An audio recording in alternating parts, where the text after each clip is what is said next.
I realize the devil's playing with me.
What is going on, everyone? I hope everyone is having an amazing afternoon, evening, morning, or whatever it is in your time zone.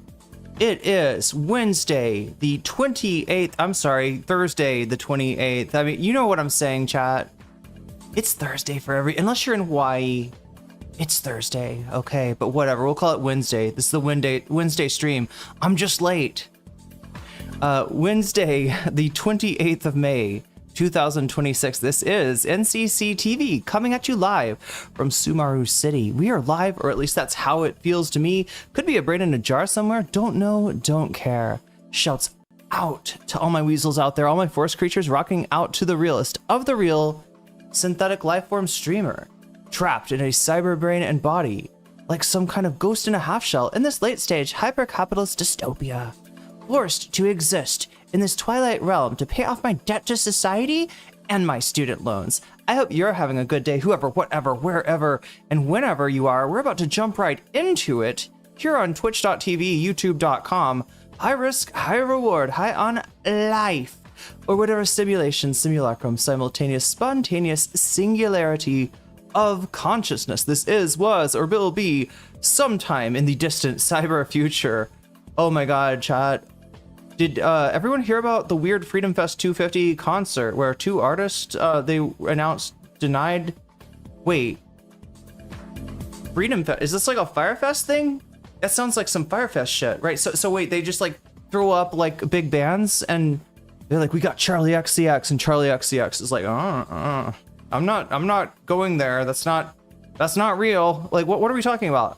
Yeah, I love like Charlie XCS. That's like my idea of a big, very current, I mean, you know. Oh my god, it's in DC. I think it's a Trump thing. Oh, that shit. You're talking about, yeah. I know what you're talking about. They're setting up the ring right now. They're like bringing in cranes and they're like this big thing. I don't know.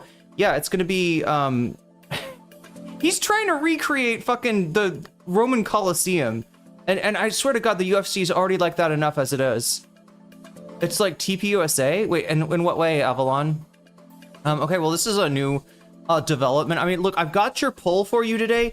I don't know if we're gonna get to it, chat. Let's put 4 hours on the board. We're trying to get started earlier because I know some people don't like the late stream time combined with a bunch of stuff that happens before the actual content. So we shuffled things around to make it better for you, and yeah, hopefully you appreciate it. The Young America Fest. Wait, what do you mean, like in what regard?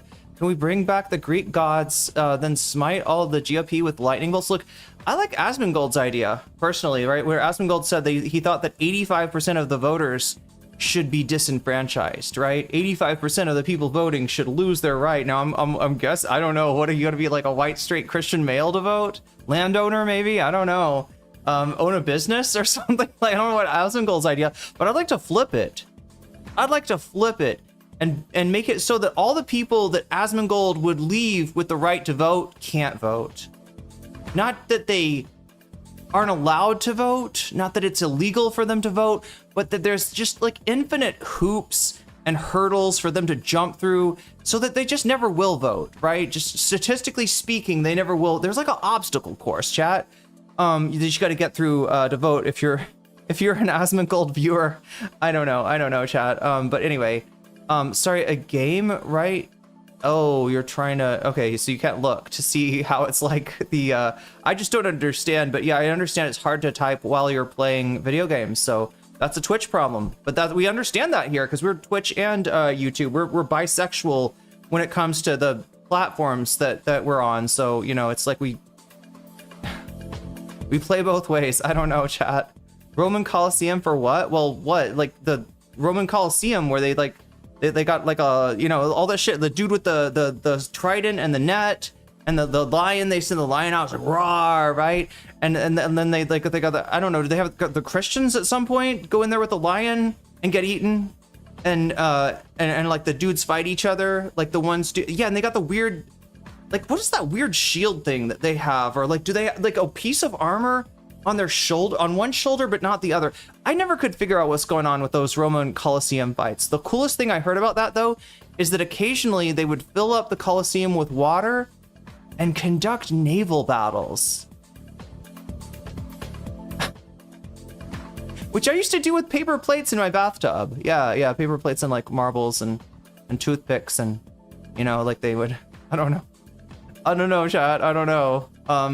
Anyway, you know what today is. Today is us finishing Asmongold versus, no, not Asmongold. Jesus Christ, that might be tomorrow. There is actually a really good video about Asmongold by Steve Asark. Am I saying his name right? Anarch, Asark, Asanar? No, I'm saying his name wrong. He's like Taylor Lorenz's friend. And he just did a pretty good video where he talked to like 3 Asmongold fans and just got a little, you know, little sense of like who his viewers actually are. And you might be surprised at how much you're actually not surprised, right? Because it's exactly who you think it is. That like down to like the profile, we got like there's like one Australian guy, I think one European and one American. The Australian guy is like wants fascism for Australia. The American is a immigrant who hates immigrants, and the European or British, I believe they're British. They what was their deal again? I can't remember, chat. I can't remember. But that's out there. We might have to cover that some other time. No, we're talking about Bad Empanada and FD Signifier, of course. I would not clickbait you on this one, like I kind of did last time. You might notice I changed the thumbnail for last stream, and that's for a very particular reason, right? I advertised Bad Empanada versus FD Signifier, and we were stuck with FD Signifier, right? The beginning of that stream is FD talking to Noah. There's people in the chat that are you know, talking, interacting, provoking, one might say, FD Signifier, and he starts to engage with them, and that's when you know, they end up talking about Bad Empanada for so long that he shows up and he's like, hey, if you're gonna talk about me, why not talk to me? And they are like, that makes sense, bring him on, and everything. But we did a little bit of the background of the stream in terms of, well, one, the you know, FD Signifier had a particular video, that a clip that got put out of him on Bad Empanada's channel that he really didn't like. He thought was incredibly dishonest. We looked through it, chat, and look, I mean, I parsed it.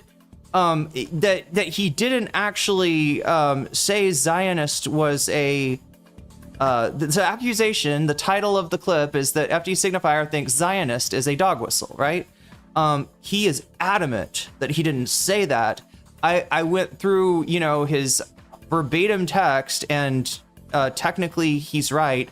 Although I had a conversation with a mod last night who was convinced of the exact opposite. So I guess I see why you might have been led to believe that, or why it might have seemed like that's what FD Signifier was saying, right? And the problem is confirmation bias, right? Somebody can say something, have it sound wrong, and then clarify. And as long as it's like, well, you know, I didn't think you were, you know, a Zionist anyway, right? Yeah, there was a lot that FD was saying that was incomprehensible. Like, he starts off the clip, introduces the clip like, something like, I don't think Zionist is a slur, and a Zionist would never say that it was a slur. And I'm just like, wait a minute, that's exactly what a Zionist would say.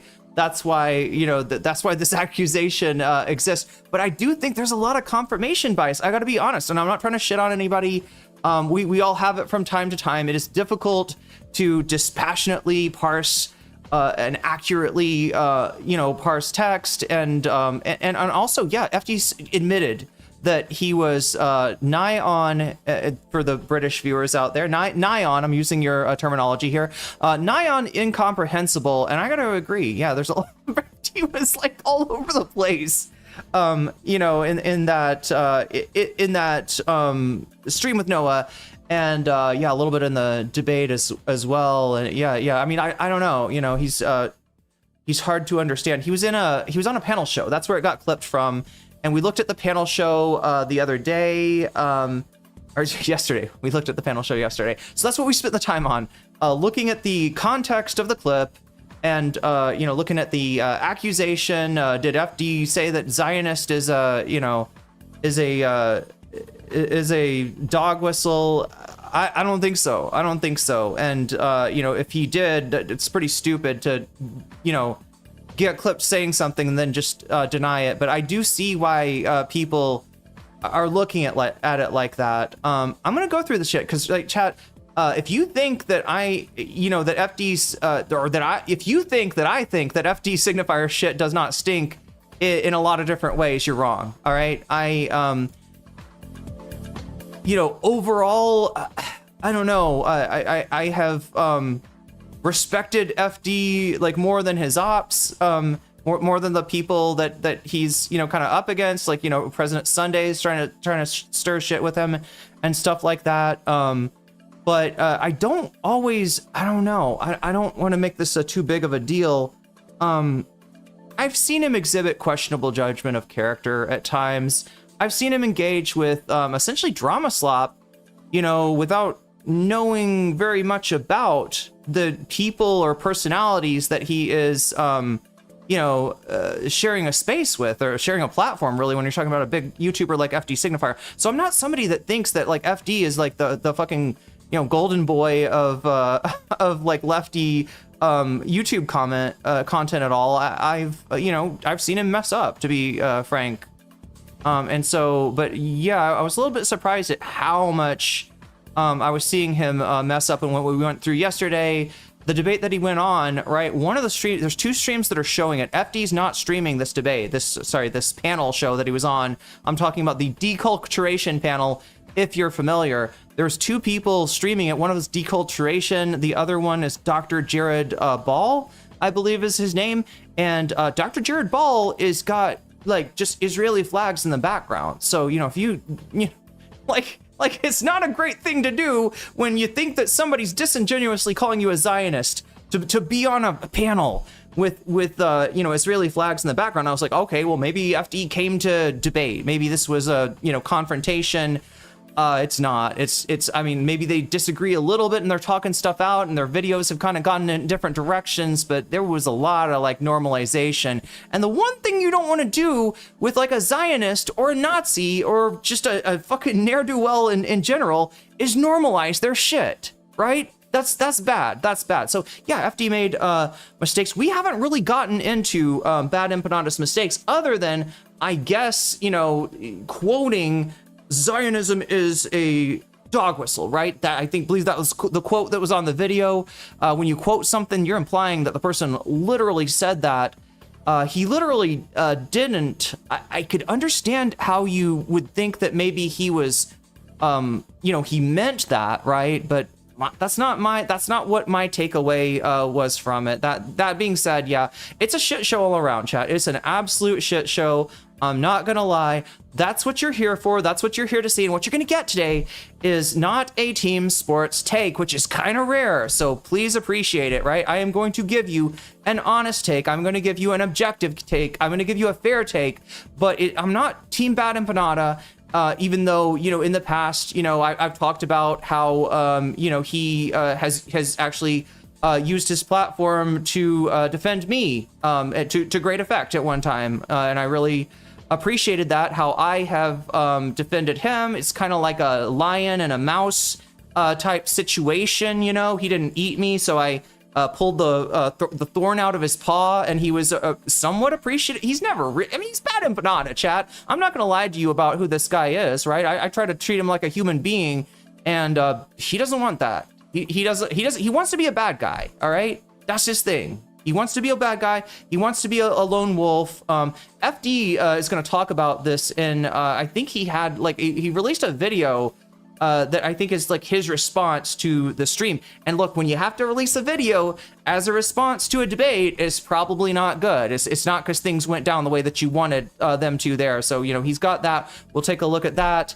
Vadim has actually, you know, weighed in on this and wanted me to look at certain things that FD has said that have started this discussion, because the like FD Signifier is a Zionist thing. It didn't come out of nowhere, right? There are videos. I think what is it, like a video where Disney is some kind of like anti-Semitic dog whistles in Disney video that people have said that about. So I'm gonna look at it all, and I'm gonna see what I think, right? And I'm gonna tell you the real deal. I was harsh to Bad Empanada yesterday, but in a way that doesn't make sense, because we didn't really get to any of the stuff that Bad Empanada did or said that I had a problem with. I will admit that I watched it when I was very sleepy. I kind of, I was going to sleep. I turned on YouTube. The debate was starting, and I started to watch that. Then I fell asleep, and then I woke out. I swear to God, it felt like 3 hours later, and they were still debating. I don't know what the fuck happened, if I got rolled over to another stream, because they don't debate. I don't think they debate for 3 hours, right? I don't know what the fuck happened, right? But as a result, I've caught bits and pieces. But yeah, one of the bits and pieces I caught of Bad Empanada seemed to be him turning the subject matter from Zionists, from Israel, from Israelis to Jews, to the problem with Jews, right? And we'll look at it again. Maybe I hallucinated it. Maybe I dreamed it. But I swear to God, it was just like shit that, and it's fucked up, because like I've literally defended this guy from charges of anti-Semitism. He's been called an anti-Semite a lot. Every single time I looked at it, I was like, nah, that's he is maybe, he's not walking on eggshells, right? When it comes to Palestine. And for a long time, like before October 6th, most people were, even after October, wait, am I saying October 6th when I mean October, am I getting October 6th and January 6th, October 7th, right? That's what I'm trying to say. But anyway, and people give him credit for that sort of thing. I've had people in my comments say that, Bad Empanada is not the nicest guy in the world. True, I can attest. But, and I'm not calling him an asshole there. Well, fuck.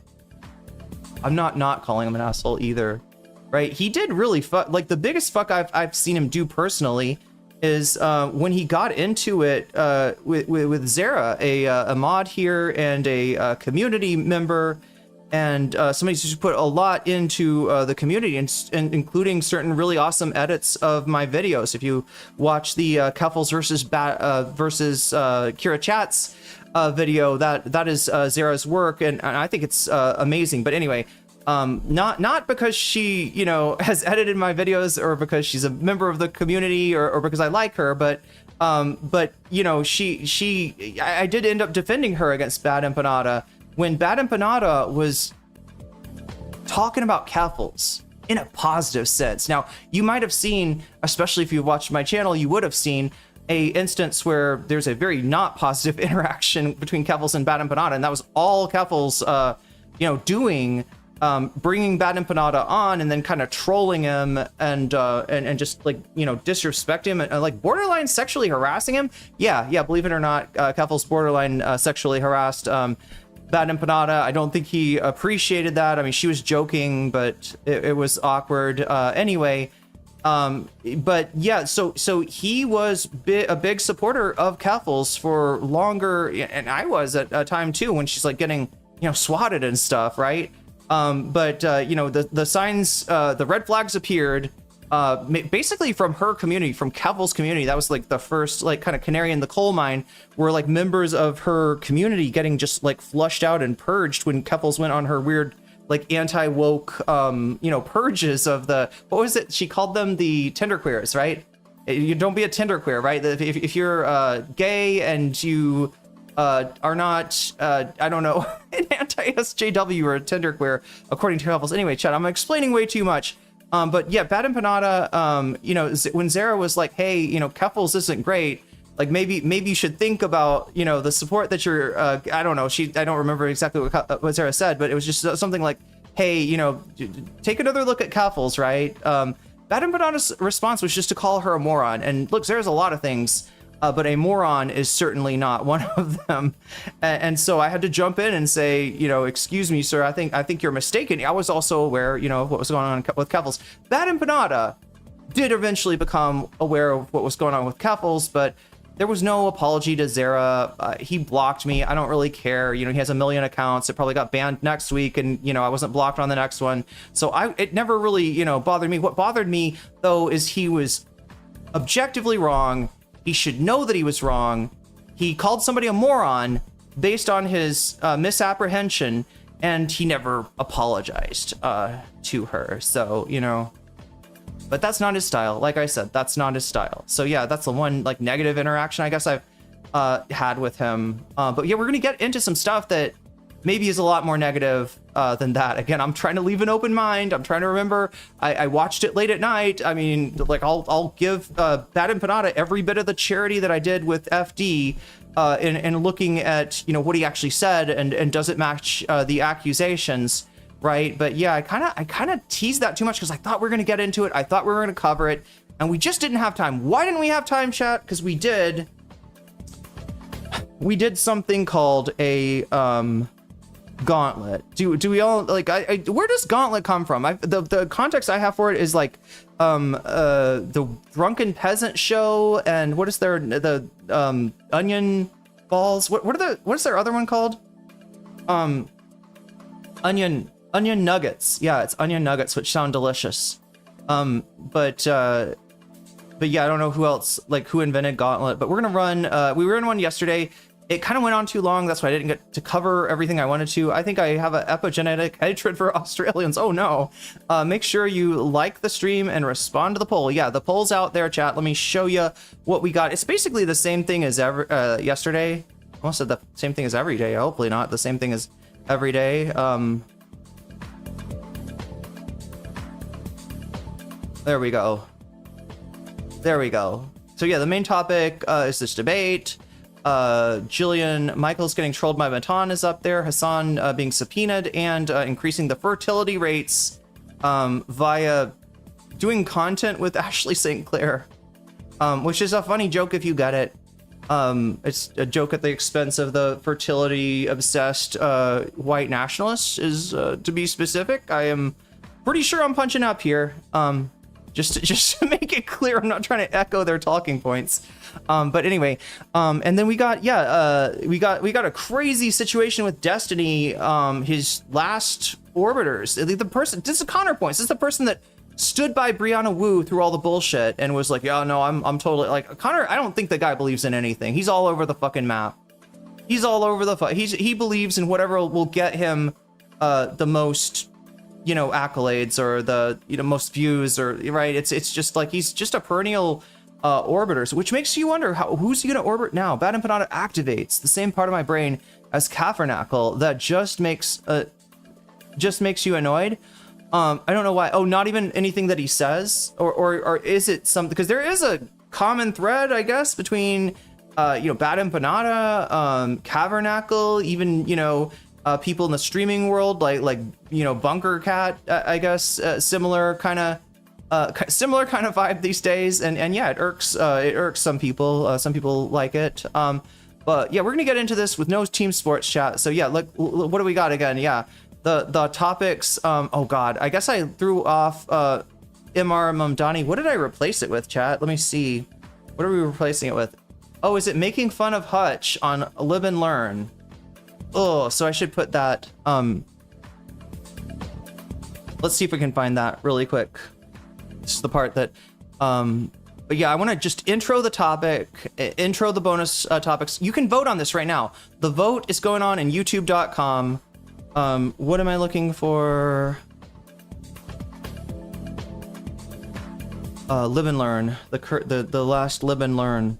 We're gonna try to see, I don't know, if we cover the Live and Learn, we'll be a little bit more cued into what's going on in the world of the libs, in the world of the Destiny orbiters and former Destiny orbiters, and DGG's favorite VTuber that they no longer like. Okay, let's see. Just let me capture their beautiful thumbnail over here. All right. Capture.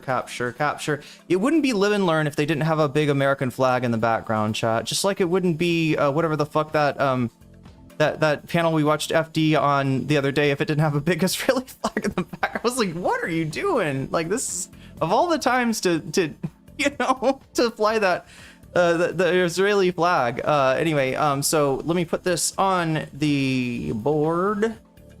All right. But yeah, nobody was super interested in the Mr. Mamdani.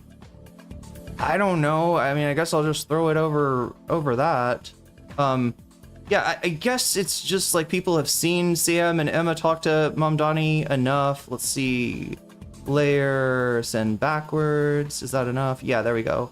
All right, so yeah, we got change this to, oh my God, bullying the libs. That's what we'll call it. Bullying at the libs. Bullying the libs. We're bullying the libs today. That's the option that you got. So anyway, that is what we got for bonus content. Like I said, I am trying to make the stream. Oh wait, okay. I was trying to make the stream start faster.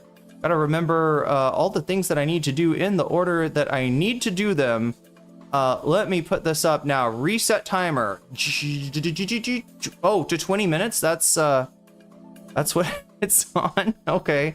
Plus 10 minutes.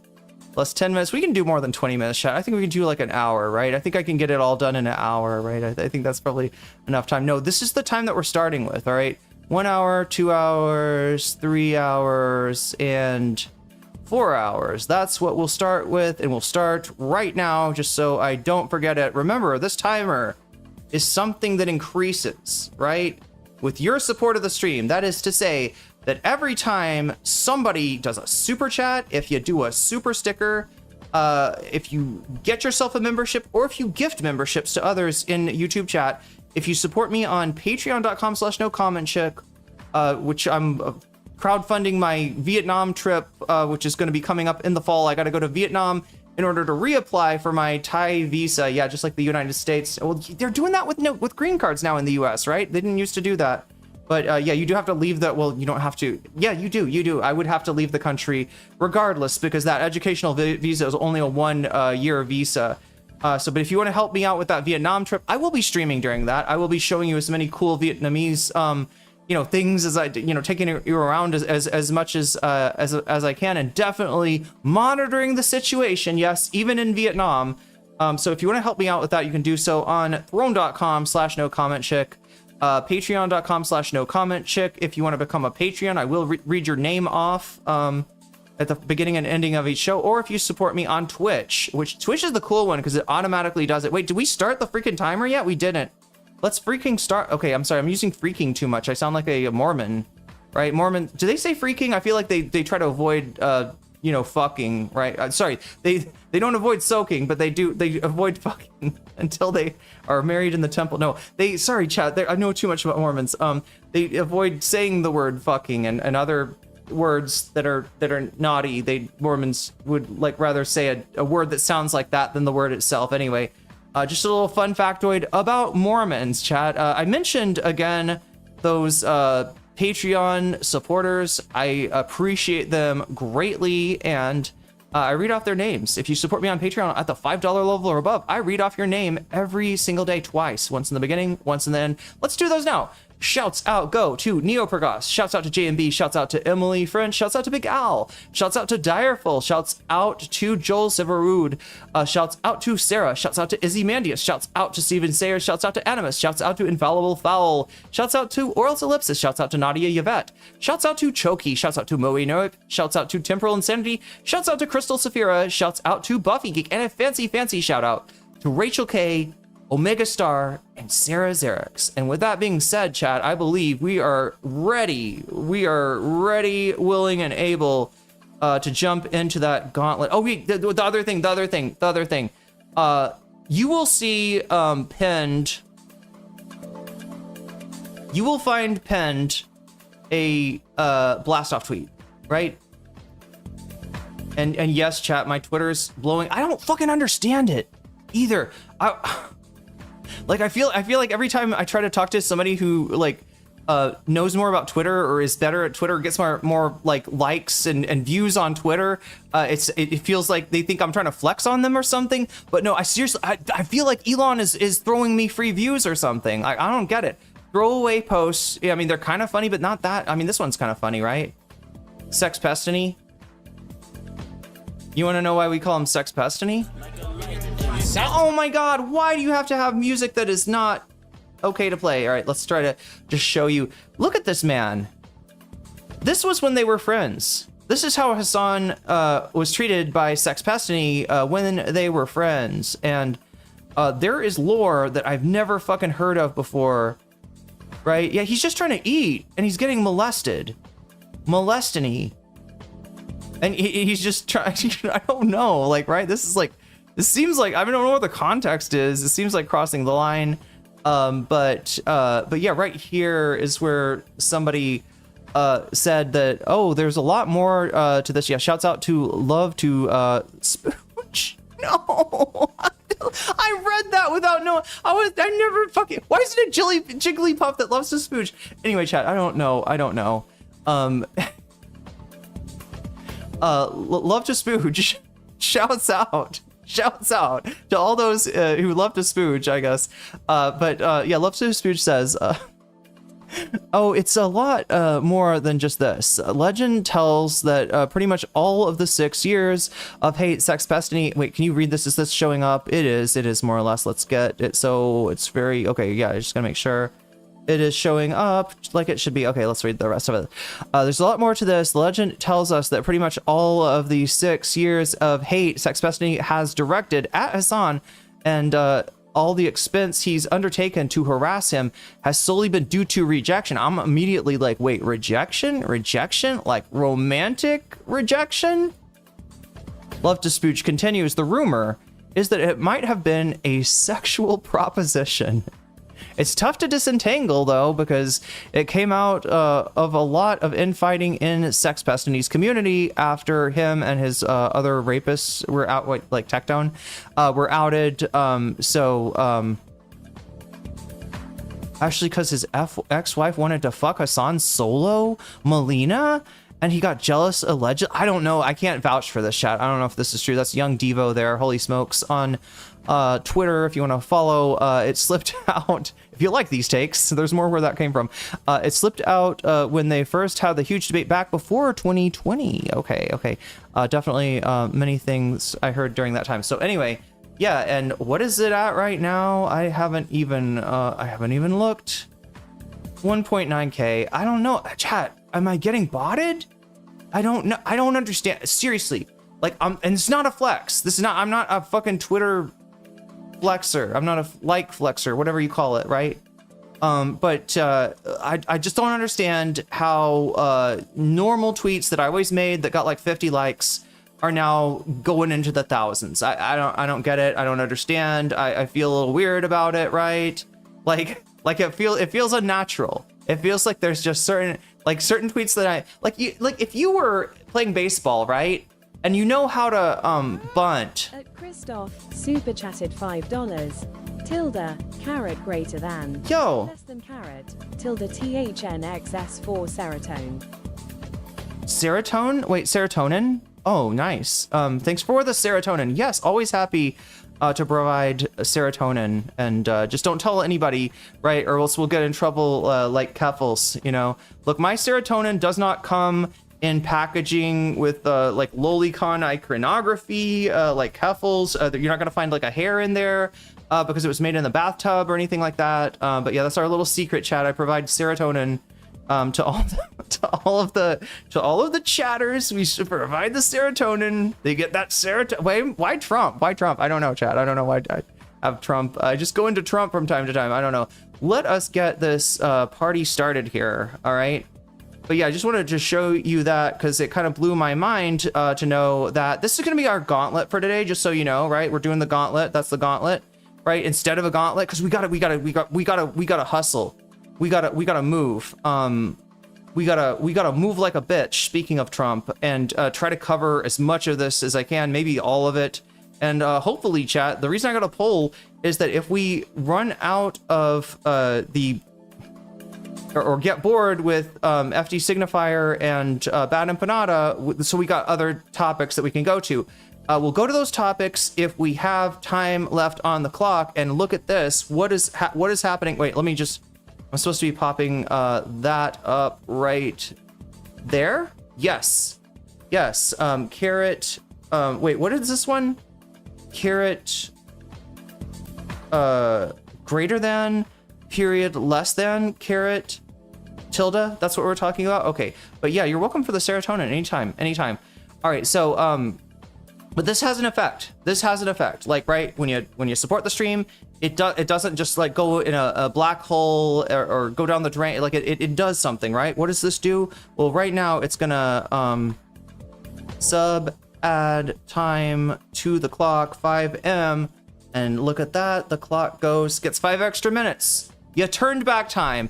And you can do that too, again, if you do a super chat, super sticker, if you get yourself a membership, if you gift a membership, if you support me on throne.com/nocommentchick, patreon.com/nocommentchick, or on twitch.tv/nocommentchickcc, which I want to remind you that Twitch Prime subs are a thing. Don't go buying a sub if you've got Prime, because all you got to do is hook up your Amazon account to Twitch and you'll get a free sub. I don't want you to waste money on a sub when you also you're basically paying one with your Amazon Prime. So make sure to use that if you got it. Also, I appreciate those because you only have one to give. You use them on the streamer of your choice. If that's me, I'm bowled over with gratitude, and also you'll get to use all the emotes that we have on Twitch, all the animated emotes, and you'll be able to turn back time on Twitch by well, also, you know, whenever you support me, right, it turns back time, but you'll be able to rewind the VOD is the main feature that they're kind of offering with the subs now for those of us who are like demonetized. What do we got? We got a rainbow super chat. Look at that. So I'm gonna sub add time again. Sub add time. And look at that. Look at that. Yes, we go up by one. We go up by one. So yeah, hopefully that explains everything. But yeah. What was I trying to say? Oh yeah, blast off tweet. That's how I got distracted, right? Because I go to blast off and look what's taken over my entire notifications. Yeah, it's this tweet that is at 2K right now. This is the thing, chat. I never used to do this. Like, it would be once in a great while, and usually, like for instance, the last tweet that I had that really blew up properly was about a British turf organization that was mad that a trans woman was included on a fishing team. They thought it was unfair that trans women have a unfair advantage at fishing. Do the fish like to bite your hook more when you're trans? I don't know, chat, but that's what the turfs thought. So, you know, I pointed that out and people thought it was really funny. But that was, you know, in the context of big people retweeting me, right? And I'm having stuff blow up without big people retweeting me. And I'm trying to figure out why. I don't think like I say, it feels like you go to bunt at baseball, and then the ball comes in and it goes ding, it goes ka-king, and it actually goes woo, and you're like, what? That's a very long bunt. It's a very high bunt. Like, what is it? Oh my god, did I just bunt a home run? I didn't even swing the bat. What the fuck? What the fuck? It barely touched the bat. It's in the fucking parking lot. What is going on? What kind of crazy baseball game is this? What kind of physics am I dealing with? I don't understand, chat. It's very weird stuff, but I guess it's not bad stuff, so I won't complain. It just feels weird. It feels like, it's especially like the fact that this is Elon's site. I'm just like, why am I being boosted on Elon's site? Who knows, chat? But definitely Sex Pestinies fans and Hutch's fans. Oh yeah, the last big one I had was about Hutch. Again, easy target. Yeah, and we might get into him today. He is on the bonus poll. So yeah, that is what am I trying to? I'm trying to show you the blast off tweet. Where is the blast off? Where is the blast off tweet? Okay, I don't know why I'm making a theme song for the blast off tweet. It's not a very good one. Okay, there it is. Okay, so this is the blast off tweet right here. I'm gonna put it in chat once again. It is it should be pinned. It should be pinned in both chats. Boom. There it is again for Twitch, and there it is again for YouTube. And if you want to, right, I really do appreciate when people go over from Twitch or YouTube or wherever you're watching me and just give that tweet a little love, right? Because Elon has this, like, with the tweets that are promoting a link, those ones don't pop off, all right? Unfortunately, those ones tend to get, like, not seen by anybody unless a whole bunch of people, like, it's like there's a threshold. Like, you get beyond 10 likes and it shows up. So yeah, help me get beyond 10 likes and we will show up and we'll get more viewers in here coming in from Twitter. So again, the poll I'm taking a look at it. 34 of you voted so far. Jillian Michaels, Trolled by Matan, is first place. Second place, Destiny's Orbit Implodes, is the one about Connor points, and I guess there's a Hutch tie-in. There's always a Hutch tie-in, chat, because even if it's not about him, he's going to react to it, and he's going to be silly. He's going to be a very silly man, and we'd like to watch a very silly man make a fool of himself. That is in second place. Third place, we got Hassan Sapina and Ashley St. Clair. Maybe, according to rumor, taking some of that Pina, but probably not really. Hopefully not really, chat. I hope Hassan's not fucking Ashley St. Clair. Those are what the rumors are right now, and these rumors are pissing Elon off, right? The fact that Hassan did content, did live streams with Grimes, his previous ex-wife, and now Ashley St. Clair. Wait, what was Ashley St. Clair a ex-wife or just a baby mama? I can't even remember. Is somebody shadow banned? I see you, Christian Stern. I haven't even had traction on my tweets. Oh, I see what you're saying on Twitter. I used to consistently post regularly. That's the thing. I'm not posting regular. That's why it's surprising, right? I do know that if you're fucking Keffels and you buy a or no, she didn't buy it, did she? A friend of hers, there was somebody that had a big shit posting account, right? And they didn't want to use it anymore. They give it to Keffels. Keffels, makes her own account big via this thing, and I mean, that's my understanding of like blowing up on Twitter. Keffels is like was terminally on Twitter, right? So it makes sense that Keffels, with a big account, combined with always tweeting, it makes sense for Keffels for her to have some domination, to be able to do some L ratio bozos back in the day, to all kinds of big accounts, but it doesn't make sense for me. But yeah, chat, maybe I should try. The thumbnail for today is crazy, says Stephen Pan. We're gonna get into that in just a second. I'm trying to make that as quick as I can, but yeah, I gotta explain the poll. So yeah, vote on the poll if you haven't already. Hassan Sapina and Ashley St. Clair in third place. Making fun of Hutch on Live and Learn is in last place at 12%, but I know somebody out there wants to do it, right? So I'm gonna go by this. If we end up with extra time, at the end, after I've covered Bad Empanada and FD Signifier, which is a factor of how quick I am. I'm trying to be quicker, and also a fact of how much support the stream gets. It makes the stream longer when more people support the stream, so you yourself can opt for a longer format. Give me more time if you wish to. You can also put your money where your mouth is. You can also, when you donate, let me know in chat which of these topics you want to see as your bonus content, and I will add whatever your donation is to the topic of your choice. You can also say Vox Populi, in which case you're saying, I will have what the voters are having. You're reinforcing whatever's winning and making it harder for other people to interfere with the poll with their donations. You can also say video game stream. I believe we're going to be doing one of those. No, not tomorrow. Wait. It's Thursday for you to, it will be the day after tomorrow. We're gonna play some more Persona 2, and if you want to keep that kitty full, right? There's a kitty in Persona 2. You put 100 yen in it. It does something. I haven't figured out what that is yet. But if you put, every time we get 100 yen in this kitty, we get another day of streaming. So there's one for this week, and if you can, when you support the stream, you can say video game streaming to make sure there is one next week as well. So that's where we're going with that. I think I have explained everything. So let me just show you, when I talk about a gauntlet, right?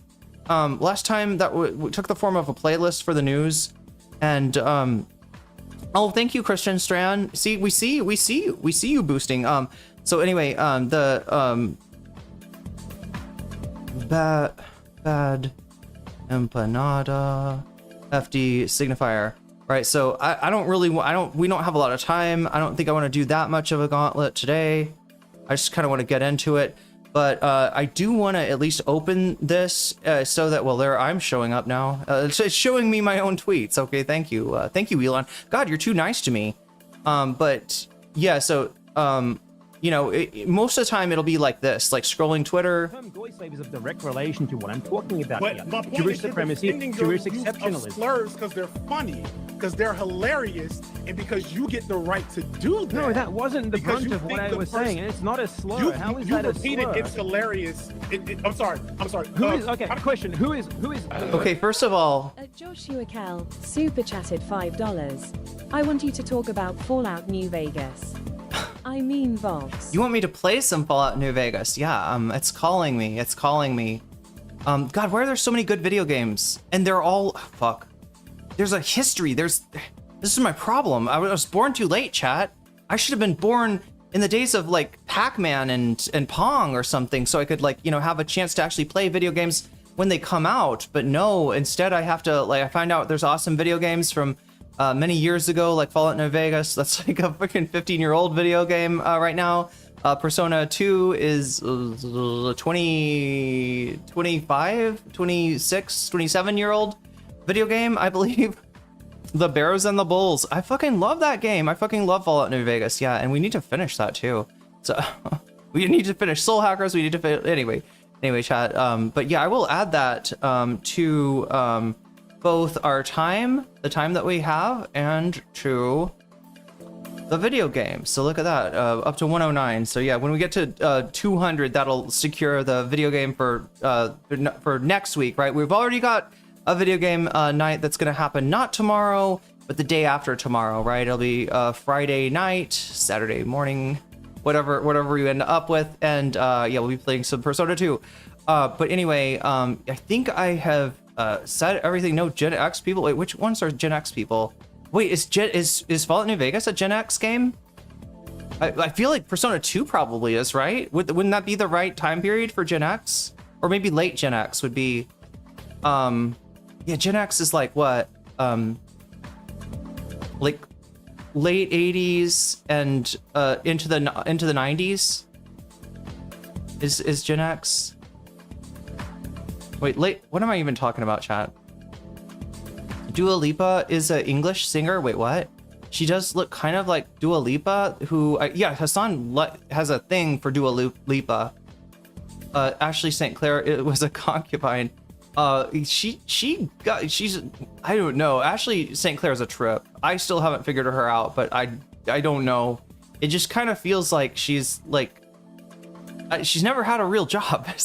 Like from what I can tell, right? She got right out of high school and into like Turning Point USA and all that kind of bullshit, right? And so now that grift, if it is a grift, has dried up, she's flipping to the other side.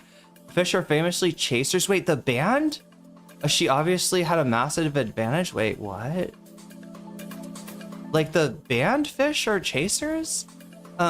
Might hit all the algo. Wait, what are all the algo engagement markers? Yeah, maybe. I don't know what those are.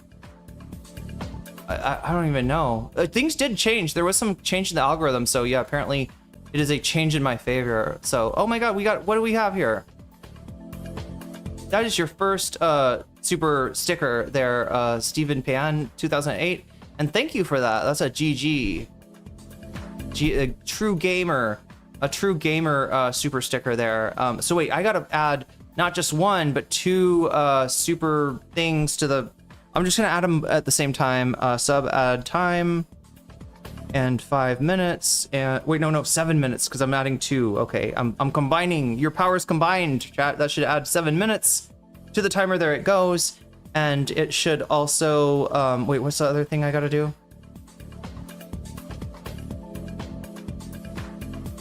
I prefer Ashley St. Muddy. Gen X is late 60s, mid 60s to late 70s.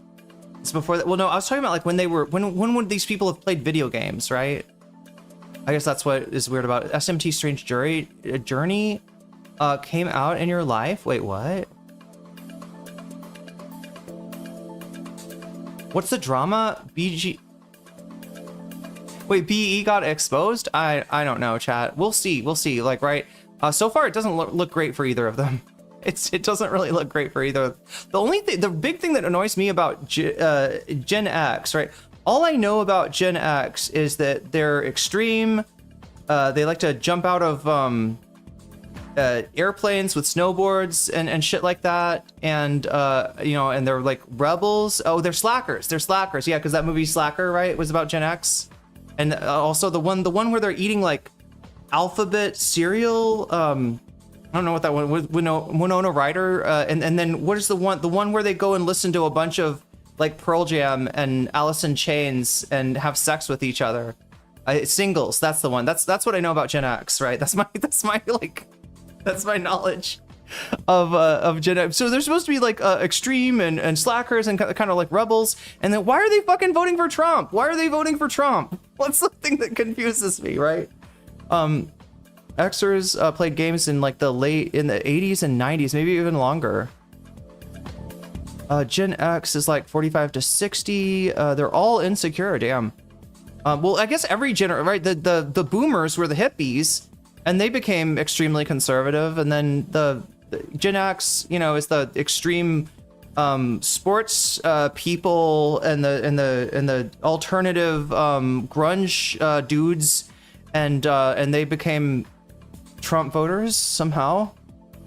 Is Trump just Gen X coded in some way? I can't even comprehend. Anyway, chat, we've talked enough about bullshit. Again, we're gonna try to talk less bullshit in the beginning. We got plenty of time to talk bullshit during the stream. I think I've got everything taken care of. I'm sure, like, I feel like there's got to be, is there something I'm forgetting? There's always something that I forget, but I'm not going to worry about it, chat. I'm going to confidently move forward, sally forth, as they say.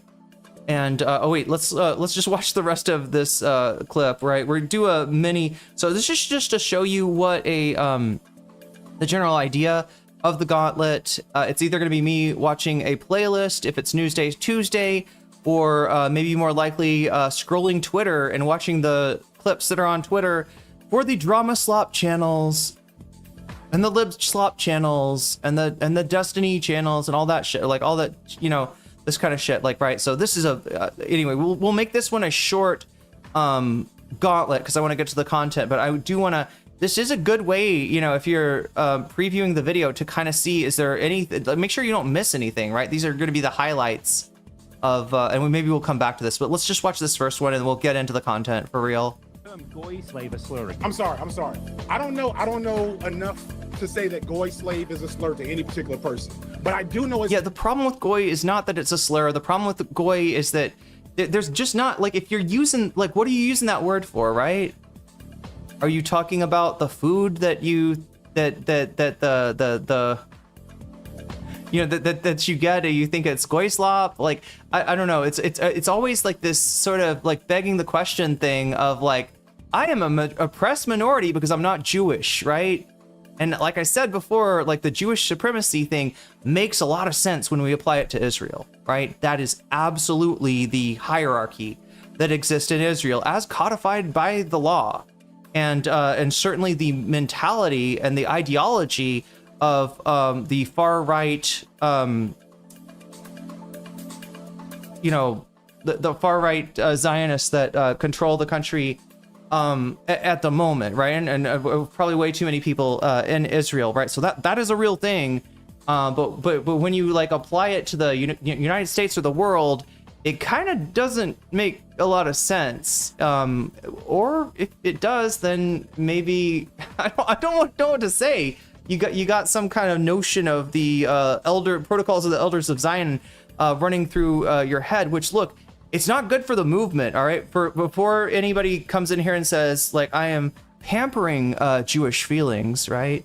It's not about anybody's feelings. It's about the movement. It's about keeping it healthy and keeping it strong and keeping it from getting subverted and keeping it from getting confused, right?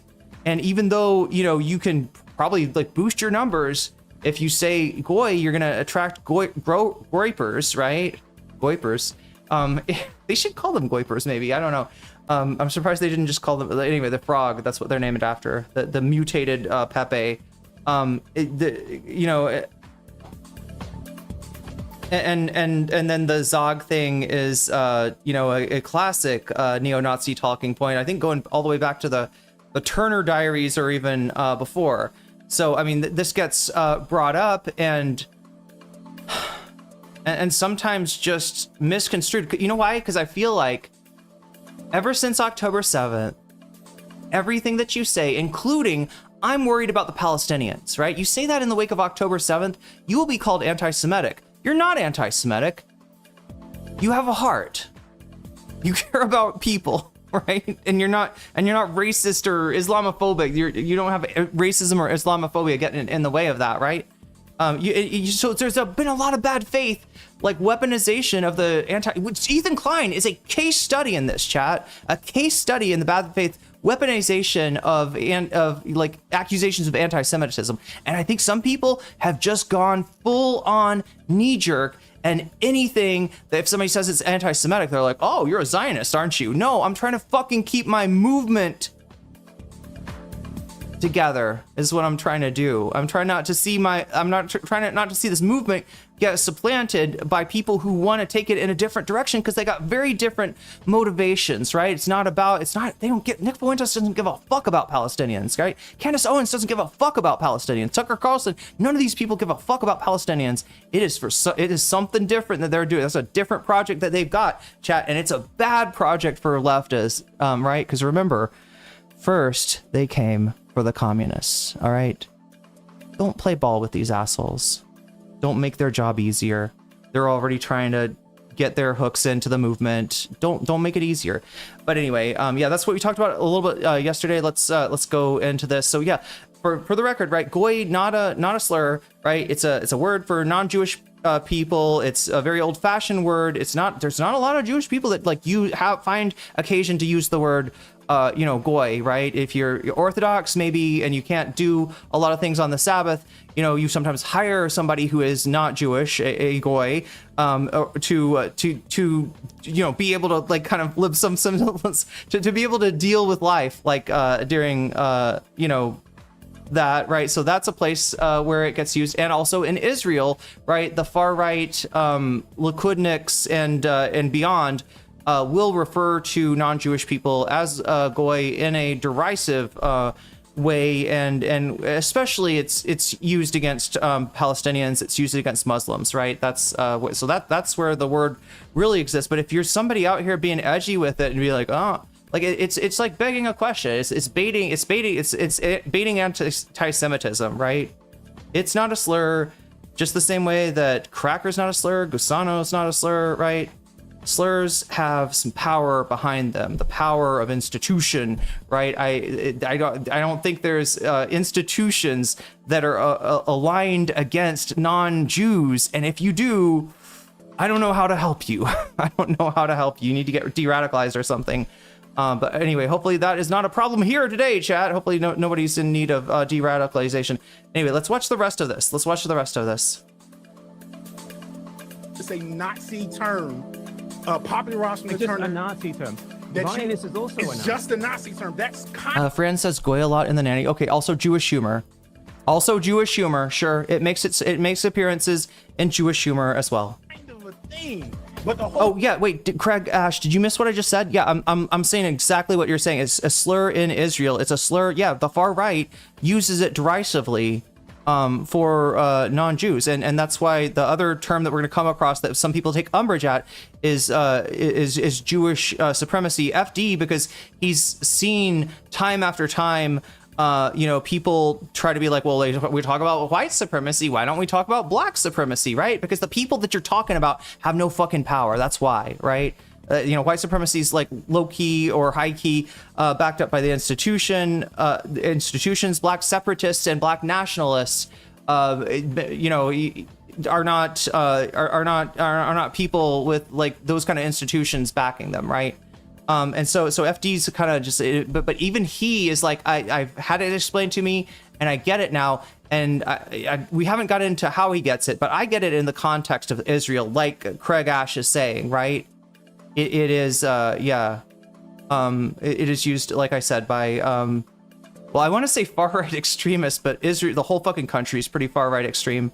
TBH. See, when I say anti-Italian slurs, I'm not being racist. I mean, that one's, did you know? Well, anyway, let's not get, I'm not a doctor of racism. I'm not Dr. Jihad. I'll try to get some degree in something, chat, but that's not me. Let's watch the rest of this, and we will jump into the debate itself. All right, so this is the first one that comes up. It's about, Anyway, so yeah, goy slave. So, but what's wrong with goy slave, chat? Because yeah, Bad Empanada used this against red black guard, a black guy, right?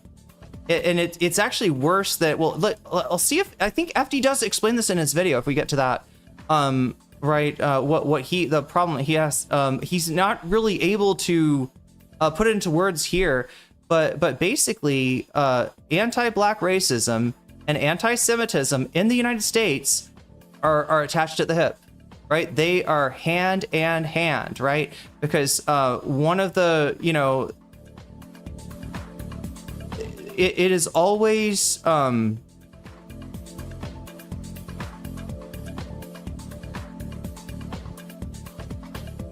anti-Semitic talking point is that Jewish people support civil rights and the like, and it's true. A lot of Jewish people supported civil rights. That's true, right? To use the blacks to supplant or replace the whites, right? So goy slave, yeah, actually, I mean, I don't even know if it's a phrase that was used, but it would fit perfectly, chat, in you know, somebody that is of that mentality's mouth, right? And yeah, the big problem, you know, you're calling a black guy a slave, and when you say goy slave, you're like low-key saying that this black guy is a slave of the Jews, right? And that is literally the fucking trope. That's literally the trope.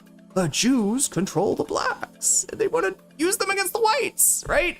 That is like these, you know. Anyway. So I don't know if this is like him falling backwards into it or what. But believe it or not, as I remember, and again, I'll try to keep an open mind here. I watched this very late at night, but as I remember, it gets worse from here. It gets worse from here. So, and regardless of whether or not the term is a slur, you know, in the moment. Yeah, exactly. It is, Kanky Gooner. It is some crazy Nazi shit, right?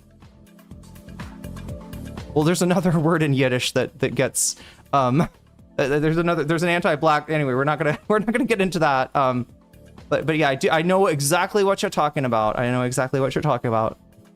That it was highly offensive to say that to anyone. To who? Let alone to who is it offensive and why? To anyone, let alone a black man who is not Jewish. How does him being black change anything?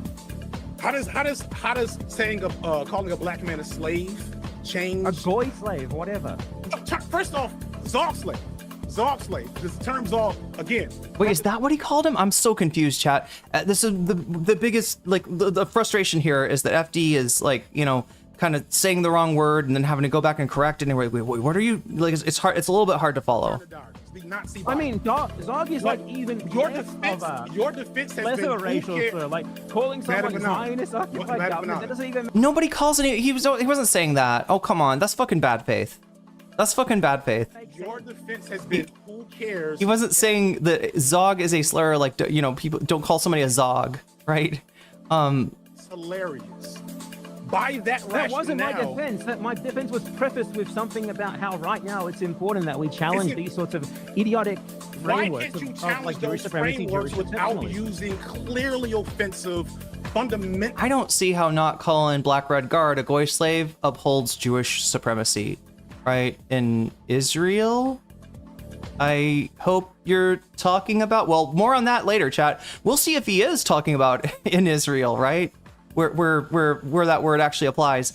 It's getting a little bit deep the rope from Bad Empanada. That's what I'm saying, Javi. It's gonna get worse. It's gonna get worse. And then there's gonna be people that come in here and defend him, like, right? Because again, so many of us are locked into that knee-jerk reaction of, like, you know, we have learned that when somebody says anti-Semitism, a lot of times it is not anti-Semitism, and it is a, you know, the person trying to deflect or try to weaponize that accusation is defending, you know, a genocide in Israel, right? We're kind of locked into this, and I just want us to take a step back and you know, be conscious again for a second, just to notice.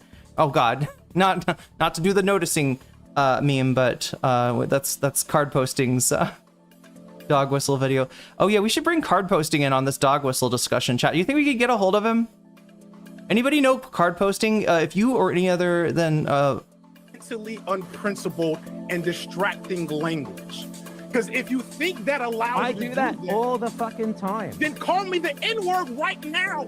Okay, Ari Kitsuri, you unironically sound like a chud right now. Sorry, snowflakes. All your sensitivities are, and this is again. Why do we have to why are we hijacking the idea of white tears from black liberation? Like, fucking get your own shit. What are you, Vosh? If you do it all the time, if you don't think there's a difference, if you Who don't said I think it use the matters, N-word all the time? Card is goaded, yeah, absolutely. I said I respond to these things in the way that you say I should all the time. Why won't you call me a nigger? No! Oh my god. Okay, FD said it. I was trying to avoid that. It's not a good thing to happen on the YouTube channel, but just as long as I give the explanation that you know, FD Signifier is saying this, he is not, you know, using it as a slur for racism. He is kind of putting words in bad Empanada's mouth. So we can see now why this clip popped off as the #1 thing that shows up for me on Twitch, right? That's definitely some you know, that's definitely, well, a slur first of all pops off on Twitter. But yeah, look, I try to avoid instances like this. That's why you gave me the timestamps. Yeah, I shouldn't have done the it's not a disaster, chat. It's just something that if this happened a lot, then it would be a problem for my channel. But because of the context that it's occurring in, we're okay. But yeah, thank you for putting those timestamps together, Direful. And I'm gonna stop it right here. I know where this occurs in the debate, right? Because Direful gave me timestamps, and I made a note of exactly, right? That was like, I believe it's 2 hours and well, I just remember 2 hours and 9 minutes into the stream. I think it actually happens at 2 hours and 10 minutes and some change, but I just, like, you know, I've got it in my mind. Don't go past 2 hours and 9. But anyway, you are, sorry, Ari Kitsuragi, you're barking up the wrong tree. I don't have American fifis, okay? I don't have any fucking sentimentality for the United States of fucking America. Jesus Christ, talking about a knee-jerk reaction. You can stay in chat though, all right? Just and please do be chill to everybody. You seem like you got the feelings, right? If there's any emotional, you know, valence, it's not coming from here. It's coming from chat, and I understand that. I understand why people are up in arms. I even understand some of the knee-jerking, right? But I do want you to stay in chat. I especially want you to watch what we got today. I'm gonna go through this in an objective manner, and I'm going to call both FD out and Bad Empanada out at various times. But I'm sorry if I have said something that has triggered you. Okay, because if you're gonna fucking use anti-SJW shit, I'm like, sorry. I'm sorry, you're the one that's triggered. What do I have to say? Is that your thing? Having emotions is bad? Okay, well, you have emotions.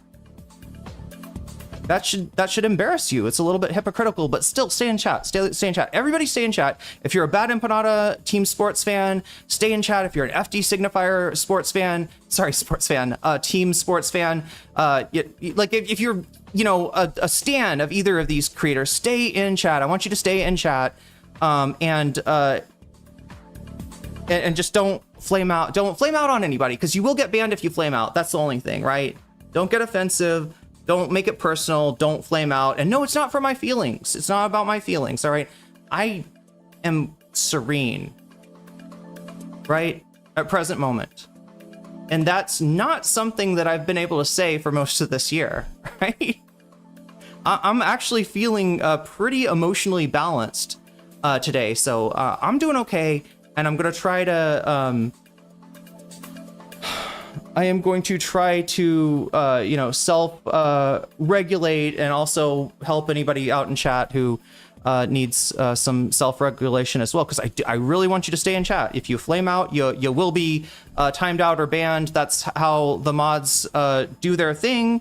They only do bans when somebody is making shit worse in chat or being bad faith or lying. If you're coming in here and representing yourself as a oppressed minority in order to argue against the rights of another oppressed minority, right? Shit like that, right? Racism, sexism, homophobia, whatever, right? That other than that, you shouldn't get banned. And I do want you to stay in here, right? For real. And I'm not mad at you for disagreeing with me, okay? And I hope you can extend me the same charity. That being said, chat, we got to get into this, okay?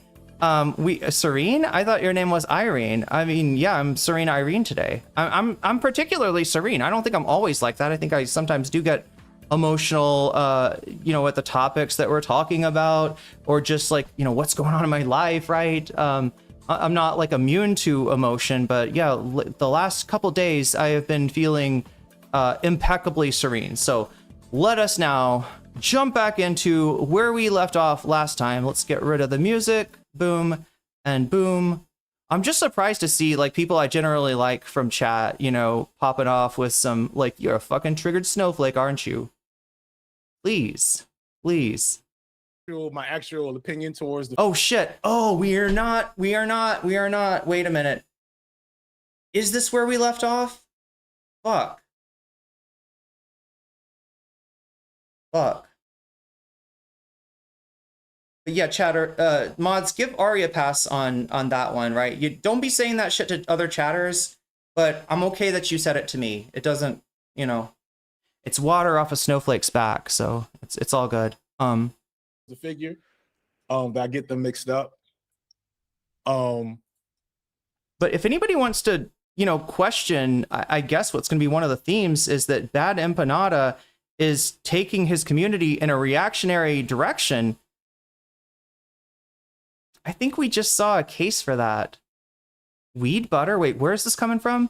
A pot of butter full of... Oh, are you telling a recipe? Okay, that's a recipe. Yeah, with herbs and spices, right? That need to be that need to be emulsified in a saturated fat, such as butter or coconut oil or something. Yeah, that's what we're talking about. We're talking about herbs and spices, chat. I believe Christopher Tablante has got 11 secret herbs and spices in your pot of veggies and stuff. Reminder to all, yeah, we welcome discourse, differing opinions. Just I especially want those differing opinions to stay in the chat today. Chat. I'm not trying to break up the left, okay? I'm not trying to factionalize.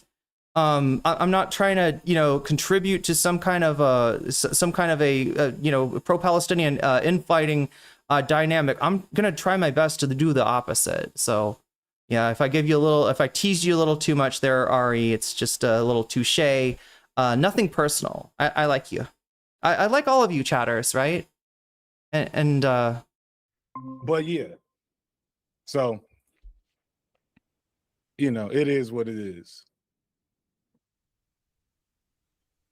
Am I anti-Zionist? I don't know, Yes. it's like whatever like good faith criticism he would want to make about something that you said is just immediately completely lost in the way the information is presented. Like, oh, chat. Okay, before we get started, I also wanted to mention I had a very special coffee today. All right, and that's for a reason. So, I've been drinking coffee in a smoothie, right? Because it's like food and coffee in one, right? A smoothie with bananas and coconut meat and maybe a little bit of soy milk or something like that. And it's great, right? Because you drink caffeine, you get caffeinated, but it's like almost like a slow release because you ate it as a food. All right. I couldn't, like, I ran out of bananas today. And when I went to the store, they didn't have any bananas. But you know what they had? They had durian, chat. And I told you I wasn't going to eat any of this year because it's expensive. It's like one of the most expensive things in Thailand. Foods, I don't know. It's fairly expensive, right? But this thing was on sale for, oh my god, if I can just, this thing was on sale, right? It's not very big. It costs, let's see, the equivalent of $5. Yeah, this is like a little bit more than $5, right? So like I said, it's kind of expensive compared to other things, but I'm gonna get into this like on stream. I've already wait, I gotta do this, right? So durian's a little bit of a dangerous treat. Okay. A little bit of a dangerous treat here. The reason I'm holding it with a bag is because these things are sharp as fuck. Oh my god, I touched it. I touched it. It was like slipping and I naturally went to grab it and it poked me. But yeah, it's like when I came in, I like noticed these scrapes on my arm and I was like, what is that from? And then I realized it was like carrying, yeah, these things are legitimately sharp. If this thing fell on your head, even though it's very small, it would hurt you. And yeah, people get killed with these every year. Walking around a durian tree, walking under a durian tree at the wrong time can have very unfortunate life-ending consequences. So, but yeah, it comes in these little sections and you just have to find out, you have to look through here and figure out like where like right there, it looks like maybe there's a section. Oh, you can't even see it, can you? But yeah, if you can find the sections, you can jimmy your knife in there and just kind of open it like a crowbar. Yeah, it's almost like there's like multiple durians like growing together or something, right? There's little sections.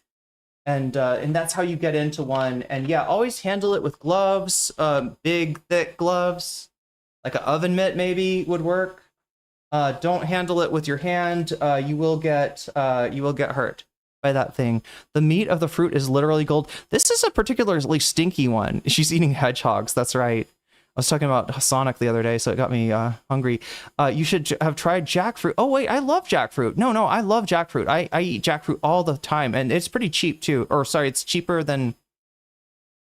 Well, like a jackfruit's big, so if you buy a jackfruit, it will cost a decent amount of money, but it's, you can get it, you know, pre-cut, and you can get just a little bit of it. That's what I usually do. Oh, what fruit is this? This is durian. This is, oh my god, I'm not gonna pick it up again, chat, because like again, I'm only picking it up. Wait, can I, maybe if I just like put it in the little bag, maybe that'll keep me from hurting myself? Because there's only a few places you can properly grab this. Does it fit in the bag is the question, right? Because then I would have like handles on it and be able to. All right, go in here. No, go into the bag, Mr. Durian. Oh my god, please, Durian, go in. Yes. Oh, so good, chat. Now I can pick it up like that. That's so much easier. Yeah, be careful with these things. But yeah, I'm gonna get into that later when I get hungry. I'll be snacking on that. And this, like I said, is a particularly stinky one, and I want to eat it and throw it away as soon as possible to minimize the irritation. Jackfruit is fire. It absolutely is. Yeah, especially get a ripe one. They sell a lot of the kind of crunchy jackfruits around here, and people like that with like a chili salt. But I like to get the ripe one and just eat it straight up. It's like I would say jackfruit's probably my favorite fruit that's not a berry. Okay. Look at that. It Speak about what scraped is me. you See said in that? clip, rather You than can't see it. branding it as you are a Zionist, you think this thing about Zionism that a lot of Zionists think. Instead, he just does this inflammatory style rhetoric. And I don't know, it's kind of frustrating because a lot of times I'll see him be like, I'll agree with him, but I'll be like, dude, the way that you presented that, or the way that you tried to, like, What? Am I anti-Zionist? I don't know, Yes. it's like, What was that? Okay, so what was that? I don't know entirely. It could be a problem with the stream, or it could be a cut. Let's just look at that really quickly, because again, this was So, it is what it is. Am I anti-Zionist? I don't know, Yes. it's like, okay. Yeah, no, it's not. There's no cut there. There's no cut there. right? If it was a cut, that would look a little weird, right? Because this is controversial. And, you know, if there's something that was cut out here, you know, even if it was innocuous, it would probably look a little funny. But again, so the TLDR is that this is Noah's stream, his fundraiser stream. He brought on FD Signifier. There were some Bad Empanada fans, I guess, in the chat. He is responding to them. And here, let me make a criticism of FD Signifier. This beef has been a lot better for Bad Empanada than it has been for FD Signifier. And yet, it does seem like, and this is not to, I don't know.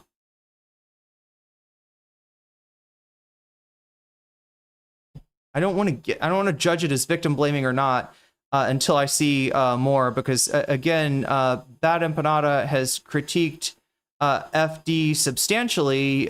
Some of the things that we've seen, not so good faith, but I think at least some of the ones Bad Empanada might have a point on that. Do you hear me, Empanada? Do you hear me, Jeff's kids? We're gonna call you Jeff's kids, okay? It's like you know, you're like the Grateful Dead fans. You're like Jerry's kids. Is that what Jerry's kids were, chat? The Grateful Dead people that would follow, yeah, like following Bad Empanada around the world, going to all of his events, and you got some kind of parking lot economy.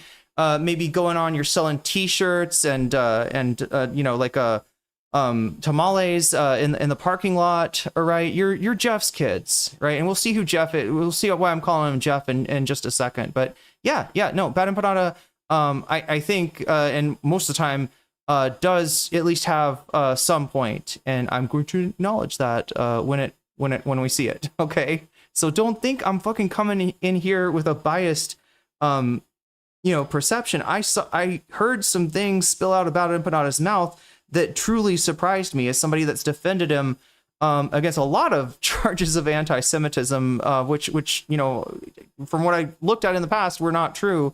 But you know, this one, like I said, I was very tired when I saw it, but it was just like struck me as like, ugh, you know what I mean? Just like sinking feeling there, right? So, but yeah, I'm not on FD's side. I'm not on Bad Empanada's side. I'm just trying to go through this because I feel like it's only been like it's just breaking down to team sports, right?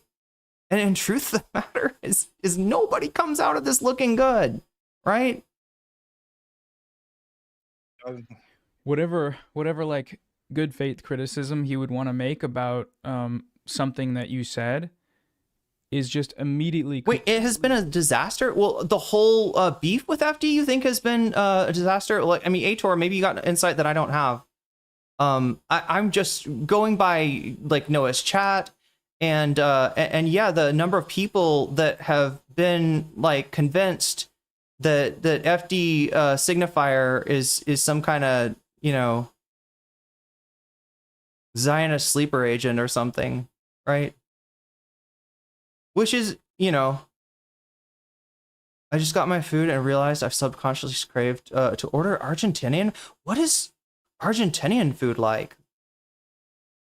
Lost in the way the information is presented. Like, oh yeah, wants to say what? Oh, specific critique about what there's a poll going on Twitch. It ends in 8 minutes. The max poll length is 10 minutes, as Burple just said. And there, Burple is asking you, time off task from Durian. Wait, time off task. Wait, oh, is this betting some? What's the Durian gonna cause? Like, how's it gonna affect the stream? So, is it not gonna affect the stream? Is it gonna cause time off tasks from inhalation? Time off tasks from the spikes hurting me? Time off tasks from the spill cleanup, or from the grossness? Like, I'll get grossed out by it. And so, go ahead and vote if you're watching on Twitch. Right, there's a poll right now. It is that you said in that clip, rather than branding it as you are a Zionist, you think this thing about Zionism that a lot of Zionists think. Instead, he just does. Wait, it can be 30 if it's done by command line? This inflammatory style rhetoric. And I don't know, it's kind of frustrating because a lot of times I'll see him. What is the command line? Slash poll time.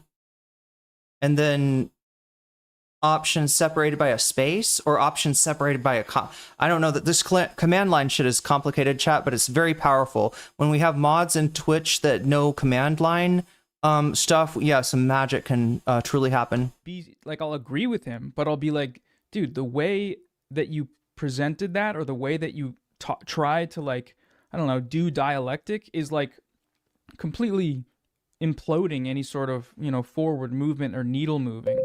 Like when he's, you know, when he's trying to critique Hassan for things he's done, his adherence to the Democratic Party or whatever.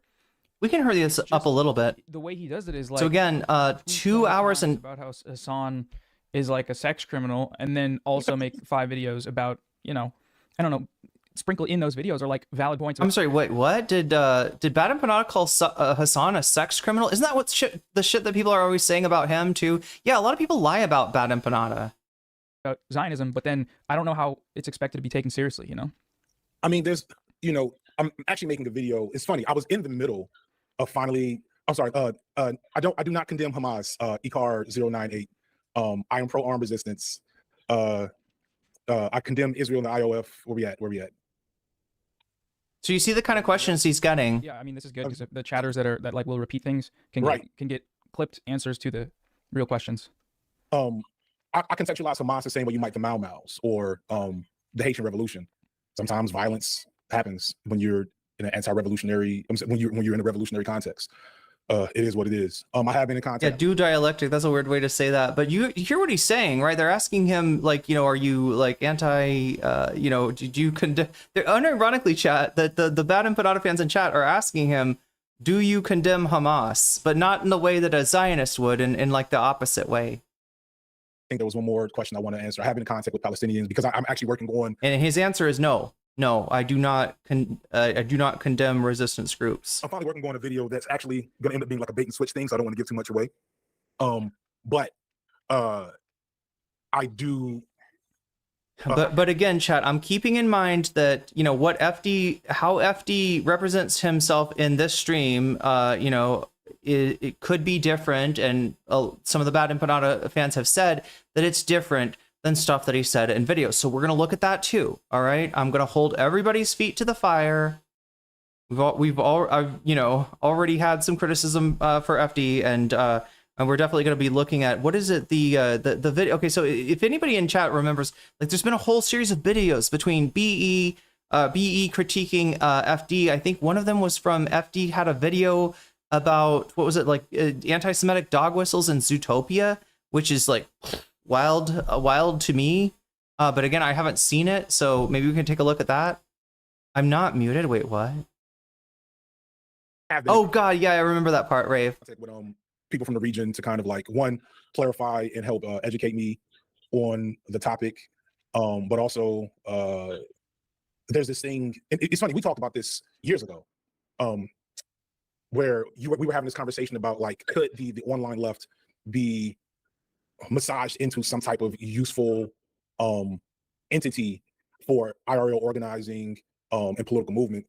And you had this idea, and I was just like, I just don't see that being possible because of the nature of the platform and the medium. The medium rewards and amplifies chaos, drama, negativity, conflict. And to be fair, it's not just the medium. There just are these people. They're just people that never see grass. They never see grass, but they do see their keyboards and they see their thumbs. And, you know, the human brain, it's hard to resist that type of toxicity and negativity, even when you're at the center of it. You know, I will do a video and I will see 1 million positive comments, but it's always that one comment that completely misconstrues something you're trying to do or say that sticks with you for the rest of the day. And, you know, and then if you respond, if you engage, that doesn't actually fix the problem. It just makes it just spreads it around. You know, it's like you ever like see a spider with its babies on top of it? You ever see that image? It's an analogy. Look it up. Some spiders will carry like their babies on their back. And I'll never forget when I was a teacher, there was this one time where I'm like, it's like breakfast in the cafeteria and there's a spider. And so everybody's like overreacting and like, oh my God, a spider. And so I go in like to just kind of quell the nonsense. I go in and I step on this spider. And then as soon as I like do that, 1 million spiders just explode. Let me unshare the screen so you can show it maybe to people so they can see it. Yeah, I got the spider on screen. That's terrifying. It's horrifying. So brace anybody with arachnophobia. Oh yeah, my bad. I just put it right on the screen. Sorry. It's fine. So anybody like, Wait, I just watched the videos. Oh, you're talking about Bad Empanada's videos. They're reacting to Bad Empanada's clip. And oh yeah, in this one, yeah, they're gonna react to. And we went through that, right? We're not gonna relitigate that. If you want to watch that, look at the stream from yesterday, right? BE starts it with all the malicious arguments, convinces his fans to believe that FD is a Zionist. And again, look, I'm open to, like, I'm keeping an open mind, right?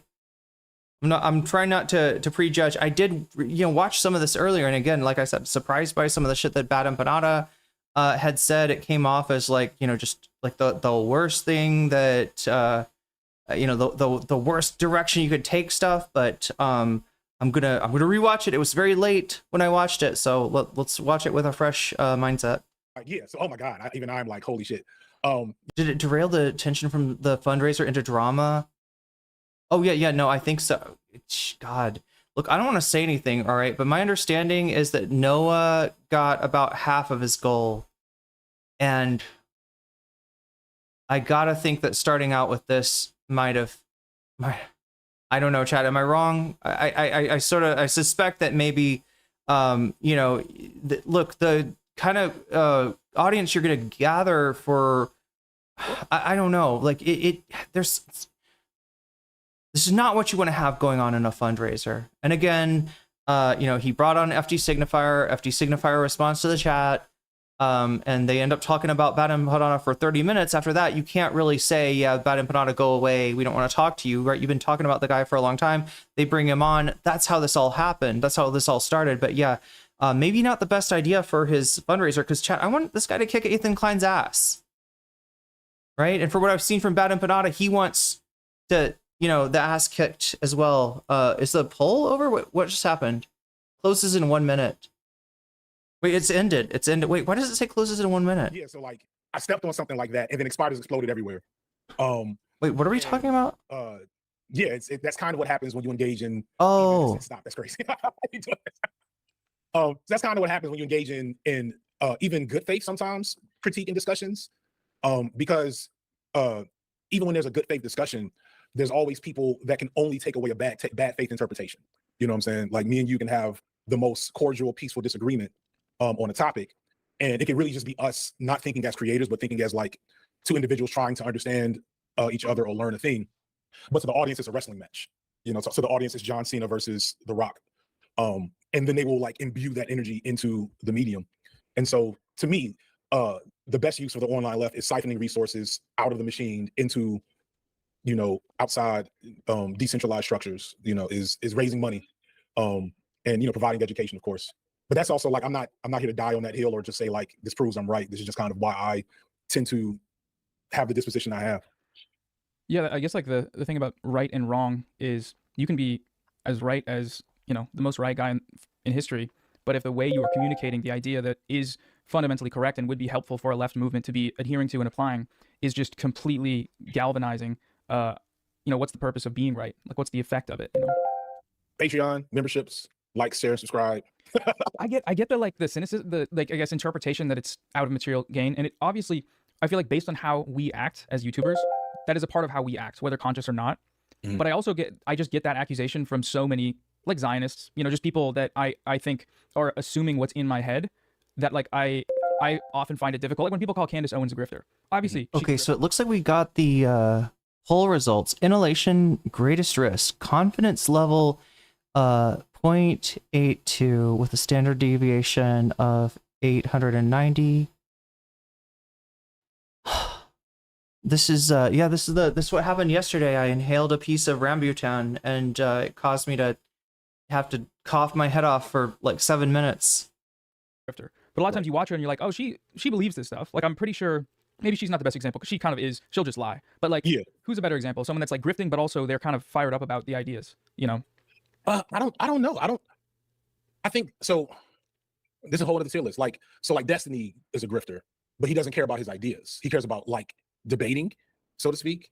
And then you have Candace Owens. Candace Owens does believe half of the stuff she says.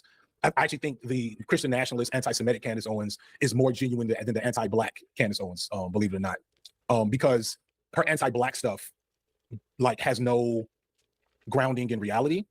versus her like Christian nationalism is like a popular thing. Does that make sense? Like I've always ignored the Candace Owens of the world as like people to address because they don't actually represent a black body politic or ideology, right? So there's no need for me to engage with it seriously from a black centered standpoint because truth be told, 95% of her viewers are white people, and racist white people. Versus like I've critiqued, Louis Farrakhan. You know what I'm saying? Because Louis Farrakhan was kind of like the last big bastion of black radical thought that was allowed to exist for the last 30, 40 years, and has like a sense of following and respect, rightfully so, amongst black people. So like Candace doesn't. So that was the whole point of a series of videos. And I'm not going to talk about Candace Owens. And what's the really crazy one? He's like insane. He even wears it on his face. Old man. Somebody in the chat, help me out. No, not Peterson. Oh no, yeah, Jesse Lee Peterson. Yeah. Oh yeah, Jesse Lee. Yeah. There's no reason for me to address a Jesse Lee Peterson. But Christian nationalism is a large scale movement that just happens to include those black conservatives. And so like I think she's sincere when she gets into her Christian nationalist bag. So when it comes to like someone like Bad Empanada, you think there's a grifting element. Do you think there's sincerity underneath it at all? I think Bad Empanada I think he's a leftist and anti-capitalist. I can't judge because I think he's outright said he's not a Marxist, but I think he genuinely wants to see America decline and destroy American empire. And I rocks with that, right? And I've been on record and talked about the fact that I've enjoyed his essays, his video essays in the past. And I think when he's doing the educational aspect of that is sincere. And I also, if I'm fair, I think when he's doing his critiques of larger figures, that there is often a sincerity attached there because I thought Hamas was Bricks, you might be behind on the VOD because I talked about that a little while ago. I thought Hamas was a reactionary group, not a resistance group, a group that was mostly started with Israeli money. Yeah, that's one of the ironies is that they preferred Hamas over the PLO. However, wasting your time criticizing a resistance group which is reactionary is a great way to describe them. Look, in these kind of circumstances, just like in the Iranian revolution, reactionary elements in the face of a threat to self-determination, reactionary and nationalist groups will tend to rise to the top. It doesn't mean that let's we gotta concentrate on a Hamas. Let's forget about the IOF, right? And that's not what Bricks is saying at all. But you're right about the suitcase of money, and that the PLO and like more. So with the PLO, we're talking about and previous resistance groups in Palestine were more left-oriented politically. Hamas is more of the reactionary variety. But again, the reason he's saying I'm not criticizing these groups is that in addition to being reactionary, they are the resistance groups. They are the thin green line, I guess, to the extent that it exists between the Palestinians and the Israelis, and as such, they're not just fighting against Israel, right? Israel's going in right now and supporting criminal elements in Palestine and also ISIS elements, and Hamas is fighting them. So it's not like we're like team, we're not here, it's not team fucking sports. It's a fucked up situation. But yeah, Hamas is not the concern, not what's killing people in Palestine right now. So I hope that makes sense. And I want to convey your good to see you too, Vamps. And anybody, I don't know if Vrix wants to be in concurrent with the rest of us, or is like trying to watch the previous bits of the stream at like 1.5 speed, but eventually you'll see this, Bricks, and I hope you'll understand. Critiques are not like, you can kind of tell. So we're talking about Hassan and the Democratic Party and this kind of like reclamation thing he's doing in the moment. I get the intention. I'm skeptical, right, of the results. I think he's taking a big risk with his reputation, and it's kind of clear in terms of like how many on the left are regarding him. So like a critique of Hassan's current democratic movement is necessary. It should be critiqued. When it's paired with the most inflammatory, uncharitable, everything else, it does actually make the whole thing less valuable, because it's just less useful to actually like. It's kind of like going back to an old enemy. Actually, that's not a good example because history proved that to be otherwise. So let me actually save that. But I hear Pearl and I think of the drag queen. I hear Pearl and I think of Splatoon. It's kind of like, yes. It's a common thread. Right. Yeah, it is. But the point I'm saying is like critiquing the here's maybe an easy example. When people critique Caitlyn, is it Caitlyn Jenner? The transgender, is it Caitlyn Jenner? So like Lady critiquing Caitlyn Jenner's car or whatever. Yeah. So like critiquing her on transphobia and being MAGA and all that bullshit, cool. Misgendering her within the critique minimizes the critique. It derails the value of what that criticism could and should be. And so it's kind of like a similar thing. It's like if you're going to criticize large figures, then that critique should be specific and pointed, and attempt as much as possible not to engage the social media of it all, the rage bait of it all. And so when I see Empanada kind of consistently engage in rage bait, then that clip that makes no sense, the context that's missing is that I've seen Bad Empanada use Nazi dog whistles to attack Black people on Twitter. Like I've seen that. I have pictures of it. And so that's which ones? BRG called him a Zog slave. You know what I'm saying? Zog slave? Yes. Yeah, and it's in the context of BRG being like, hey, leftists, maybe you don't use Nazi dog whistles. And then Bad Empanada responds with that.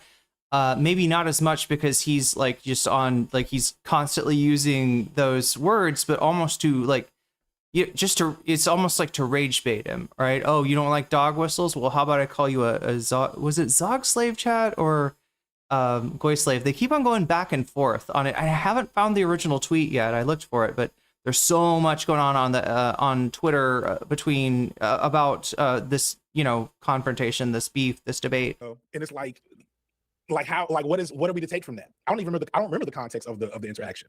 But when I see a leftist call a Black man a Zog slave, you have to question everything about that person's politics, because what is your goal there? The most likely goal is to create rage, which farms engagement, because that's exactly what Destiny still does, I guess. I don't know. I don't pay as much attention to Destiny, but that was his tactic on Twitter. Let me get on Twitter, yell at people, say ridiculous, offensive things that brings attention. Maybe someone will want to come talk to me on my stream, and then I have content, and I don't know what to make of that. I know what to make of that. I said as much myself about it, and so that kind of is what it is at that point. Do you rescind your comments about the anti-Semitism in Zootopia? They really want No. No. Okay, so yeah, that's the one. Yeah, there's an anti-Semitism and Zootopia video on his channel that I guess Bad Empanada said I don't know, should we watch the Bad Empanada video on that? You kind of have the frustrating thing about this is like, I feel like if I watch the Bad Empanada version, right? So every one of these, videos or controversies or whatever, there's gonna be FD's video, and there's gonna be Bad Empanada's response, or there's gonna be like Bad Empanada's video and FD's response, right? And it sort of makes you feel like, to be fair, to be objective, you sort of feel like you want to watch both of them, because there's a chance that either could take the other one out of context here. Oh no, I don't rescind that. You know what I'm saying? Now, first off, let's be clear. I'm new to live streaming. I'm new to understanding that I can't be flippant and galaxy brained during the live stream. But I do think that was utilizing anti-Semitic tropes that are in a lot of American media, and I don't think people actually recognize how often anti-Semitic tropes are used in American media because people don't have an actual Western. All right, Burple, let's see if your prediction comes true. Empanada knows Western media. The thing that frustrates me is that the critique isn't even just that I was like, if the critique was just that was a bad take, that wouldn't bother me, right? If it was just like, I don't see the anti-Semitism, I think it's this, that's fine. That's how interpreting and analyzing media works in, media studies, you know what I'm saying? And in the humanities. What he turned it into was, I was being a liberal Zionist by identifying anti-Semitism where it didn't exist in this random other media thing. And that's a reach. And that's kind of my point, is that you can't just say, like, if it would have just been like, this is a bad take, right? This doesn't make sense. This was silly, which it was. Like, it was a silly moment in a stream that I put up because I make streams now, right? But to say proof of FDC. Wait. That he thought the Zootopia thing was just a. The Zootopia thing wasn't a prepared video. The Zootopia thing was just a. It's looking like it's going to be cleanup this time. I mean, maybe the way that I'm going at this, but like it was from a live stream. The Zootopia video was he's like, I assumed this was like prepared content that he had like written an essay and I don't know, noticed some themes in Zootopia or something, written an essay about it and made like a whole ass video. But it's sounding now like maybe like the way he's talking about it, it was like a live stream and there was a little bit of galaxy brain there.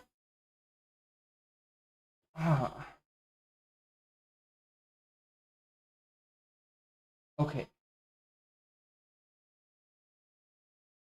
Oh my God, chat. Oh my God. Let's try not to lead on stream. That will definitely. Yeah, and again, chat. The thing that FD said earlier, you know, the word.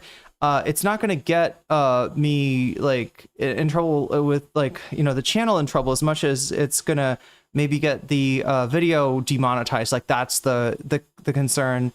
It was definitely during a live stream. Okay, so he's been doing more and more of these you know, videos. It's usually on like signified B-sides, right, that he posts the live stream stuff, but maybe not entirely. And you know, sometimes what he'll do is he'll even fold in conversations he had on live into his video essays. That this Disney cartoon used anti-Semitic tropes, and what he's really trying to do is center Jewish safety during a genocide. And it's like, how do we get there? How do we arrive at that conclusion? You know, what within this 10-minute clip where and he cuts the first 5 minutes of me talking about being enjoying galaxy brain analysis when he did that video. Because the first thing I say is like, look, all you people that say it's not that deep, that's fine. I think it's always that deep, et cetera, et cetera. And then I go through my thesis on the Jewish tropes within the movie. It's not my strongest piece of media analysis, although if I wanted to, I'm sure I could go deeper. But it's the reach to say this is proof of FD Signifier's support of Zionism or his liberal Zionism. Because the underlying message in that is that we're just supposed to not ever pay attention to anti-Semitism. That like even mentioning anti-Semitism in Western media and culture is wrong, which is dumb because they're literally building, like Tucker Carlson and them are literally building political movements off of non-centering Palestinian critiques of Israel. When you hear Tucker Carlson and Candace Owens and Marjorie Taylor Greene talk about, you know, being anti-Israel, the Israel lobby, the Epstein class, that has nothing to do with they're thinking America first, right? They're thinking they don't okay, so yeah, this would be like if you like, okay, let's rewind that, right? If you came through this and you heard him say like is the FD, if he doesn't think like the Epstein class is a dog whistle, right? The issue with America, you know, them are literally building political movements off of non-centering Palestinian critiques of Israel. When you hear Tucker Carlson and Candace Owens and Marjorie Taylor Greene talk about, you know, being anti-Israel, the Israel lobby, the Epstein class, that has nothing to do with like they're not. Well, yeah, that's true. The Epstein class is usually a point of agitation against the rich and against capitalism, like right against capitalists, right? It's not, you know, the Epstein. I'm trying to think of. I mean, obviously Epstein himself was, you know, was very, you know, right-wing Israeli nationalist in his viewpoint. I don't remember hearing him saying or seeing anything in the Epstein files of Epstein talking about Palestinians, but not thinking about Palestinians. I would be surprised if, you know, it was anything other than a very Likudnik perspective that he held. Thinking America first, right? They're thinking they don't have an issue with American imperialism or colonialism or neocolonialism. They don't have any interest in a free Palestine, but they are attacking Israel, and that's useful in a lot of ways. Oh hell yeah! But we have to be able to discern the difference, you know. So yeah, I feel like the difference there is that, you know, the rise of like right-wing online anti-Semitism tied with pro-America stuff is like very clear and tenable. But in terms of actual power in the context of Gaza, that's what a lot of people are thinking about it through. The context of Gaza is that media tropes being zeroed in on about anti-Semitism being wholly invented, ADL statistics being wholly invented to supply the narrative of oppression of Jews, it being kind of taboo to talk about Jewish supremacy, for example, because of the historical tropes, because it's hard to explain to someone without sounding crazy the fact that those are different things: Jewish control of the global banking system. Did you see this? Jewish supremacy in the context of Israel. I opened up this section here. I think a lot of people have very strong feelings about it because of the context see it? delivered. That being said, what you talked about in that, you know, 1 minute clip of a live stream about a movie with, you know, whatever A furry movie. I think like, if people want to talk about that, there's better ways to do it than immediately making a 30-minute video about how you're a Zionist for that. So, I mean, yeah. So no. So like, to me, it's actually somewhat connected as I've, you know, read more and talked to more people about these various conversations. To me, like the discussion of anti-Semitism in our media isn't even really about centering the safety of Jews per se. It's more about guarding the through lines between principled anti-Zionism, principled Palestinian liberation efforts, and people building platforms. You know what I'm saying? People building clout off of being anti-Israel. And I do think, I don't know if I agree with the absence of power on that, because when I look at like Marjorie Taylor Greene is being mainstreamed, right? Tucker Carlson may or may not run for president. And if he doesn't run, he's definitely going to be a kingmaker as like the inheritor of the MAGA legacy, right? So the growth of their platforms and their pivots since October 7th, I don't think you can look at those as not materially important in terms of like our current political reality. Like Marjorie Taylor Greene went from being a literal QAnon adherent to being on The View and presenting herself and effectively getting herself over as a moderate to a lot of people, right? And so like I do think it not so much. It comes in sections, right? And each of those sections has a seed at the center. And then the sections are just kind of crammed into the space that's in the durian to make that the shape of the space. Supposedly you can do something with these seeds, like cook them, but I've never messed with it. Much for the sake of, oh, this is dangerous to Jewish people who are being oppressed globally, da da da da. As opposed to, hey, I need you all to recognize how these individuals are manufacturing consent using tropes and ideas that have been subterfuge in a lot of American media for a long time, and then just adding this little sprinkling of this on top, and you're rolling with it, you know? Yeah, look, the problem with the, you know, the problem with the narrative of Jewish people as,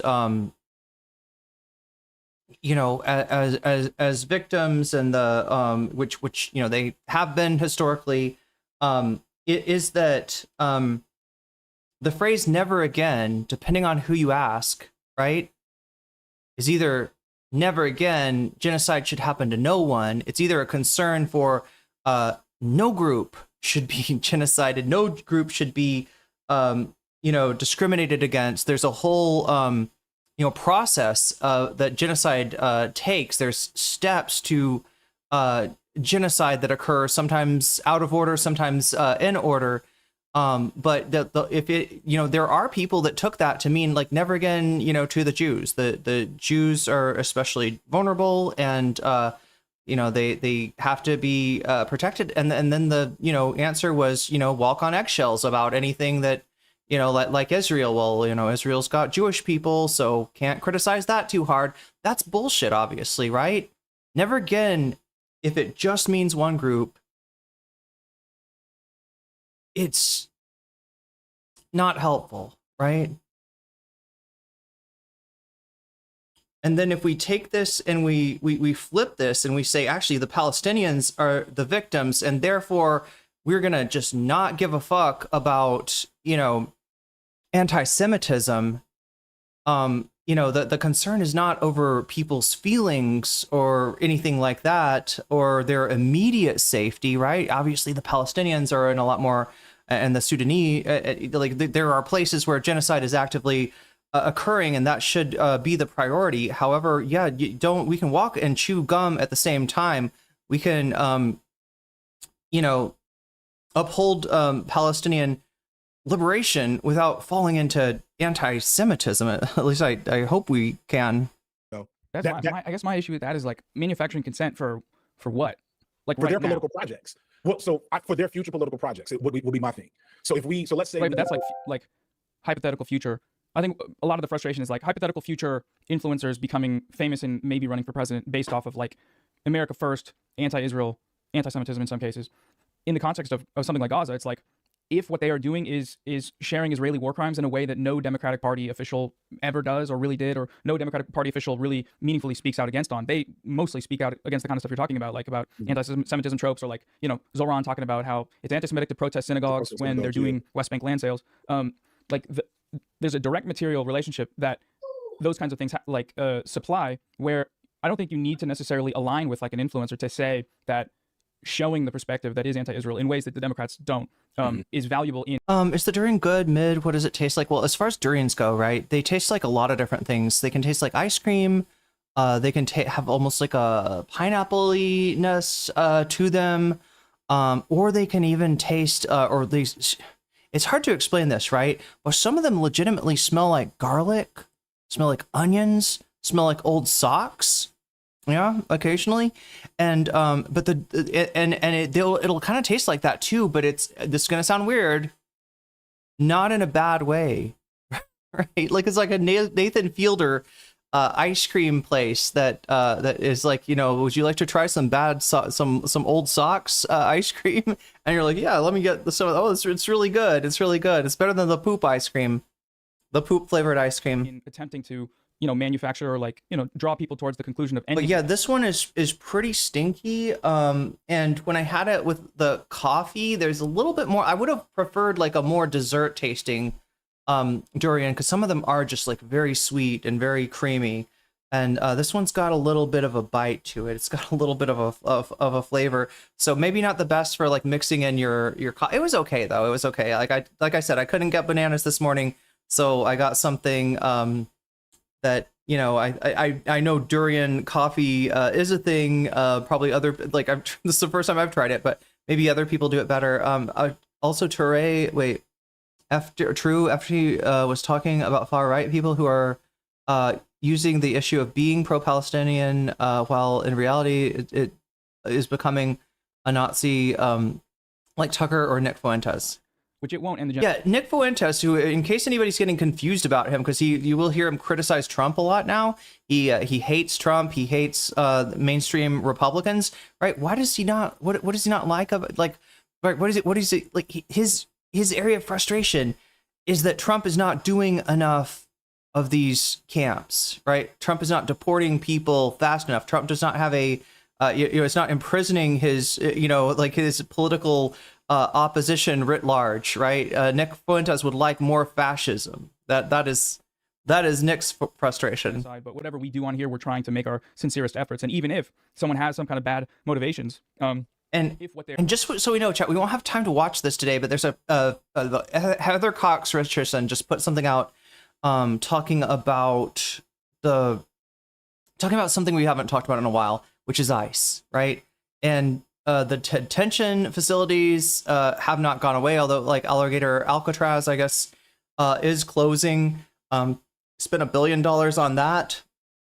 Spent a shitload of money on this ICE stuff, but Tom Homan is carrying on with deportations and all the stuff, just doing it in a quieter way than Kristi Noem was doing it. So that stuff is still going on, and we need to get back to it. We need to pay attention to it, because part of the nastiness about Trump is he'll do something that is like, a world threatening war in the sense that the war, the closure of the Strait of Hormuz is threatening the well-being of the world, kind of takes up all the attention. Nobody's talking about ICE anymore, right?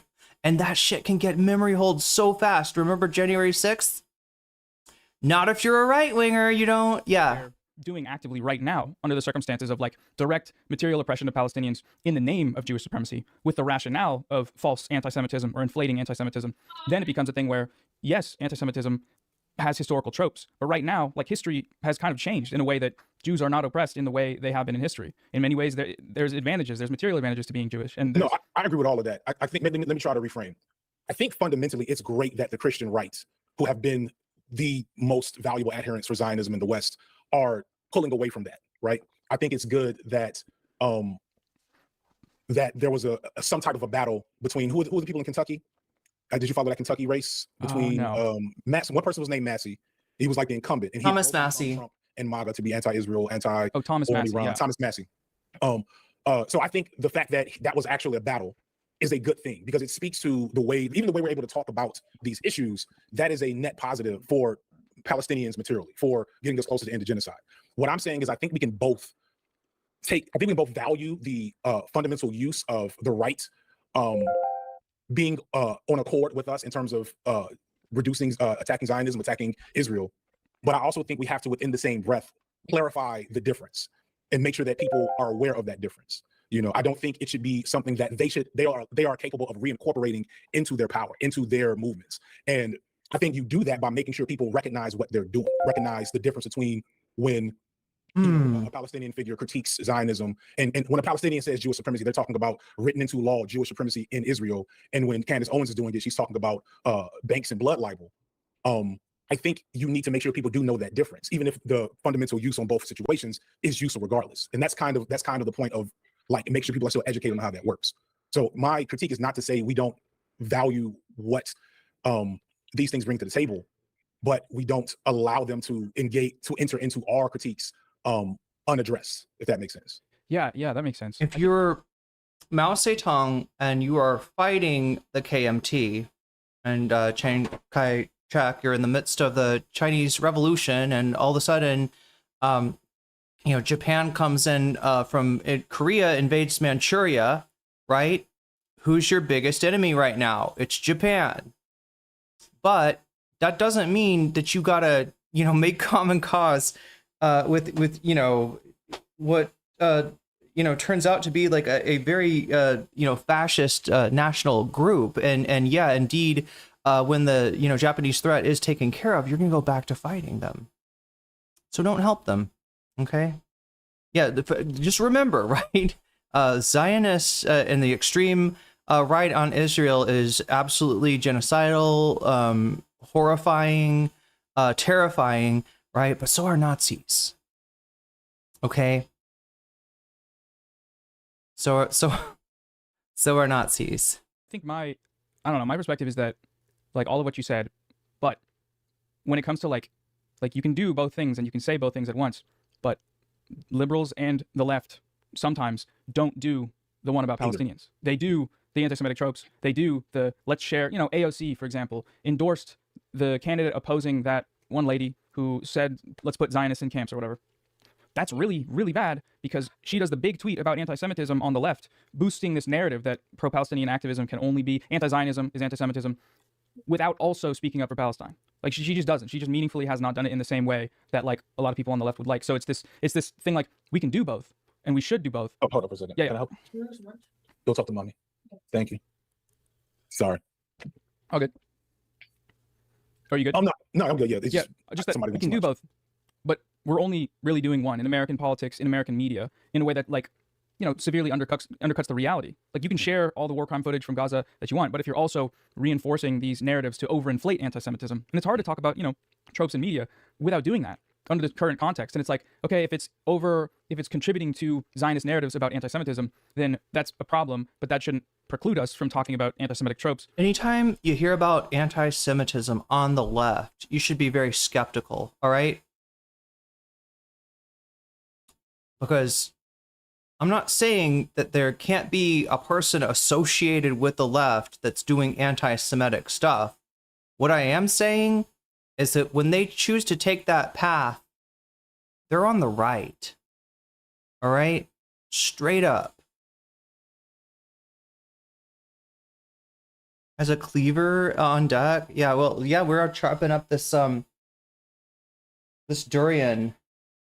Yeah, and it almost becomes like less dangerous, like at this state, because like look at that, I can grab it when I got it cut up like that, I can grab it like that. Now, is there a chance that there could be like a? Oh, I don't think so. Right? I mean, it is worth trying to pull apart all the sections that you can, because sometimes there's a little bit of durian meat hidden somewhere in here, and you wouldn't want to just like throw it away, but. It almost looks like there's another section here, but I don't see where there's like any room. Look at that. I'm squeezing it right here, and it's very thin. But I think we do have another, yeah.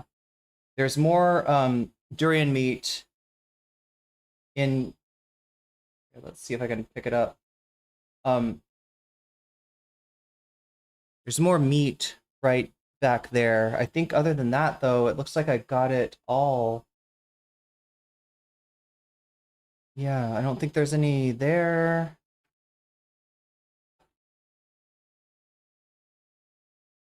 Yeah, it looks like we kind of, like I said, it's a very small durian.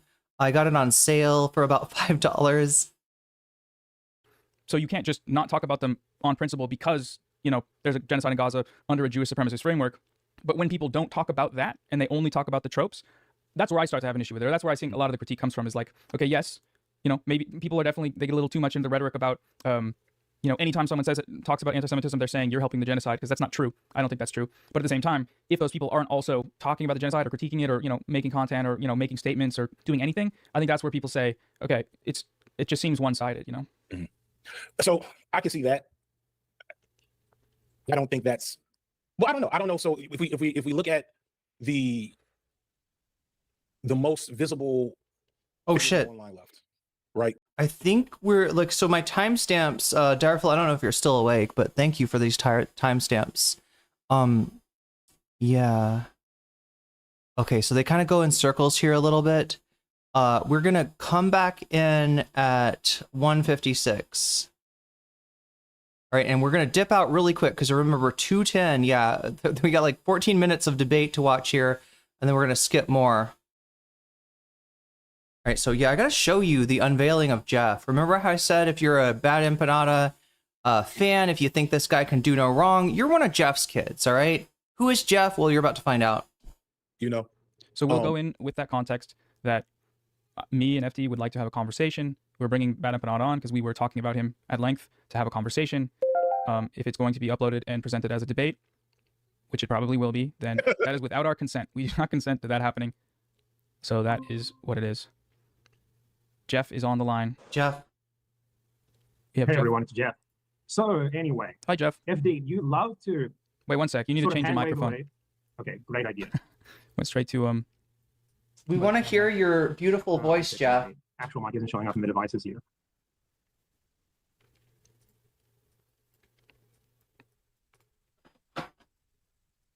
I swear, FD, I didn't plan this. It's my failure on not staying on code myself. Zionist Nazis. I don't even know how that came up, but that's why I'm here. Wait, so say that one more time, sorry. He decided to call me a Nazi for being too anti-Zionist for his taste. So I never said that. Yes, you did. Yes, you did. I didn't. Give me a break. Anyway, let's talk about the actual Wait, no. Did he say? Is that something you believe? He said, oh, he uses Nazi dog whistles for not caring. Did you use a Nazi dog whistle? The typical bullshit. Did you use a Nazi dog whistle? Did you call beach? The problem with Nazi dog whistles is you don't have to be a Nazi to use them, right? You could not be familiar with them, think it kind of sounds cool. You could be somebody that's not familiar with the, the term Zog. And then somebody's like, oh yeah, well, the United States government is kind of like a Zionist occupational government. And you're like, hey, yeah, that's right. Joe Biden's a Zionist. We got AIPAC, like most of the, prominent politicians are very pro-Israel, right? It could make sense to you. And you could be like, yeah, this is like descriptively what it is. And you didn't notice who put that in your ear. You didn't scroll over. You scroll over their name and click on their profile and go see the fucking groypers or whatever sign, whatever dog whistle they got on there that should tell you that this is a Nazi. And you're just, oh, thank you, helpful person who is a fellow pro-Palestinian, advocate, and it's like, no, you just got psyoped, right? And that's nasty, right? Because then people will say to you, hey, why are you saying that Nazi talking point? And you're primed to think that when somebody says you're being anti-Semitic, that there is some kind of defense for Israel that's going on here. Pay attention. Is there a defense for Israel?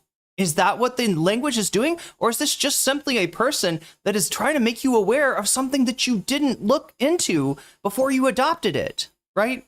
So, Nazi dog whistles. Do you understand? But yeah, Bad Empanada could use Nazi dog whistles and not be a Nazi himself. I think he's not a Nazi. I mean, some of the stuff that he was saying. Well, we'll get to that, chat. And again, I'm gonna, So you're evading. Did you use a Nazi dog whistle? I'm gonna explain from a line of black men. I'm going to explain. I'm gonna try to go into this with an open mind. I saw it. It sounded horrible. Anytime you turn the issue from being about, and this is my complaint about Bad Empanada, just to give you a preview.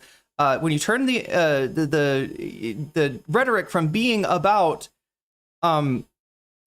Zionism and Israel to be about Jews. Yeah, that's a problem, right? Does it mean that this guy's a Nazi? I mean, nothing in his fucking past indicates that. Like, Bad Empanada, hates Nazis as much as the rest of us, right? So that's not what a conclusion I feel comfortable jumping to, but could it make some of his community members more vulnerable to that kind of radicalization? Absolutely. And that's part of the problem. And I am worried after seeing like a fucking Bad Empanada come in here sounding like a Vosh fan talking about snowflakes, right? I'm a little bit worried about Jeff's kids, right? A black man. Who gives a fuck if he's black or not? Okay. I give a fuck if he's black or not. I think. Have you heard of the Jewish? You are avoiding a direct question. I'm answering the question to you. All right. Wait. We gotta just okay. So yeah, 208. All right, we're like 12 minutes from this.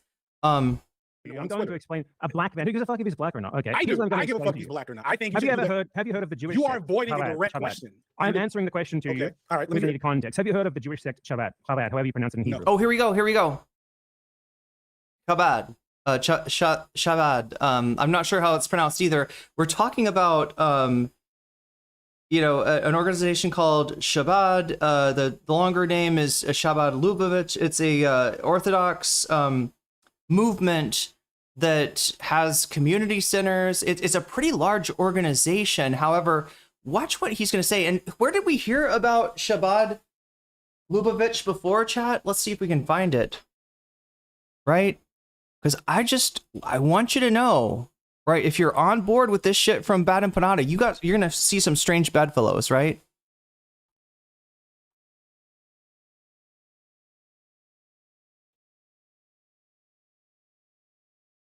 Oh God, these channels are so fucked up. Some of these are like, okay, clip taken from predictive history. That's good. All right, these are clipping channels. Like some of them will also use his voice as like an AI version of his voice to make their own videos. People do this shit with Richard Wolff too, and like they're, you know. But he used to be the leader of an organization called the Shabbat Lubavitch.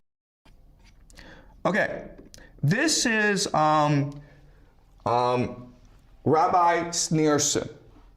And he is the leader, or he used to be, he's died, but he used to be the leader of an organization called the Shabbat Lubavitch.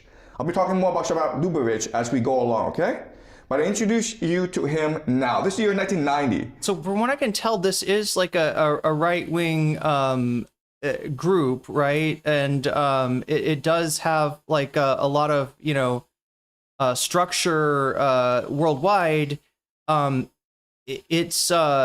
it's also one of the things it does is it has Jewish community centers all over the world. I haven't looked into it. I would love to, you know, talk to somebody maybe that had some experience with this, had been to one of these centers, somebody on the left who is Jewish and had been to one of these centers to get a better description and honestly to understand this organization a little bit better, because I don't fucking trust Professor Jang and his wacky conspiracy theories here to get it right. And then I got to kind of question, you know, Bad Empanada and also where did this come to him?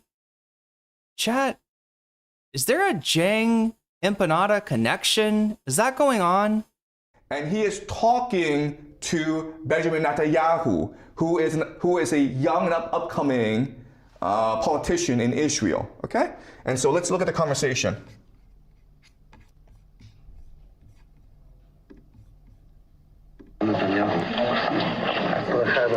This is Netanyahu, okay?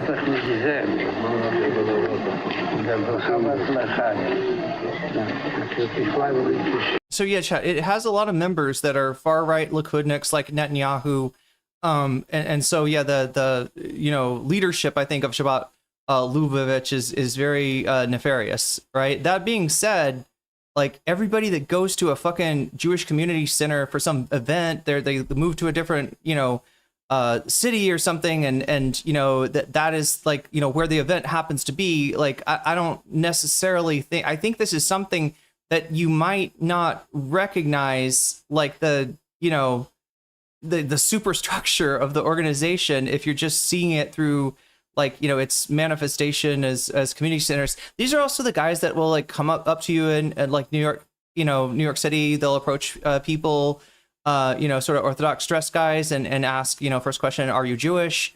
And you know, if you say yes, the second question is like, are you really Jewish, right? When's the last time you went to synagogue? And they're kind of trying to, they're trying to recruit Jewish people to a more Orthodox way of living, right? They're trying to kind of spread the, you know, this kind of you know, Orthodox culture, right? As being somehow a more authentic Judaism, even though, chat, Orthodox is a modern invention, right? These, you know, these clothes and stuff like that, they are, you know, they were, you know, worn by Jewish people and you know, shtetls in Eastern Europe, and they're not, you know, it's part of the, you know, lifestyle is to wear this stuff, even if you're in a very different climate than the cold climate there. So yeah, there's more that I need to learn about this, but like that's how. Let's see. I don't want to watch too much Professor Jang because again, but that's what Bad Empanada is talking about. I don't know if he got it from Jang. He might not. But let's see what he has to say. No fucking way. No, I'm not very knowledgeable on this topic. No. Shabbat is the organization that Kahan I'm not sure. I mean, Kahanist is also a thing, right? It describes a certain, you know, a certain far right Jewish national or Israeli nationalist ideology. Every time I see Professor Vid, I can't help but thinking the classroom is populated by Muppets. There's 3 people in there. That's what it is, right? He does these classes, right? During the break, I guess, and the school's on break or something, or the kids that he brings in are on break, and sometimes they'll ask questions. But yeah, they're in there to kind of fake a classroom and also to help him, I think, out with some of the tech stuff that or reading it. Forgot to name drop Beryllium. Wait, Beryllium, the right wing guy, the right wing gay guy, Beryllium. He's a piece of work. His name's Will. This kind of orthodox is relatively new. It's got roots.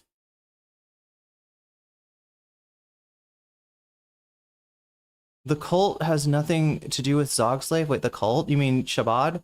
I don't. Is Shabbat a cult? What's up, Kilias?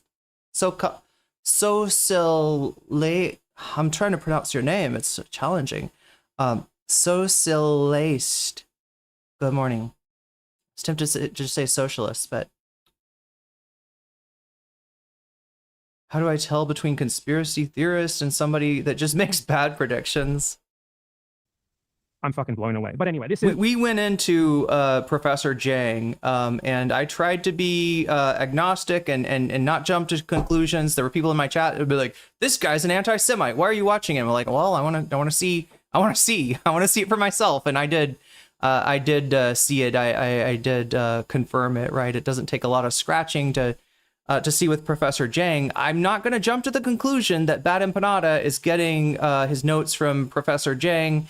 Again, this guy makes videos about history and knows his shit, and so again, he's not. And I would think that if I would think that Bad Empanada, has he done a video on Professor Jang?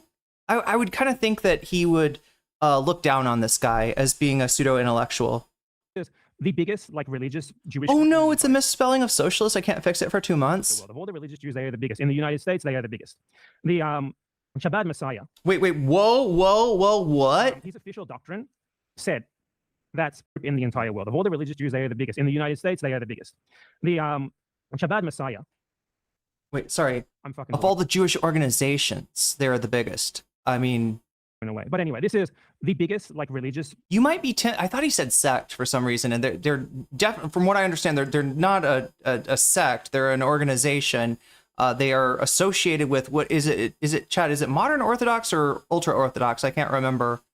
But they are not. I don't think they're themselves like a sect. Like they're not like on par with like Reform or conservative or the different like forms of Judaism. I think they're an organization.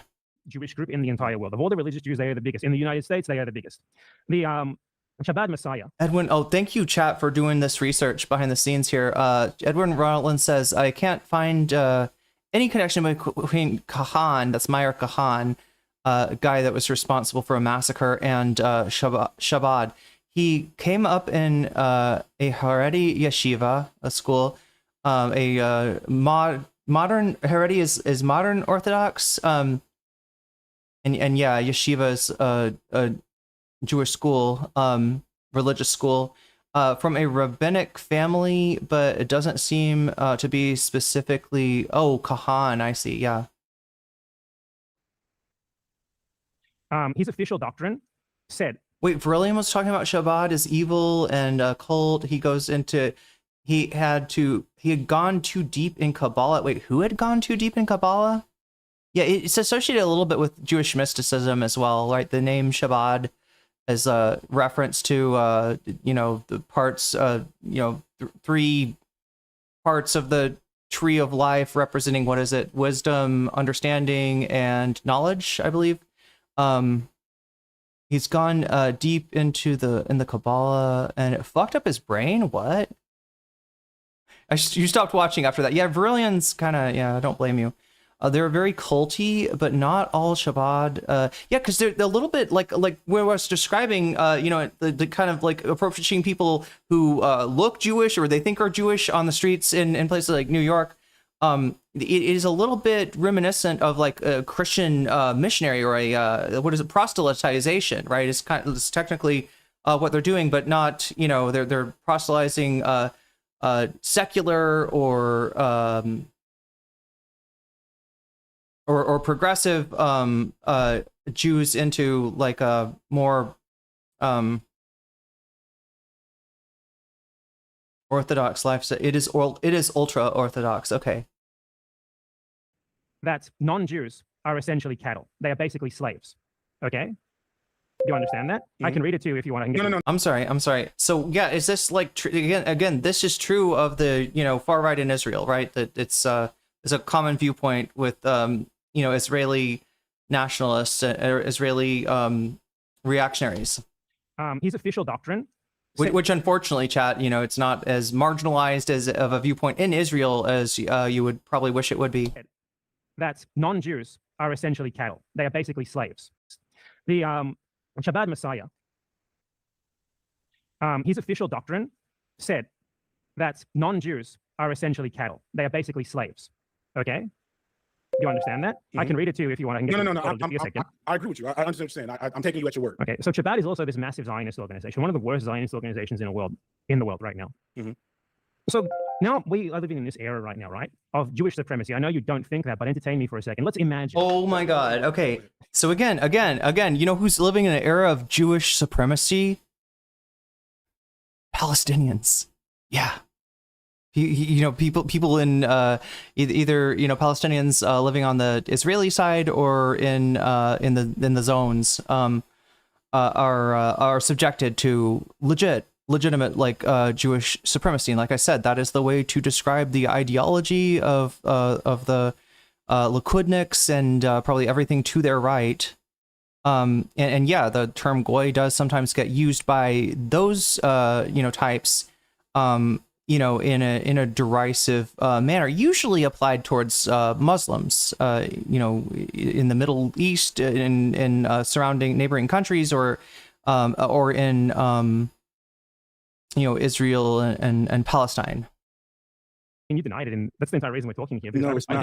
I think before asserting his positions, you should let him, you know, just explain what he thinks. Okay, great. So what I was saying there is that we live in this time of actual, like, real Jewish supremacy. Jewish supremacists are committing genocide against people who aren't Jews. Now you're pretending you believe in that. But anyway. Wait. Against Palestinians, am I right? Are there other groups? Are there? Like, it's not like I don't. Well, I mean, to be fair, no. Okay, so there are you know, Christians in Palestine.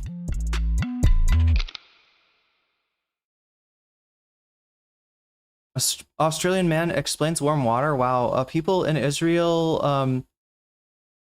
and he never, wait, what is this? People in Israel never make, okay, sorry. One of the big issues I have with B is he constantly talks about his issues with Zionism, then makes Jewish jokes about Zog and Goy, etc. But there are more Christians. Oh yeah.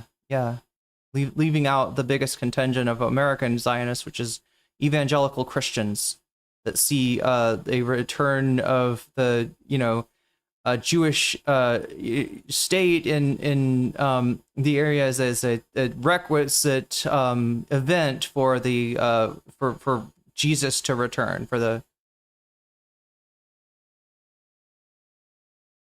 There's one thing I've learned from MAGA is never ever underestimate a motherfucking cold. That's right.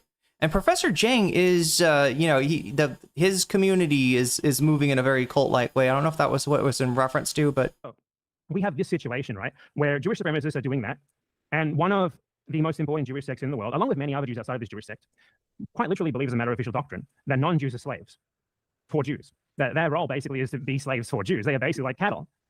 So do you think in this moment there might be more utility to perhaps not screaming Nazi whenever someone... Oh, I see. So this is the difference between other Haredi traditions and the... Am I saying it right, Chad, or is it Chabad? I feel like it should be Chabad. Is that how you say it?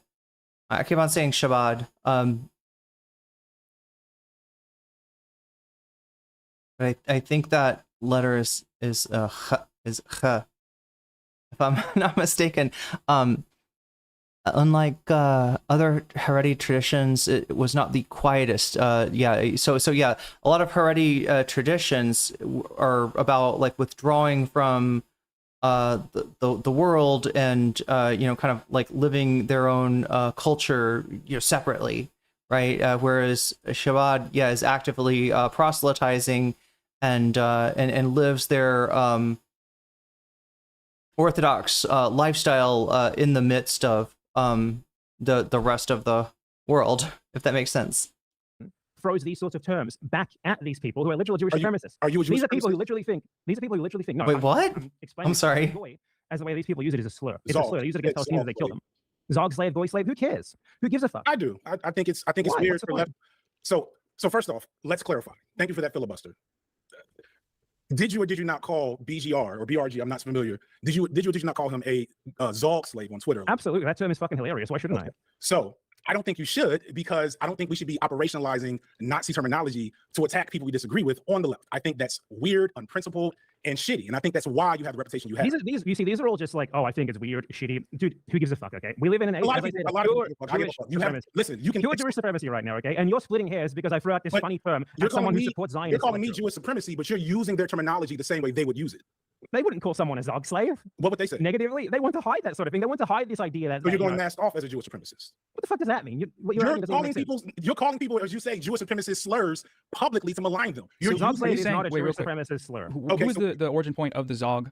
What are you saying about it? BRG is a guy. BRG. Yeah, he called him a Zog. He's a huge. Black Red Guard is the name of the Twitter account that we're talking about. I don't know much about that guy, honestly. I've seen him around. Don't really follow him. I'm gonna also so yeah, chat. Remind me, like, 10 minutes from now. Because I don't think we should be operationalizing Nazi terminology to attack people we disagree. I'm slowing it down for. I think that's weird. I'm slowing it down for you a little bit, and I am gonna put it on because so we can hear everything here. Just remind me, 10 minutes is where I cut it out. That's where the slurs get dropped. Unprincipled and shitty, and I think that's why you have. And again, it's FD. Saying to describe that part that you saw the beginning of, right? That's when the slur dropped in the Twitter clip that we were watching. He's saying, well, why not? Like Bad Empanada's like, well, you can take things, you can change things, right? You can I don't know, what is this, like reclaim? Is that what he's like kind of talking about? And the terms like Zog, and then FD's response is like, well, why not? And he says the N-word with the hard R, like, why not call me a and it's like when he says that as an example, it does make sense. Bad Empanada obviously takes umbrage and reacts as if he's calling him that, but I think FD does at some point say something like, call me a an N-word, as if that's what, I don't know. We can't watch this part though, because like I said, it's not a big deal if a black guy says the N-word. That's not gonna get like moderation. It's not gonna put my channel at risk per se immediately, but what it does over time, the more stuff like that appears, the less likely a video is to be monetized. And if I was watching stuff like that all the time, yeah, the channel would probably could get demonetized as well. So yeah, it's more of a ad issue than anything at the present. reputation you have. These are all just like, oh, I think it's weird, shitty, dude. Who gives a fuck? Okay, we live in an age. A lot of people give a fuck. I give a fuck. You have, listen, you can pure Jewish supremacy right now, okay? And you're splitting hairs because I threw out this funny term as someone who supports Zionism. You're calling me Jewish supremacy, but you're using their terminology the same way they would use it. They wouldn't call someone a Zog slave. What would they say? Negatively. They want to hide that sort of thing. They want to hide this idea that. So you're going masked off as a Jewish supremacist. What the fuck does that mean? You're calling people, as you say, Jewish supremacist slurs publicly to malign them. You're Zog slave is not a Jewish supremacist slur. Who is the origin point of the Zog?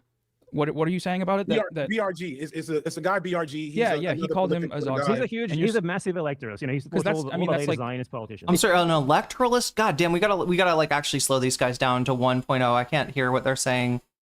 And again, chat, I'm gonna cut out in about 9 minutes here, so that I'm not really established in American or Western media apparatus that Zog is anything other than the dog whistle that it is. It's, you know, Zionist occupied government. I don't think anyone in the American media apparatus even knows what that means. Well, it's like the you know. I think a lot of people do.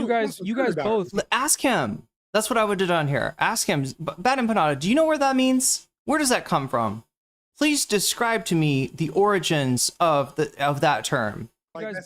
You guys both disagree with the framing that Zionists occupy the government, right? It's imperialism the other way around. I mean, it depends. Are there Zionists in the government? Yes, that's Israel occupying the government. But Israel doesn't control America. Why are you worrying about this? Okay, and the one caveat that I'd put on this is maybe under Trump it does. It's hard to tell, chat, but Bibi does have more sway over Trump than even previous presidents like Biden, and one wonders why that is, right? And there's a very simple answer in the Epstein files, right? That it is very likely that that some Israeli organization has and probably Russian organizations, or you know what I mean? Like Trump does seem to be despite his fucking world-sized ego, he does seem to be a lot of times the victim of compromise, right? It does seem that a lot of people have shit on Trump. So, we kind of don't know if the current president of the United States is controlled by Israel, but that's a separate matter due to Trump's behavior, possibly. Right now. Well, because we're talking about the terminology of Zog. Let me explain. I worry about it because I recognize that when you do shit like that, it's not in support of Palestinians. It's not even to attack Zionism or to attack Israel. It's to bring attention to your channel and your content. So that's just speculation over my motivations. It's worth. Doesn't matter. You don't know what I'm thinking inside. You don't know. You don't have any proof of this. Yeah, I'm just giving you my speculation. I'm telling you why I care. You can tell me why that's incorrect, but like telling me that that's my speculation is just saying. So maybe the question: do you think is that in service of a broader political goal, Bad Empanada, when you use language like that? Yeah, absolutely. What's the goal? We live in a world that is Jewish exceptionalist, Jewish supremacist, and this framework, these sorts of frameworks, are what specifically led to the genocide in Gaza. People like the left has been basically philo-Semitic for decades. Look, put it this way: if you're going to talk about Empanada, because I do think there's mistakes by Noah and by FD here. Like there's flub ups. There's things they could say.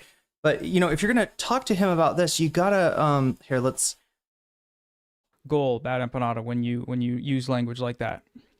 Yeah, absolutely. Because the fact of the matter is, we live in a world that is Jewish exceptionalist. In what way does not saying Zog, unironically, I don't mind if you're using it. It's a pretty pervasive term now. So if you use it as a joke to make fun of fucking Nazis, great, right? But if you use Zog unironically, if you talk about goys as if you are oppressed because you're not Jewish, which he's low-key alluded to. Vadim, are you in the chat? What do you think about that? This is the thing I was going to ask you, right? I don't want to. Vadim and I've got like slightly different interpretations of this, but I'm actually relying on some of the stuff Vadim sent me to look into this, because I really do want to get a good answer. I want to come to this methodically and objectively and land on the right thing here. But yeah, this is where I started to have a problem. Like, yeah, you bring up the Chabad Lubavitch and you know, there's a Professor Jing talking point, and then this this thing right here. A political goal, bad empanada, when you use language like that. You got to make him answer. What is your political goal? What are you doing with that? What happens if we don't use language like that? How does Zionism, you know, benefit? How are Palestinians harmed if we, or in what way could we? I don't know. There's just like there's not a lot of. Yeah, absolutely. Because the And fact what of does the it matter do? is we live in a world that is Jewish exceptionalist, Jewish supremacist, and this framework. So if we rage bait Jewish people, then maybe the exceptionalism and the supremacism will disappear. These sorts of frameworks are what specifically led to the genocide in Gaza. The framework of allowing somebody to say, oh, no, that's anti-Semitic as a deflection from something that Israel's fucking doing. That's very different than this. This is just you being like, I want to use those words too. This is Bosch. I'm sorry, but FD's got a point. Just like I'm going to point out that BE has some points later on criticizing FD, I think. But FD actually does have a point comparing this shit to Bosch. This is very Boschian, right? This is giving N-word Andy. I mean, obviously it's on a different level. I wouldn't you know, compare any of this stuff to the impact of the N-word, but it's the, you know, it's a strategic fucking you know, I don't know, Groiper posting, right? That he hasn't even illustrated what the fuck is the strategy. What is this getting us? What is the advantage? Please, I would love to know. Bad Empanada, if you're in the chat right now. People like, No, actually, I don't think I have time to talk to him tonight because we're going to be trying to get through all this content. Again, chat, just a note right here. We're getting near the 2-hour mark, okay? Oh yeah. We're getting near the 2-hour mark here. Now, chat, understand this timer, right? When it expires, the stream will expire.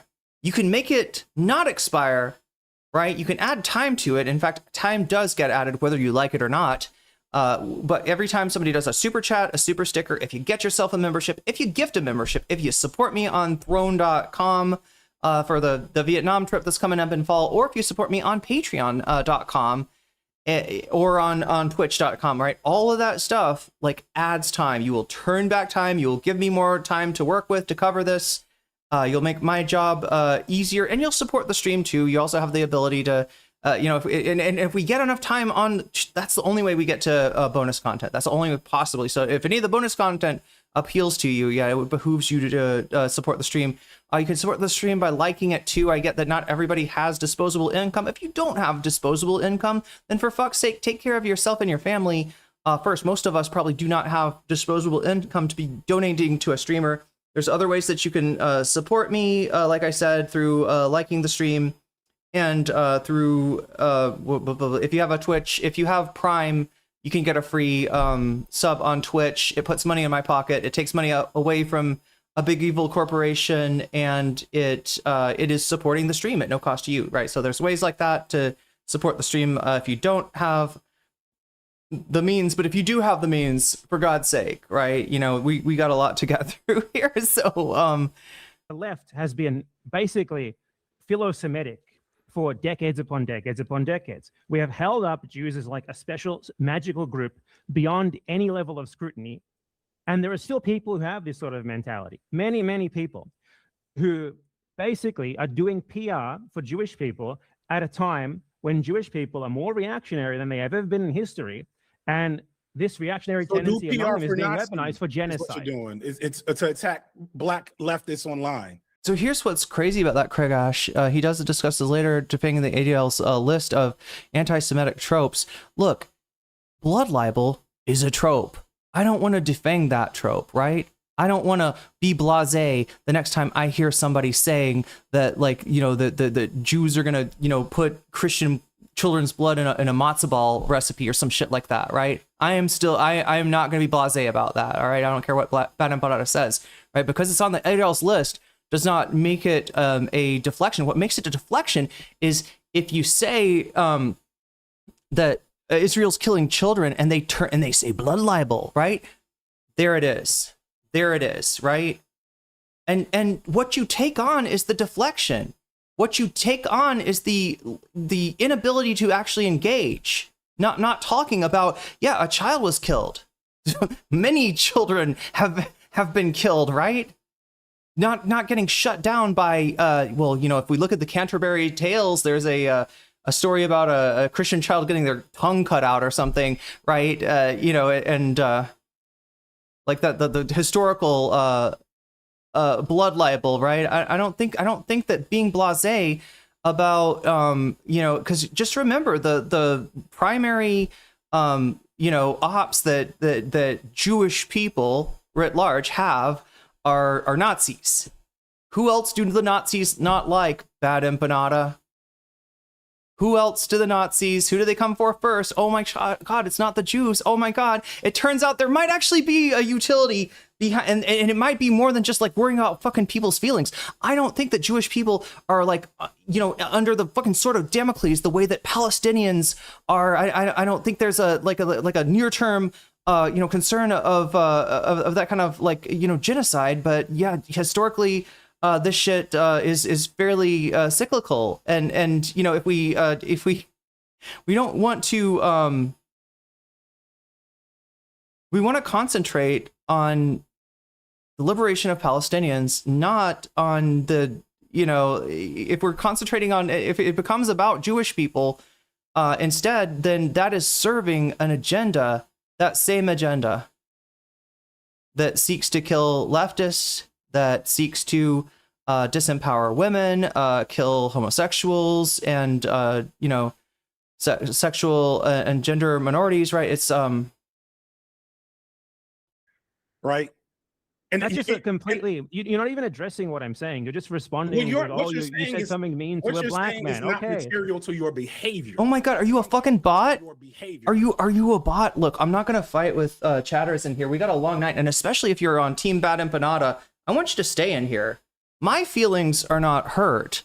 I'm not concerned about anybody's feelings. I'm concerned about the movement and not letting it get fucking hijacked. Something that you seem a little bit blasé about, Espen, but stick around. Maybe you'll learn something. I want you to stick around, right? Please, if you're getting triggered by the things that I'm saying, if you're a Bad Empanada fan, if you're one of Jeff's kids, I don't want you to crash out, all right? You will not be banned. You can disagree with me all you want. You will not be banned as long as you act respectful, especially towards other chatters. Again, I can handle my shit. I'm very serene right now. Yeah. Just direct your abuse at me, not at other chatters, and because I want you to stay in the chat. Chat, I got to get rid of this durian at some point. I don't know how to do it though, because like well, no, it probably is better to put it in the.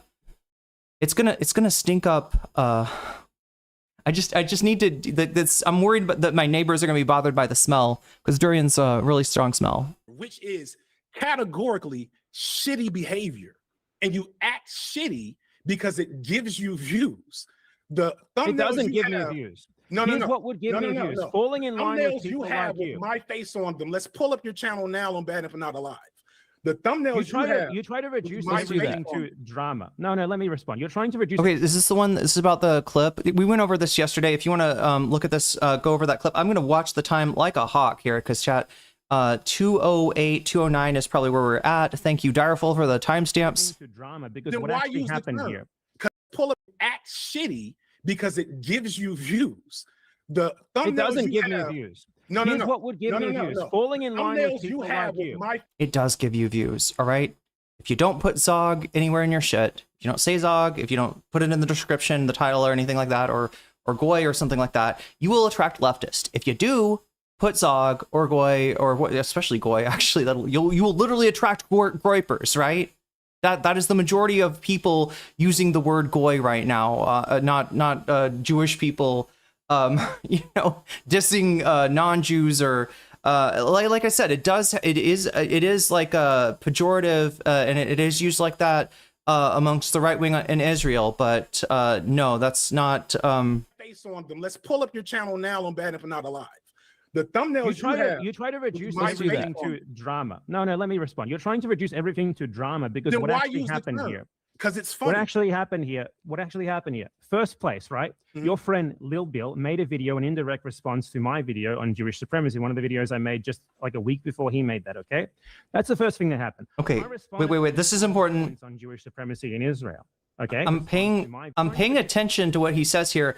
I saw what Little Bill said, and I didn't agree with it, didn't like it, and yeah, FD's pushback was, you know, not great. In that it really didn't feel like a debate. I wanted to give him the benefit of the doubt.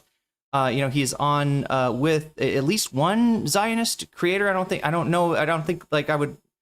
Anyway, I'm not defining Little Bill that way, but I didn't agree with what he said, and FD's opinion was a little too close to that for my comfort. So there's a criticism of FD, but I want to listen to what he says here, because this is going to give us some background of like what this all started from. Because chat, it's been going on for a long time. We saw the panel with Little Bill, deculturation, and FD, and oh my God, why am I forgetting his name? Dr. Blah, blah, blah, blah. I can't remember his fucking name. But the other guy, the guy with the Israeli flags, we saw that yesterday. But Bad Empanada is going to talk about, I think, some videos that came out before that. That are the reason for that panel existing in the first place. So everything to drama, because what actually happened here? Because it's funny. What actually happened here? First place, right? Your friend Lil Bill made a video, an indirect response to my video. Oh, okay. So Lil Bill's video was actually an indirect response, he says, to his video. Jewish supremacy, one of the videos I made just like a week before he made that, okay? That's the first thing that happened. I responded. So Little Bill saw, he's saying Little Bill saw his video, and like with that, what do we call this? We call this oh my God, in Twitter, it's called, when you refer to somebody, but you don't say their name. Something tweeting, what is it? Not vague tweeting. God damn it, I can't remember there's a Twitter term for this, but yeah, I get what he's saying that Little Bill was doing. Him on his points on Jewish supremacy in Israel, okay? Then in response to that, you, him, and 2 other people made a stream dedicated to basically indirectly refuting me. I guess the difference between Little Bill and FD is that Little Bill is uncomfortable writ large with the use of the term Jewish supremacy. FD said that he had some misgivings because it sounded like the whole thing of like, people will be like, oh, well, white supremacism. What about black supremacism? What about, like, and they'll name some, black separatist, black nationalist, describe them as being a black supremacist to try to make bookends. But chat, it's not bookends. It's not a symmetric struggle here. It's a very asymmetric struggle at the expense of black people in the United States of America, right? And so at first he thought it was like that, like another iteration of that. He listened to somebody talk about it, and he does, he is acknowledging the utility of that. He hasn't made the specification that I made where I'm talking about Israeli Jewish supremacism. I am not asserting or hypothesizing that Jews run the world, because that I hope we can we all agree on that, right? Can we all agree that if you describe like the hierarchy of the world as Jewish supremacists, you're not doing much anything different than the elders, the protocols of the elders of Zion kind of shit, right? It's like that. It's that fucking narrative. I don't think that Bad Empanada's pushing that narrative.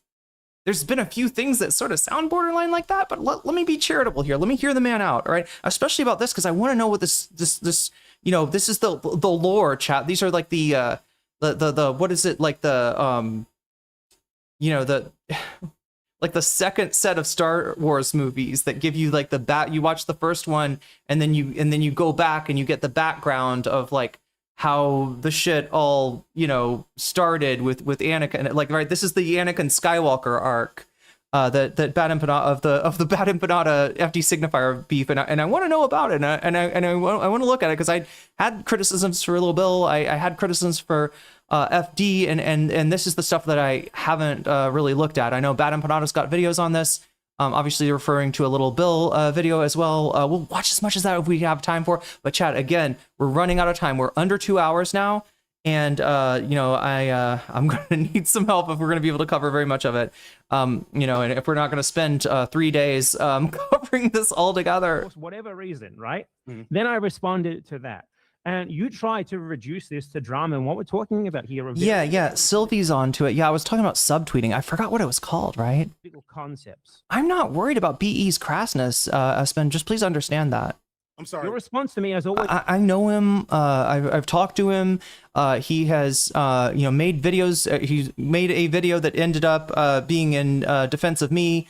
I appreciated that. I have defended him against the false accusations that the Vosh orbit has thrown at him.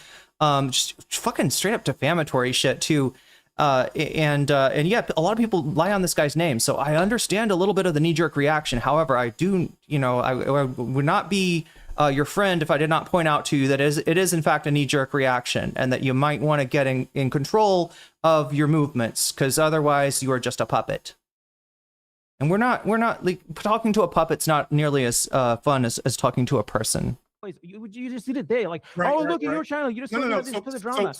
I'm talking about this because these are. I'm just looking for clarification right now. I'm talking about this because these are important political issues that matter to me. I don't give a fuck if it's you talking about them or anyone else. You are specific. At least it matters to you specifically the sort of people who shouldn't be spreading this sort of bullshit. and the Nazi dog whistle to malign slurs. Who gives a fuck if there's some slur or whatever that hurts Jewish feelings right about now? Which slurs?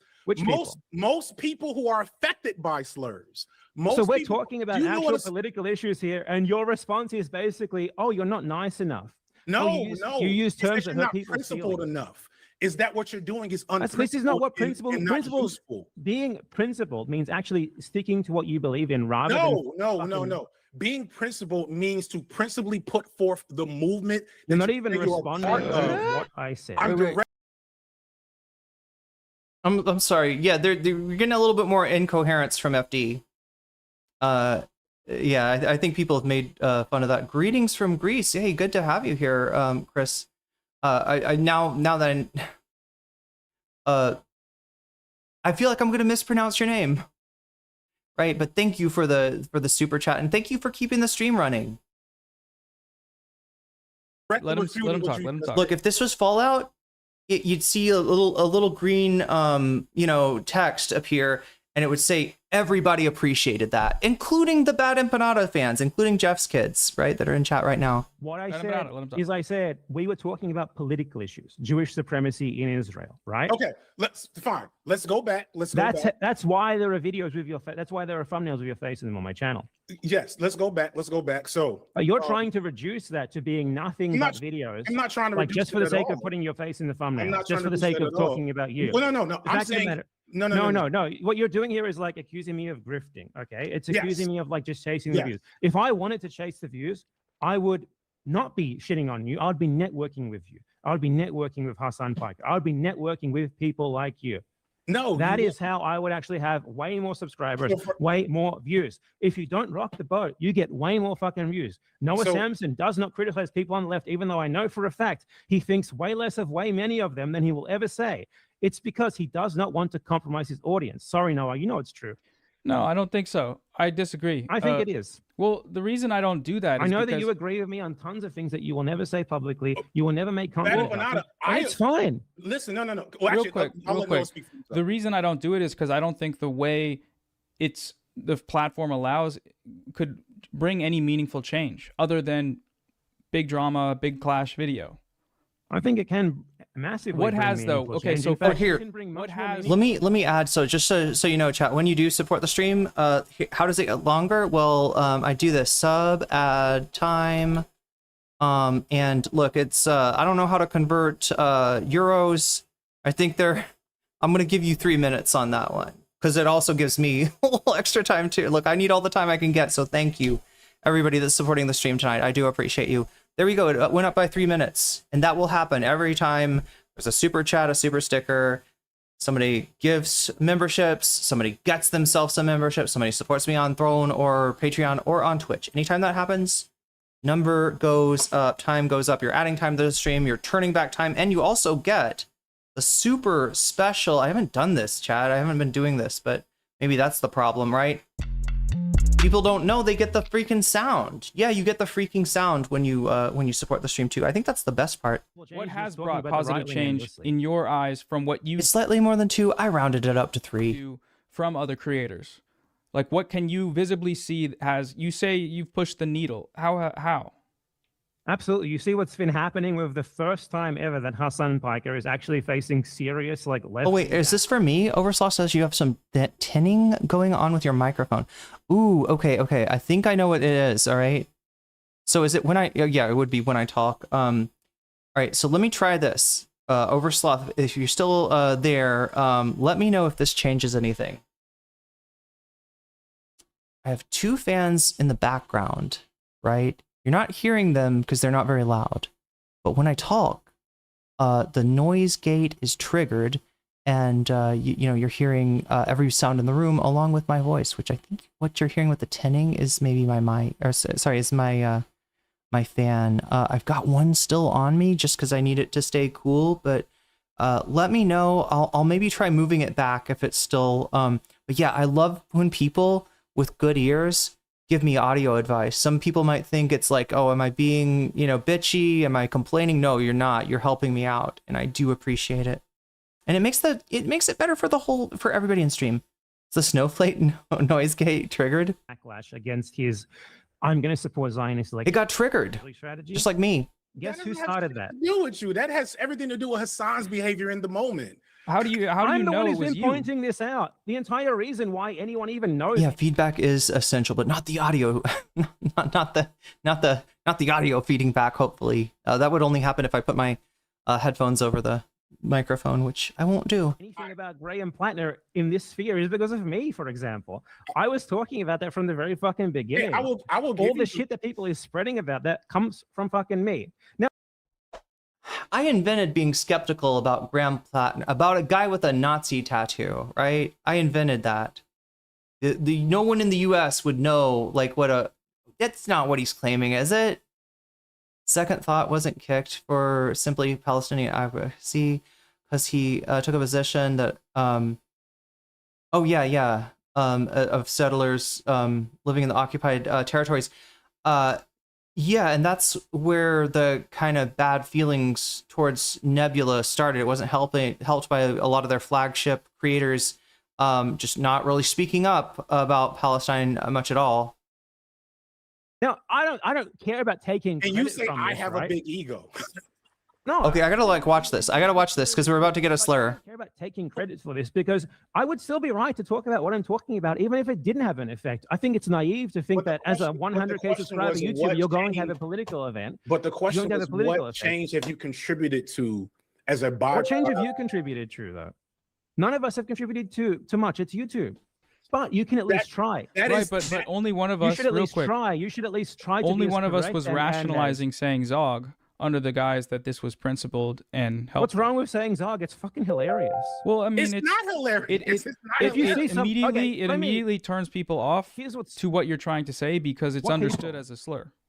no. Most people don't even know what the fuck that means. I don't know. Well, if they this is learn that it's mostly understood Zionist- by If they extremely- learn that internet it's people like Zionist you. occupied government, then what that means is that it's the wrong. What we got is a really bad faith, what do you call it? Discourse. A discourse happened, chat. Was it 2 years ago? I don't remember.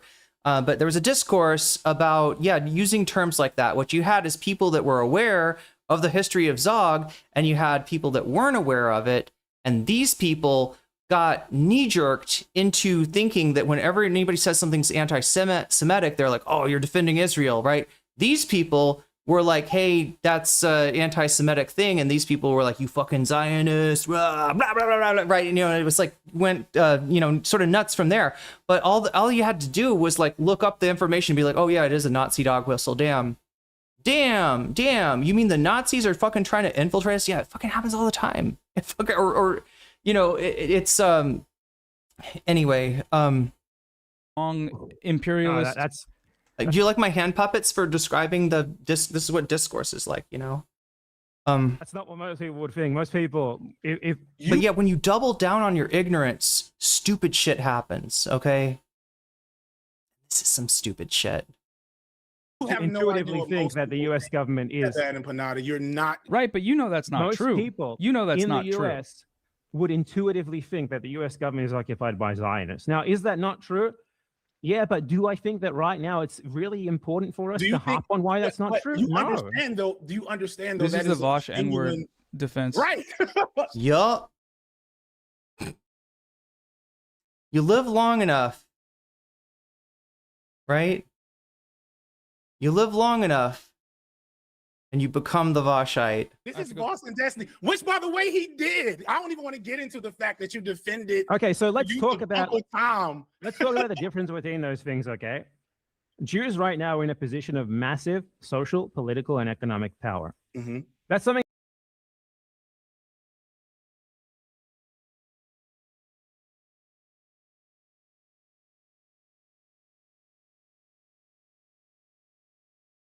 White Jews benefit from white supremacy, sure.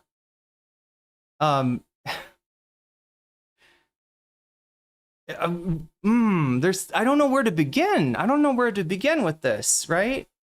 Something that you will deny. You will call it No, anti-Semitic, but it's fucking I wouldn't true. deny that. I wouldn't deny that.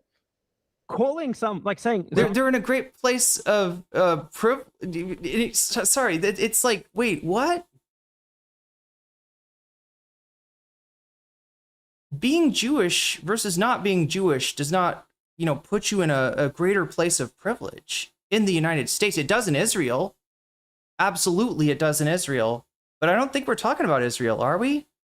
Wait, Zog so slave real to quick, so you someone, attributed like the saying position. Zog slave to someone quick. when they are spreading. Let me finish. When saying Okay. Zog slave to someone or goy slave or whatever, or good goy or whatever, for one, Good goy. Wow. it's hilarious. Doesn't matter. The N-word isn't hilarious. How is the N-word funny? It's hacky.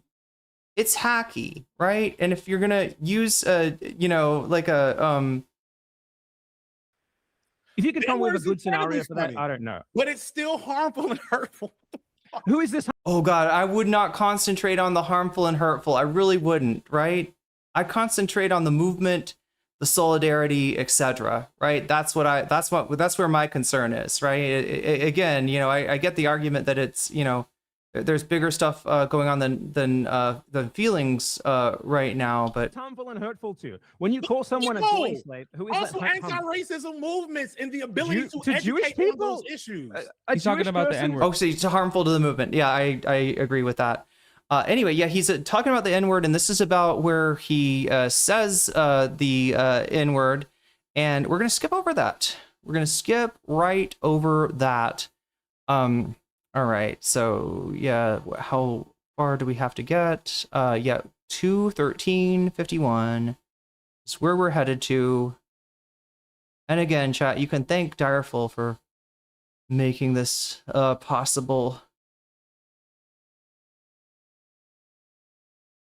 Okay.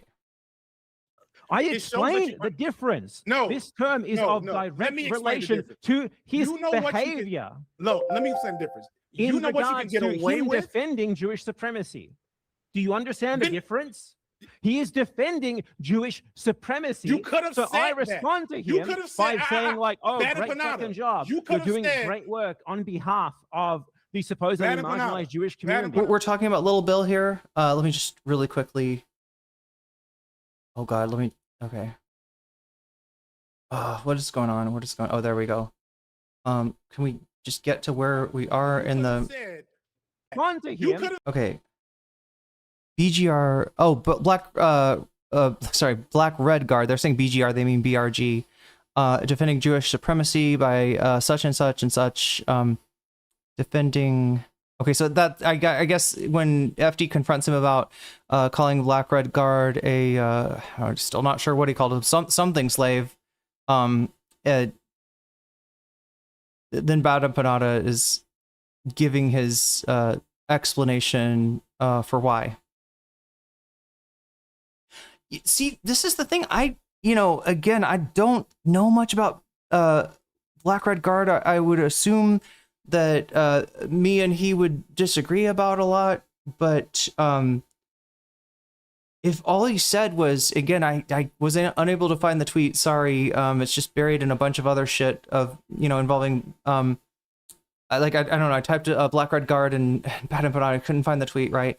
But no, I don't think saying, like, get the Nazi talk out of the left, right? I don't think that is defending Jewish supremacy at all. And I would challenge anybody to just try to describe to me in what way, by what mechanism.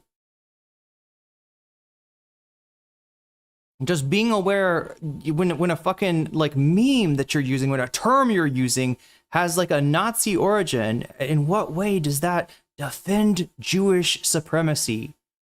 And again, with the caveat that I haven't seen the BRG tweet, and you know, so yeah, like it's all subject to you know, revision based on what BRG is actually saying. By saying like, oh, Bad great Empanada. fucking job. You You're could've doing said- great work on behalf of the supposedly Bad Empanada. marginalized Jewish Bad community. Empanada. You could have said in this tweet, BGR is defending Jewish supremacy by Yeah, it'd be oh my god.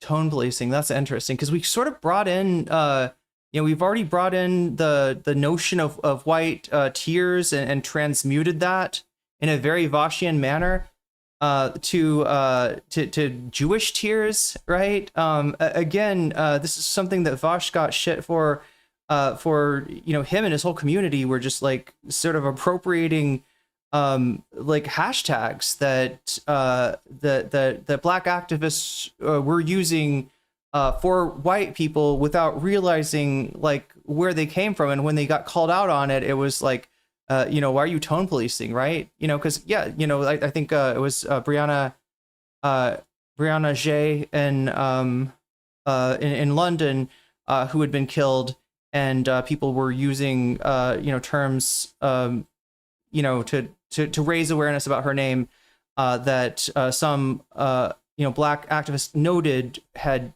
just been kind of snatched from their own struggle. And it's a problem when you're you know, your dead aren't getting the, you know, aren't getting noticed, right? And Vosh and his whole community just like trampled all over that.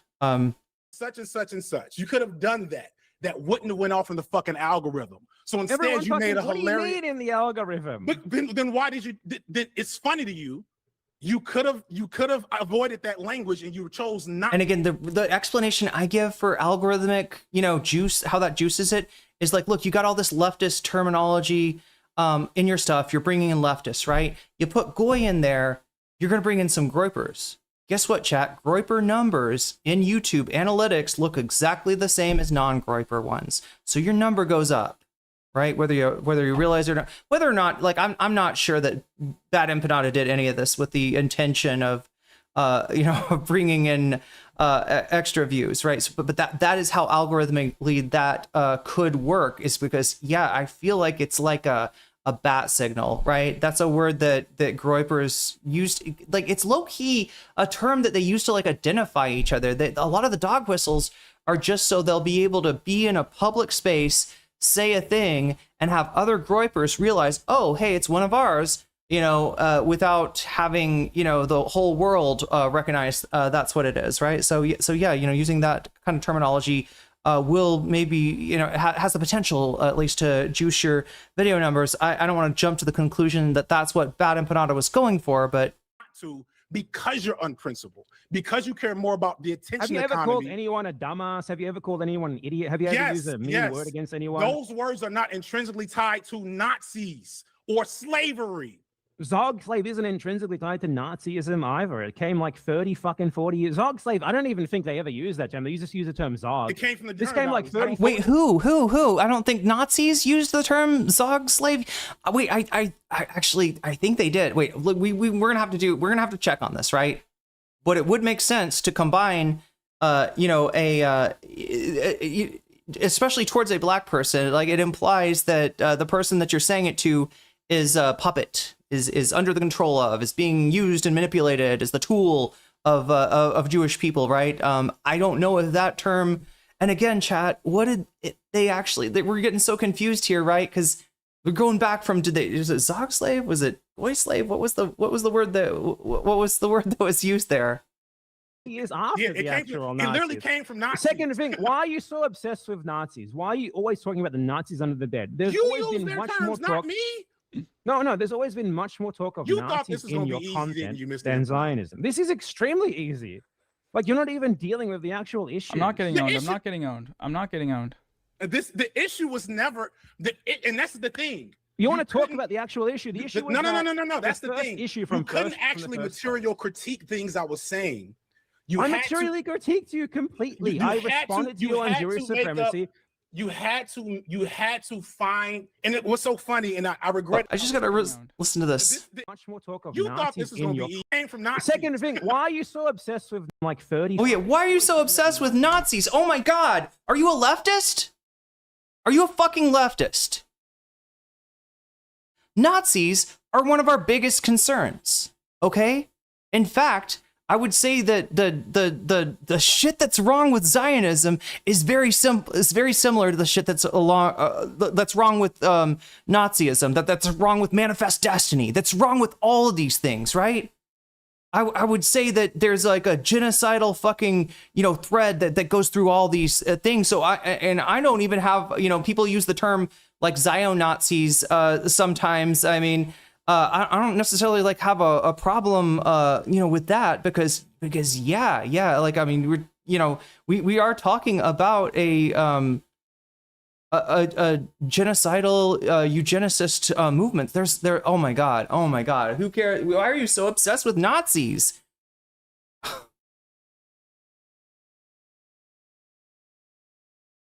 Jesus fucking Christ. The dead. Didn't this guy get like doxxed and didn't Nazis like try to kill him? Chat, what was this whole thing with Kraut and like Melee? And I don't remember. Bad Empanada did a video, though he got targeted by the far right in Argentina, I think, right? Why care about Nazis? Because they're coming for us first. Dumbass. No, there's always been much more talk of Nazis in your content than Zionism. This is extremely easy. Like, you're not even dealing with the actual issue. I'm not getting owned. I'm not getting owned. I'm not getting owned. The issue was never and that's the thing. You want to talk about the actual issue? The issue was no. That's the thing. Issue you couldn't actually material critique things I was saying. I materially critiqued you completely. I responded to you on Jewish supremacy. You had to find, and it was so funny, and I regret it all. Despite the fact that I've been able to expose you in the moment, I regret it. How have you exposed? Okay, let's talk because about. I'm exposing the logic you operate with. Because your defense for your behavior is that you should be able to behave. This, and what's funny is that although I disagree with a lot of what Lil Bill said in that video, you're just straight up fucking lying about what I'm saying. Like I said, I didn't watch a lot of that video, but I'm frustrated with what FD just said. All right. What I didn't see, at least, in terms of the, like I didn't see an FD put enough daylight between himself and Little Bill, in that video. You shut the fuck up. You let me talk because you're lying. You're mischaracterizing. I'm gonna mute him. Hold on. How do I mute? Oh, this is so funny. You don't fucking. Jeff got muted. FD, he's muted. Go ahead. He's been muted. I'm not muted. The irony. You can't mute Jeff. It's impossible, chat. Look, if you want to, here's the whole thing. Like most people, you press the mute button, right? You mute them. Jeff, you gotta like hold that shit for like 5 seconds, or you gotta like press it like 3 times. It's like there's some trick, right? It's a little bit harder, right? You just press that mouse button really, really hard to mute Jeff, because he is not bound by normal human rules of existence. The inception of this was. Let me actually say my argument. You can't mute him. He's unmutable. Right to use you are ignoring the first part of what I said. You ignored the first part of what I said to focus on how I said. I said, first thing, it's funny. That's obviously a minor point, right? That's not the main thing. Okay. I said a bunch of stuff before that, didn't I? Did you respond to the stuff that I said before that, which was the main point? I don't disagree with the stuff you said before that. That's my point. If you don't disagree with that, then you clearly understand how it's fucking important to call this shit out right now. That's the whole point, Mr. Empanada. I don't have to use racially charged Nazi dog whistles in between that, and neither do you. You don't have to do that. No, you need but nobody will pay attention to you unless you act in that way. And you care more about attention than the politics you say that you're so principled on. Do you see how it can cause people that might otherwise be sympathetic to your arguments, like FD, who said he agreed I with the genuinely first part. don't care. I think this isn't really important compared to his defense of Jewish supremacy, his idea that doesn't even exist. I think he's using this as a deflection from the main point of why I was responding to him in the first I don't think place. he believes that it doesn't exist. I don't think he said he does. He does. Yes, I mean, I responded to him on this. He was defending In Lil what? Bill's take, which was that Jewish supremacy practically doesn't exist. Is that something you think, FD? No. So yeah, if he doesn't agree with Little Bill, I feel like at least in the beginning he should have made a bigger point of it. Yeah, here's one that does not go in, you know. And again, chat, I like both of these creators. I have enjoyed, learned, benefited from, you know, both of their videos at times. You know, Bad Empanada, I've, you know, kind of fought Zionists with him before, you know, before anybody was talking about this. You know, we were both attacked and slandered by a Zionist Twitch poll weirdo monarchist, some kind of you know, some kind of what is her story? She's like from South Africa, or she's Canadian by way of like South Africa and Israel or something like that, named Aristocracy, right? And I've defended him against, you know, when Shark was lying about him, saying he was some kind of sex criminal. Right? I was like, that's not, you know, that's not true. That's not true.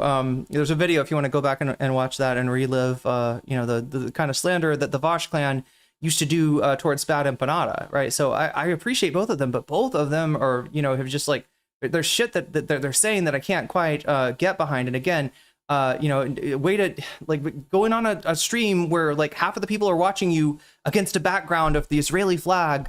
And then, you know, not putting, like I said, more daylight between yourself and Little Bill. If you do indeed disagree with him, I couldn't tell that FD disagreed with him. Now, we only watched the first part of the video, so maybe there's more to it. But yeah, right when Bill popped off with that thing about Jewish supremacy, I would have liked to hear, you know, FD do more pushback. And I didn't. And then why did you go on a stream with 3 other people who all denied that?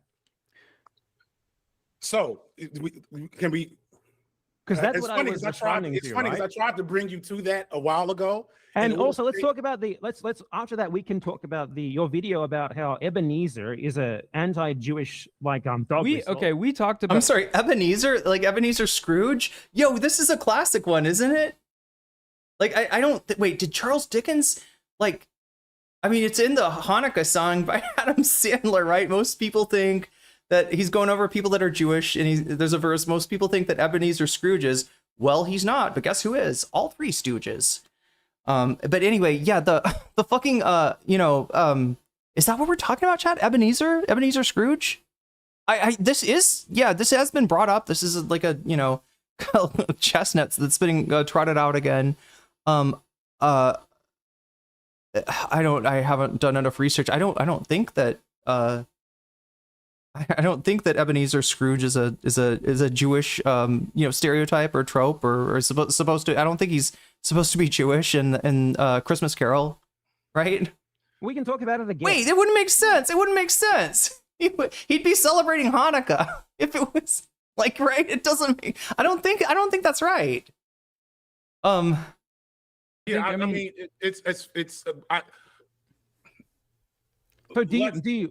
I mean, we can just go over that very briefly. Do you think it's ridiculous to be looking for secret anti-Semitism in Disney movies right now? So as much as I would love to wait, so the character is used as a trope? The character of Ebenezer Scrooge? There.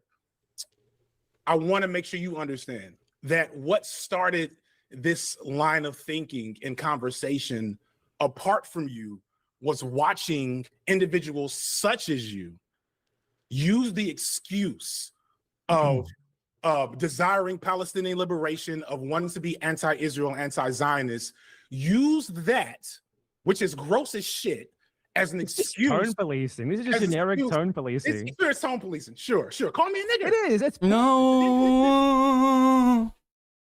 I thought we were done with these.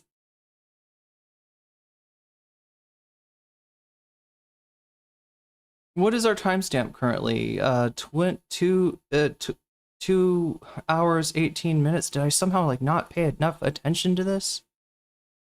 I thought we were done. Okay, we're gonna go back over this.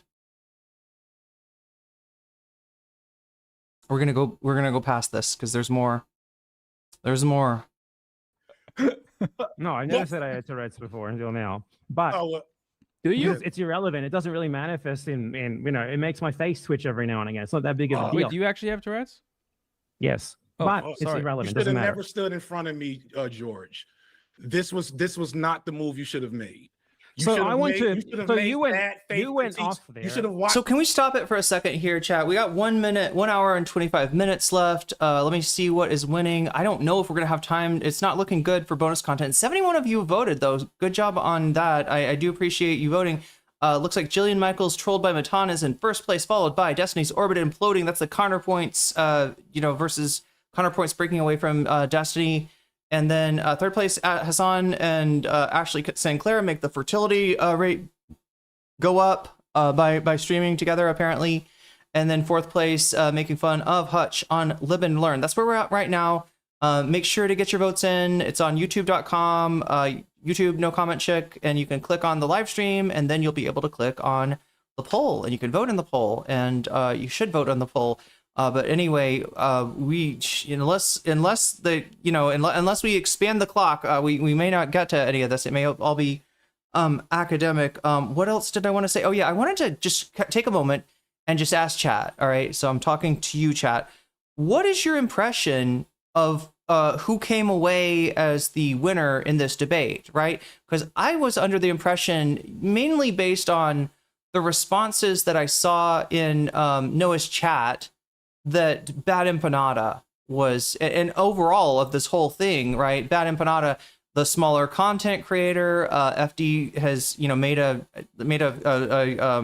post on one of Bad Empanada's videos that was kind of like taken as kind of pretty arrogant and dismissive, and he signs it, FD Signifier, a wealthy YouTuber or something. That's a joke in the FD community, but to people that don't know about him, like Jeff's kids, maybe that sounds like a flex or something like that. Like, yeah, he came off arrogant there, and that's a recipe for kind of letting somebody build their smaller YouTube channel off of the mistakes that you're making as a bigger YouTube channel, right? It's not like he's getting FD's like viewers or he's stealing the subs or anything like that. It's just kind of like the net effect is from what I've seen looks kind of negative for FD and positive for BE. But so Joshua Keller says FD. B, and I'm not just asking you who do you like, who do you agree with, right? I'm asking, what have you seen? What does it look like? Who does it look like most people are agreeing with, right? FD BE just made himself look bad, says Alice on Fire. This is a debate. It seems more like a petty airing of grievances and less of, well, to be fair to BE, he wanted to come on because FD okay, so FD's on Noah's stream.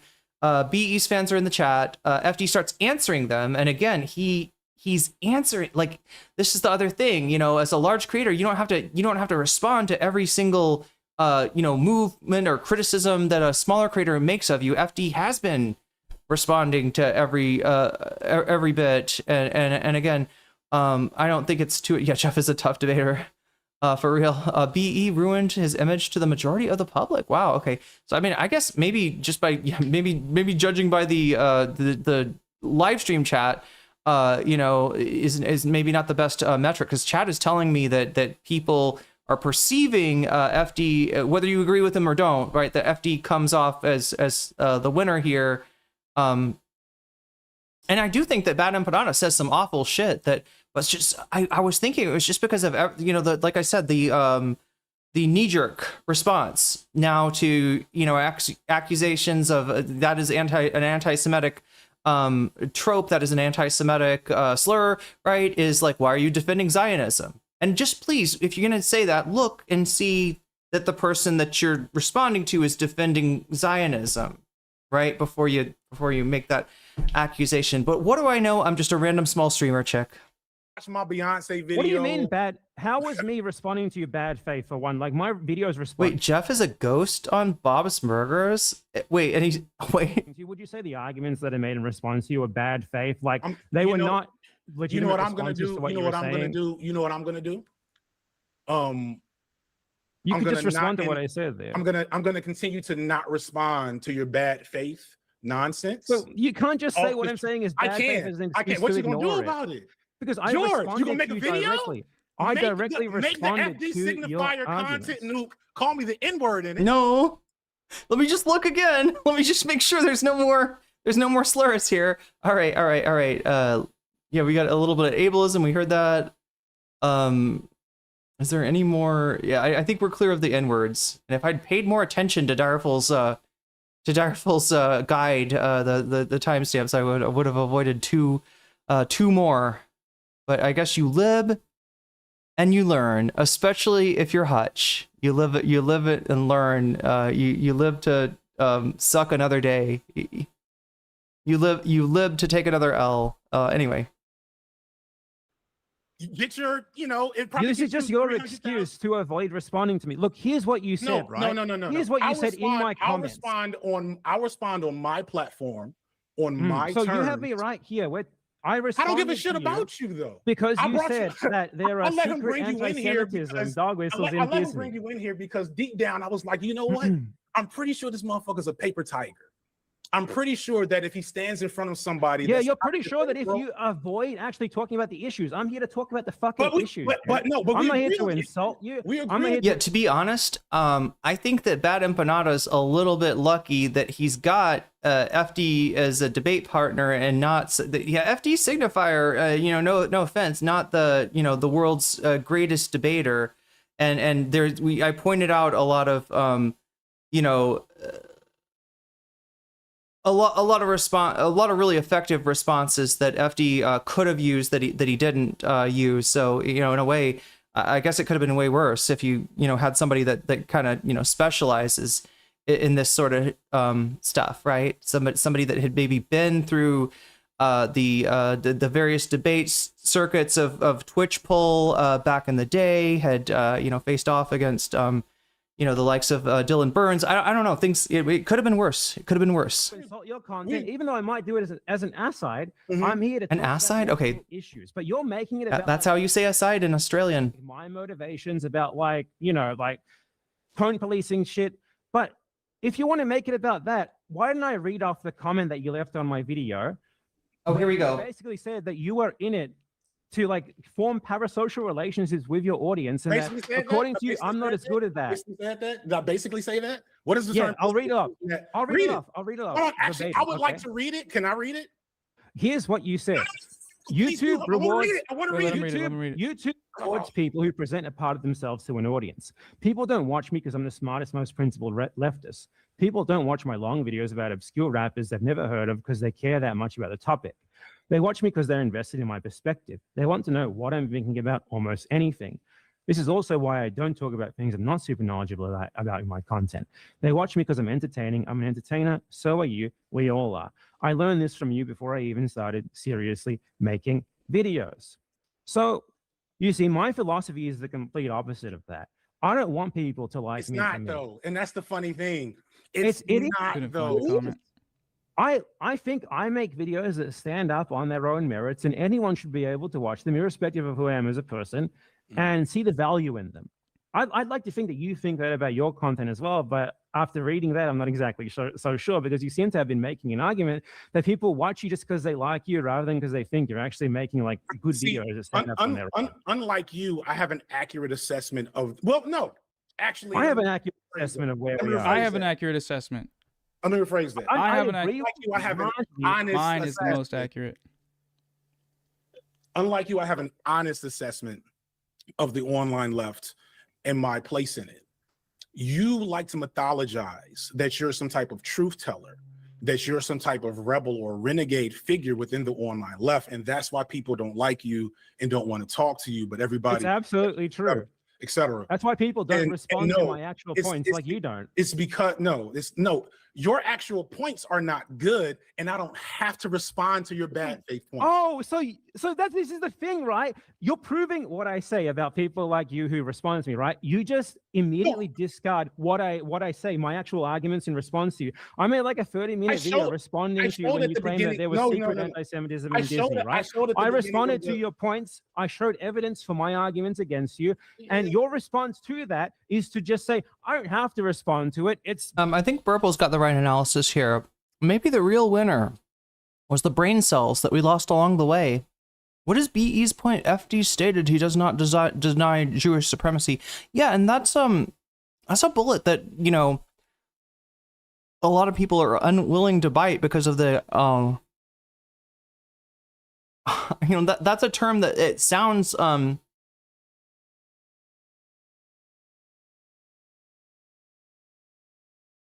oh my gosh, sorry, I've got a little bit of brand biotan in my teeth.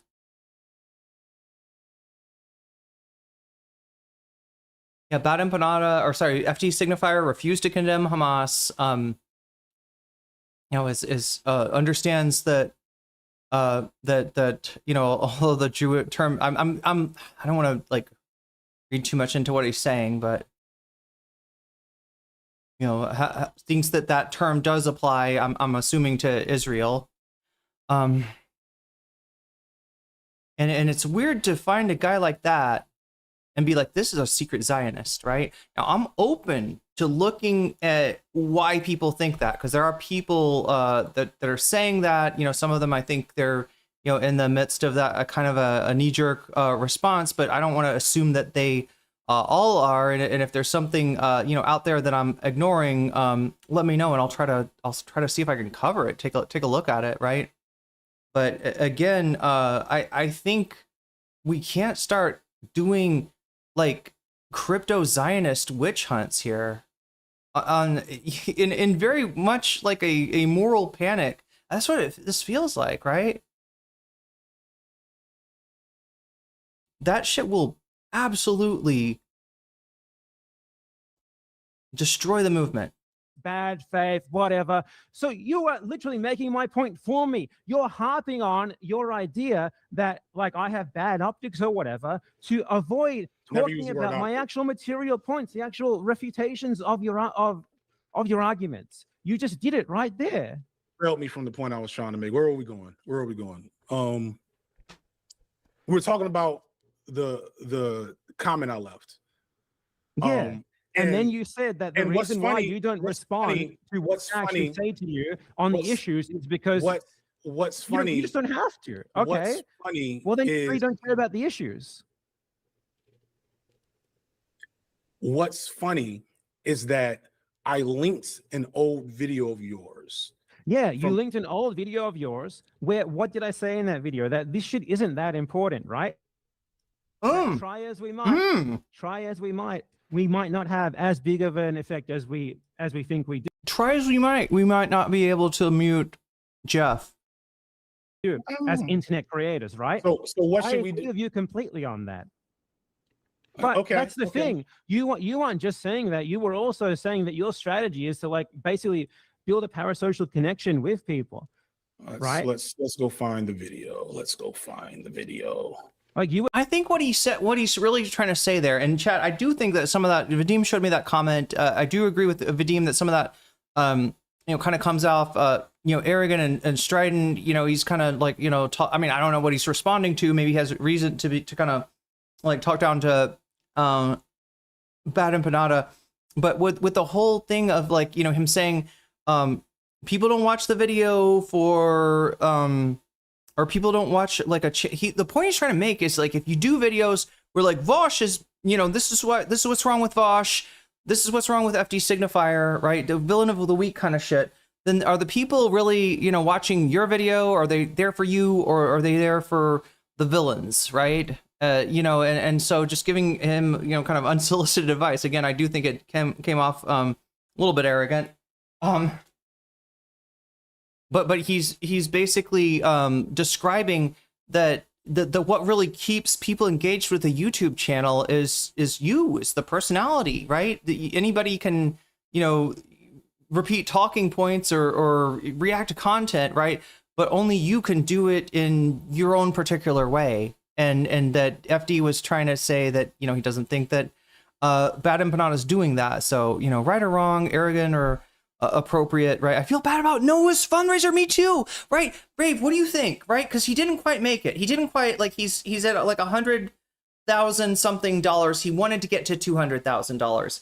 And I strongly suspect that, and I don't know exactly how, I can't describe the exact mechanism. I got some ideas, but I think that the popping off with this fucking toxic debate the first night, I think it has something to do with it. Hasn't Noah had a couple fundraisers go off a little bit? I don't know. The last one he had Bad Empanada talk to Hassan, but it was a very productive, I guess, discussion. B, he asked FD's advice. Oh, in the past. Okay, so maybe it's something about that. Yeah. Are you on top, chat? Good question.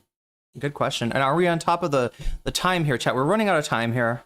I will try to get us through as much as I can. People, I was just trolling so back. they to be watch honest. me more. I was trolling back because I know deep down inside the biggest. I wasn't issue, trolling you, dude. I was responding to a video that you. No. I was trolling. That was wrong. No, I was trolling. Yeah, I agree. Emotional.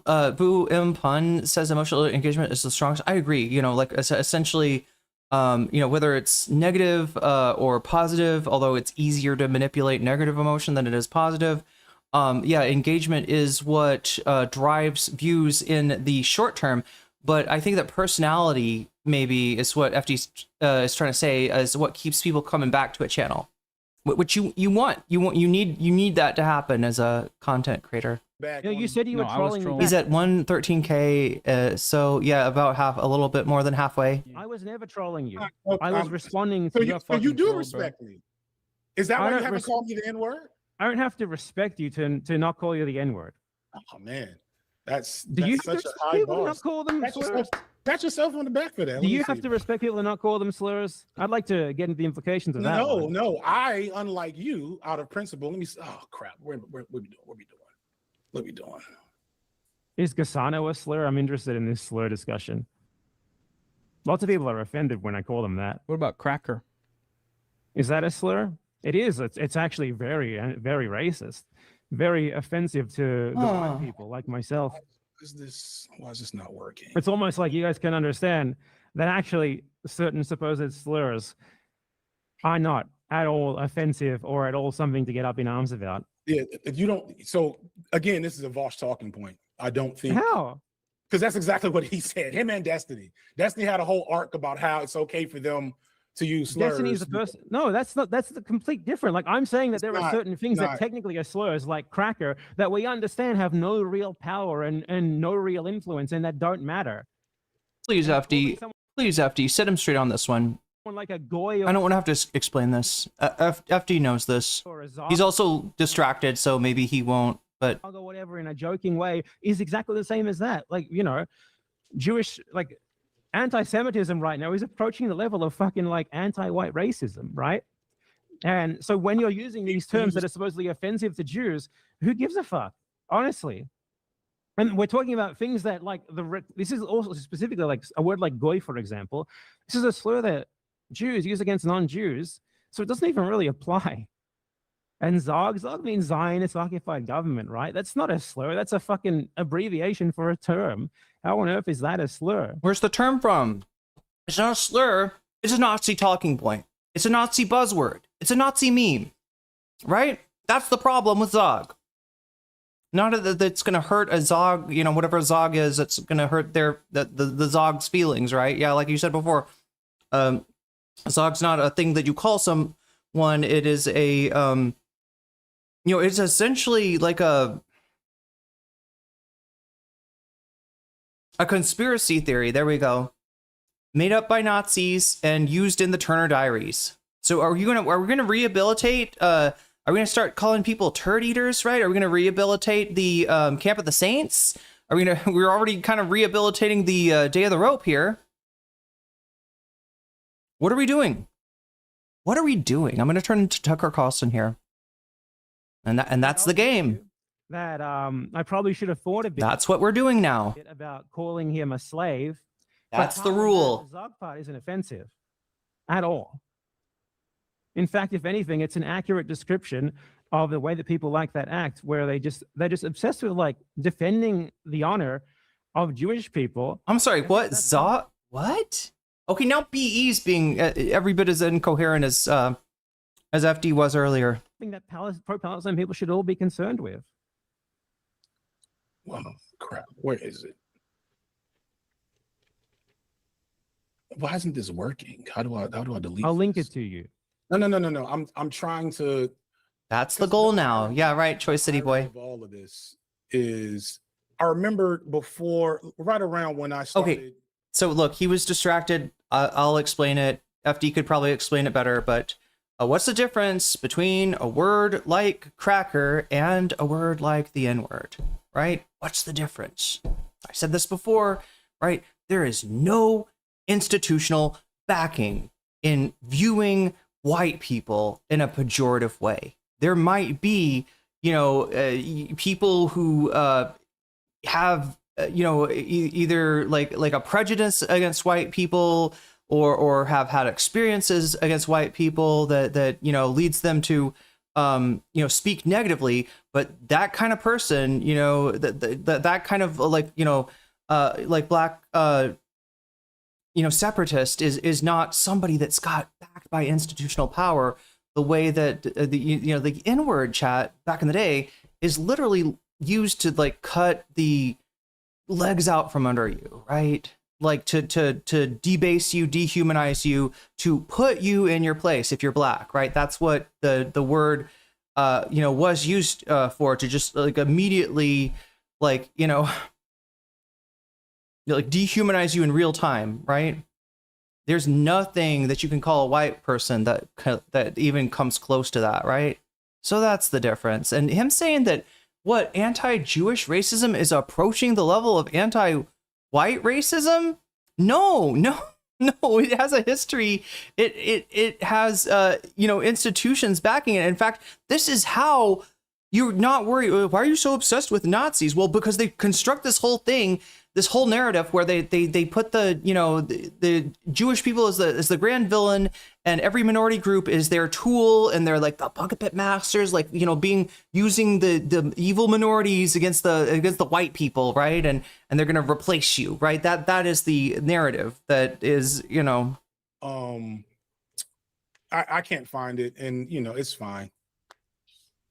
Right around when I started percolating on the online left and getting attention, I saw that video of yours where it might have been somewhat influential to Break Bread, which you swear is a Vosh takedown video. And you said something along the lines, and you just agreed to it just now, that the actual real nature of this type of engagement of this platform is for micro celebrities to entertain an audience, that it does not contribute meaningfully to any type of true material change in the world, and that anybody that's telling you that they are is a liar, and anybody that positions themselves as some type of vanguard figure in their content is a grifter. I don't think I said that last part at all. Okay. I do agree with what you're saying there. Obviously, I said that. So right. That I don't think this is nearly as important as many people think it is, does not mean that I don't believe in what I'm saying. Does not mean I'm not saying you don't believe in what you're saying. Yeah, but you're implying that I'm doing it for money, right? To entertain. Like, I say the things that I say because I do believe in them, and people happen to find that entertaining, or they happen to find it insightful. That's fucking great, right? Like, I don't make videos seeking an audience. I make videos based, on my main channel, I make videos on whatever's interesting to me in the moment. Right now, I'm making a video about the Bosnian War. It's going to get like 20,000 views. No one's going to fucking watch it because that's just what I wanted to talk about. But right you can now. supplement it. You can supplement it with drama slop on Bad Empanada Live. What do you think of the videos that you're talking about you are drama slop? Because I was responding to your argument. So first off, the first thing I pointed out was that you clipped an out of context conversation. Okay, so Boo and Pun, I gotta read this, right? BE is steelmanning, which is annoying, but his train wreck debate is because his steelman is pointing to the fault in the old as old as 1994, idpol, identity politics, creates a victim Olympics and places white people at the bottom of the moral framework, right? Along with Christians, would you say? And men, right? In direct proportion to Don. So it's a reversal of the hierarchy, I think is what you're saying here. The reason it is important is because we have to fight irrational actors. God damn, you sound like Ben Shapiro. All right, you literally, facts don't care about your feelings. All right, I'm not in my feelings. I'm not about the feelings or concerned about the feelings right now, because there are I bigger concerns honestly on my plate. But did you know that? Did you know that the reverse pyramid of hierarchy is like a Ben Shapiro? It's basically Ben Shapiro's framework, right? And then combine that with fighting irrational actors, right? This is it reeks of also just kind of like new atheism chuddery that where you're the new atheists fought off the new earth creationist on YouTube when YouTube began, made a lot of content about them. They ran them off the platform, and then they went around to look, okay, who do we fight next, right? Okay, well, what do we dislike? Irrationality. We just like, who else is irrational? Feminists. Yeah, feminists are irrational. In fact, you could say downright hysterical in their irrationality. Feminists need to be taken down a peg or two. Now, I don't want to, place that. I don't want to smear you with the entirety of that, because I don't think you are coming in here to advance Shapiro thought. It's a little bit striking, how that analysis of idpol is how similar it is to a very cringe and irrelevant right winger.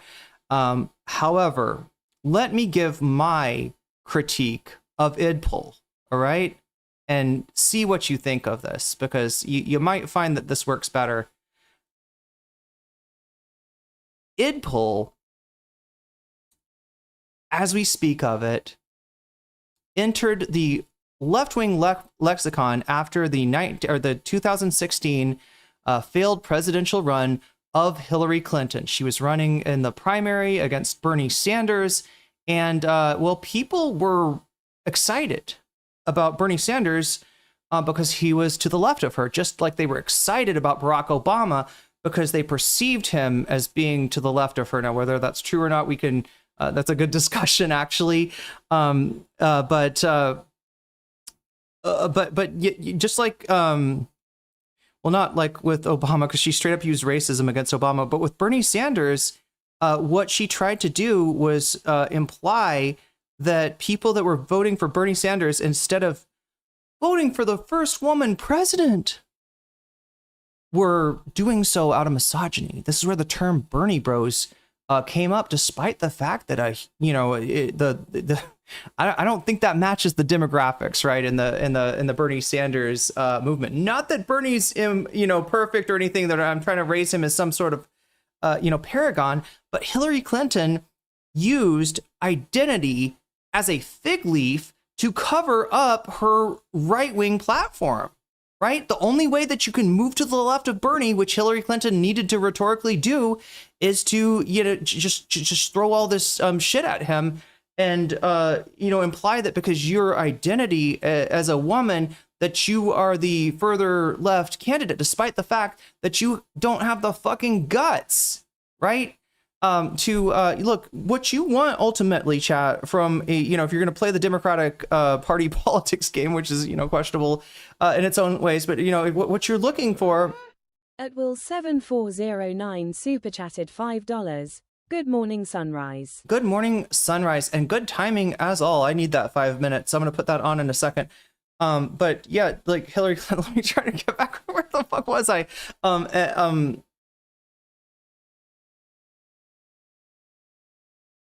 Identity was used as a distraction. Hillary Clinton is not going to be better for any marginalized group than Bernie Sanders. In fact, for most marginalized groups, she's going to be worse.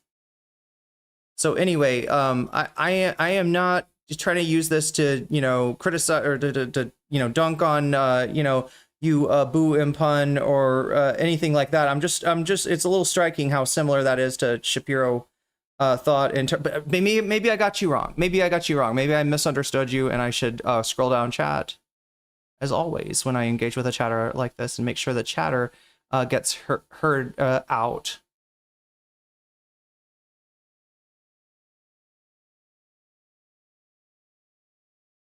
Well, yeah, you've noticed the hypocrisy of Shapiro using identity politics now after having, you know, kind of used it as a punching bag or a. Well, were you talking about the oppression Olympics, right? Yeah, you're talking about something that, you know, when you try to, you know, assert like a hierarchy of oppression. The thing is that I'm just pointing out that's the Ben Shapiro straw man of what the left is, right?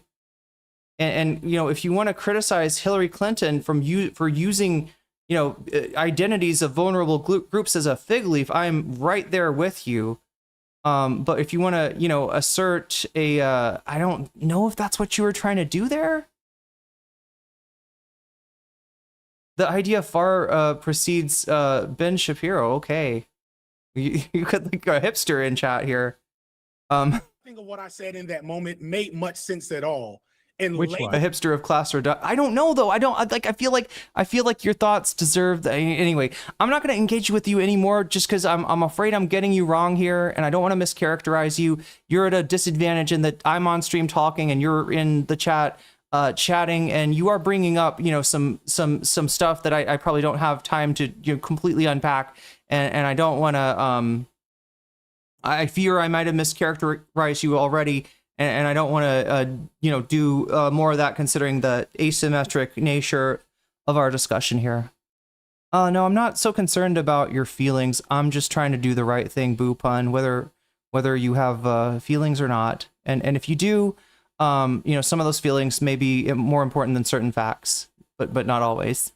it as the short that has As long as you're not proposing a framework that that there is a reverse, because literally Ben Shapiro's critique of the left is that, you know, they've taken the hierarchy and they've just inverted it. And yeah, if the left is Hillary Clinton, sure, she did that cynically and as a deflection, but that is not what, you know, anybody's that's not what anybody's liberatory movement is about. 71. But yeah, I don't want to call you a class reductionist without, you know, without verifying that that's actually what you're saying, because it's really easy to misunderstand chatter. Views. That's like the most viewed short you posted. Well, on yeah, your you said channel. Zionist is a Nazi dog wish. Did I? I mean, Can I we- posted no, it. he didn't. Oh shit, chat. Oh shit. Wait, no, we're under an hour, but look, I can fix this. I can help this. All right, look at that. Will just super chatted. Good morning, sunshine. Sub ad time 5 minutes, and look at that. With the magic of supporting your streamer, supporting the Corporation for Public Bitching, which is brought to you by viewers like you.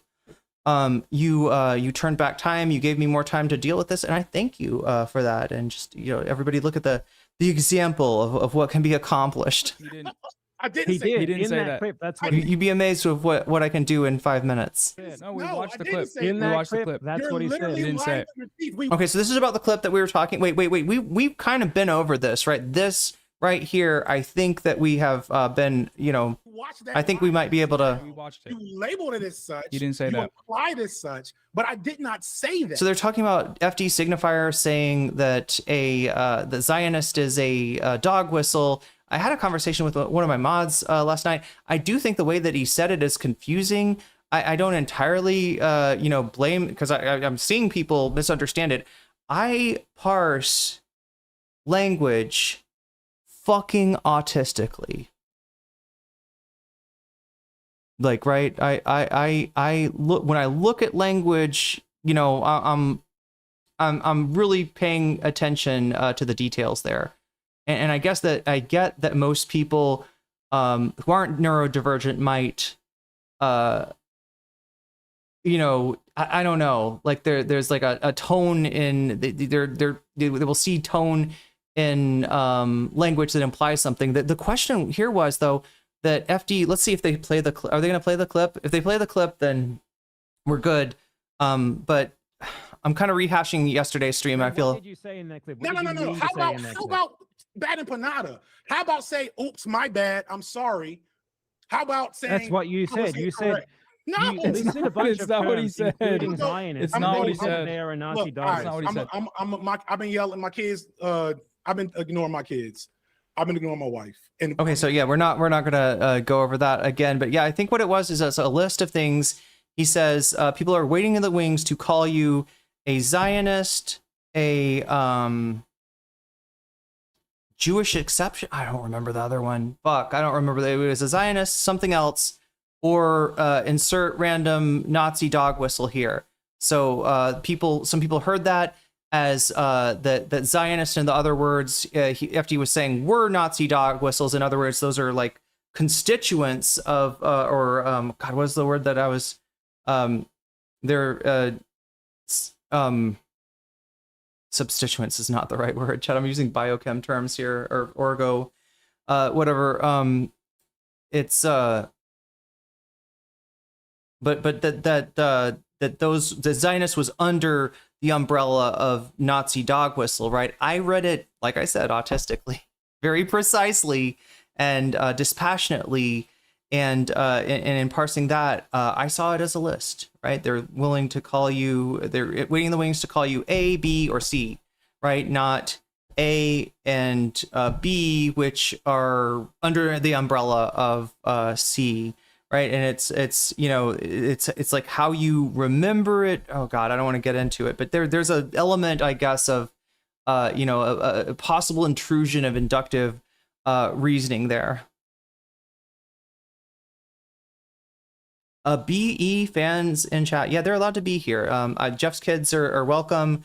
We're having a conversation about your streamer here, and I'd like you to stick around. You know, try not to get. I'm not, you know, try not to get mad and flame out, because that will result in a, you know, a ban or a timeout. But you are definitely allowed to disagree. So you do it respectfully, and especially, like, I'm not worried about my feelings, chat, but just don't you know, don't be disrespectful to other chatters is my main wish here. For 2.5 hours, if you cannot just objectively own up to the fact that you clipped something out of context and labeled it with quotes that I So said. is that short the only thing that you have a problem with? Because that short is from after you posted that comment and started complaining about me. And you're changing the subject now. That short is. Will says, I used to be a BE fan. I'll do you one better. I used to be a BE orbiter. This just sounds like you're looking for a roundabout I'm just kidding. He doesn't have orbiters. way to get around actually responding to my substantive criticisms of you. Because I made a 30-minute long video responding to you and others. It wasn't just you; it was other people as well. On Jewish supremacy, and then on you spreading like the anti-Semitism crisis narrative about Disney. If I know your standard is to purposefully. And see, this is the thing. You're just insisting. I muted him. Did you? Insisting that you don't have to respond to me because you can. What just happened? Did we go back in time? Because you just know that this is what I'm like. No, we didn't go back in time. Wait, they're both muted. Okay. Wait, we muted something. Hold on. Wait, did he mute FD instead of Bad Empanada? Oh no. See, I'm telling you, chat, Jeff is powerful. Okay. But you have to unmute FD.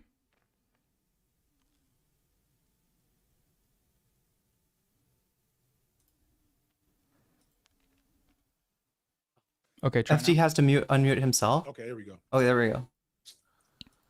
The question that I want you to ask is, why would I meaningfully respond to you when I know you're going to willfully misrepresent what I'm saying, lie about it, and then not apologize, and that this is a history of behavior for you? Why would I do that? Who the fuck do you think you are? Simple question. He's Jeff. What did I say? I'm sorry. That question I can answer. He's Jeff. Yeah. That you think was that? Noah, I'm going to donate some money. And here's the thing. Here's the thing. Okay, you do this to me. You do what you're saying to me. You lie. Okay. Well, I'm really. I don't know if I should say sorry or. No, you know what? You know what? That was satisfying. And I think a lot of people will get satisfaction from that. Not, I hate that it had to happen, but it is what it is. I'm gonna please I'll do the propaganda thing some other time. Peace and blessings to the chat. Thanks, man. Thanks for coming on. All right. Well. Okay.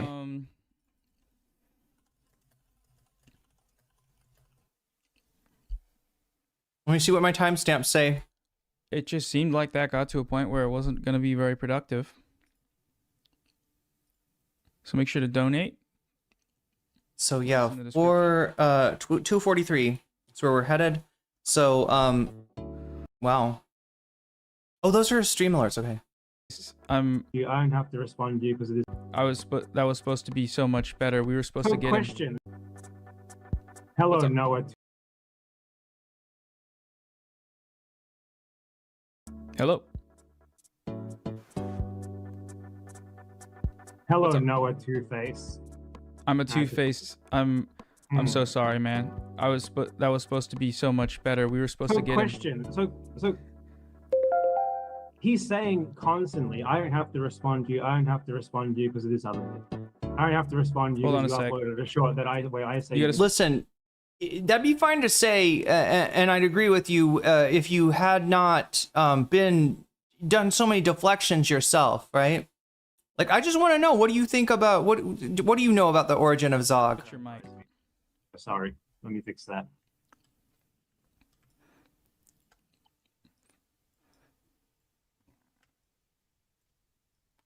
All right, round 2. I'm debating on his behalf. Okay, sorry if I ruined anyone's ears. So he's like, I don't have to respond to your points because I know how you operate, all this sort of thing. And this is a part of this current that people have had in this sort of breadtube sphere for a very long time, where they just look for excuses not to respond to people. We did this with Vorsh years ago, and it was a mistake, where we were all like, oh, these people are just debate bros. Debate is useless, blah, blah. We shouldn't talk to them. I think that was completely fucking wrong. You know, people were like, when Ben Shapiro says facts over feelings and all that sort of thing, he's a moron. But he wasn't a moron. He was right. It's just that he was wrong about what the facts are. Why hasn't FD talked about Palestine until now? I haven't followed his videos, chat. Is that true? People like him have this idea where we just look for excuses not to engage. I mean, in general, you don't get a lot of, you get mostly pop culture analysis. So that would be one reason. FD does try to work in politics to his, it is coming from a political perspective. But yeah, I guess I don't follow FD enough to be able to verify that one way or the other. Maybe people in chat know. Thing is, FD did respond to all of his newest. Oh yeah, we gotta watch that read and rap. I hope we have time for that. Yeah, chat. Again, if you want me to have time for that, there's a way to do it. It's called supporting the stream, right? Anytime you support the stream, we get more time. Whether it's through a super chat, super sticker, if you get yourself a membership, if you gift memberships, if you support me on throne.com/nocommentchick or patreon.com/nocommentchick, or even on twitch.tv/nocommentchick. Kind of rhymes. But that's yeah, hopefully we'll have fucking time. That's what he does because I want to talk. Like, I've got a lot of thoughts about this, and seeing FD's response to this would be useful. Also, going back and looking at some of those bad Empanada videos that he was talking about, looking at the original critique of Little Bill, and then he critiqued the live stream. Bad Empanada critiqued the live stream that we watched. FD's Zootopia video, I guess, was mentioned. FD didn't think that it was his best work necessarily, but I think was, nominally behind the sentiments in there. Bad Empanada was saying that, looking for, dog whistles in a Disney movie is, I don't know what, like I mean, I think it's like, you call this guy a goy slave. I think it's, I know how dude, you I think operate. it's, that's just not how people talk to each other if they're trying to build something together, right? It's like when he brings up that example from your channel where you did clip him out of, like, you did misrepresent what he said. How did I misrepresent what he said? What did he say? If he watched, I mean, I don't know. We did it on the stream Let me already. watch it again. We already did it on the stream. So, but you put in direct quotes something he didn't say and something he doesn't believe. right? If he doesn't believe that, then why is he holding these streams with a bunch of people? Because he's having Basically people on to spreading- talk about stuff, and he it seems really unfair to hold him and his beliefs. To be fair, he's going on other people's programs from what I could see. I don't think FD, maybe I could be wrong, chat. I didn't see FD's version of the video, right? So either it's like an unlisted live stream or something like that, or members only, or maybe more likely from what I saw, he was just he was on what is it, Deculturation put up the video, and so did the guy with all the Israeli flags, whose name I keep on forgetting. Dr. Fuck, somebody remind me who that guy was. In their entirety to a clip that's Do you like think 5 it's seconds unfair, long. for example, like his the whole thing that he was trying to Oh, you're talking about FD's video response is mad unconstructive, mostly because of FD leaning on being an elementary school teacher. from there was the Jewish supremacist argument, right? So first, Lil Bill, who is someone who very often makes his videos on his second channel that thinly veiled responses to videos of my second channel, made a video that was something like that, responding to me on Jewish supremacy, right? So I responded to him. In my response to him, I stayed on topic. Okay, I responded to him on the points, blah, Wait, blah, blah. oh, you asked, I mean, wait, we aren't occupied in the way that Palestine is, so occupied in that way. It's an inaccurate, also it's mutually beneficial relation for, United States benefit, like United States essentially, uses Israel as a, an ally and a staging ground for its interventions in the Middle East, and low key wants to create a regional power, a regional hegemon in Israel, as it were, to prevent the breaking out of a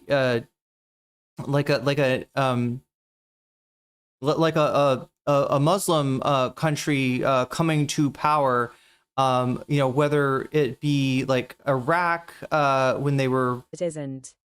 Kinda hot, though.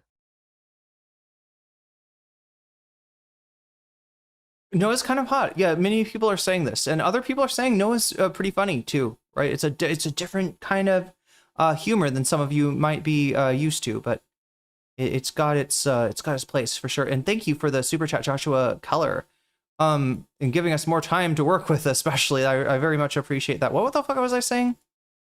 God, I'm worried now. People are gonna get like, they're gonna be like, oh my gosh, I interrupted her. No, there's no avoiding that. But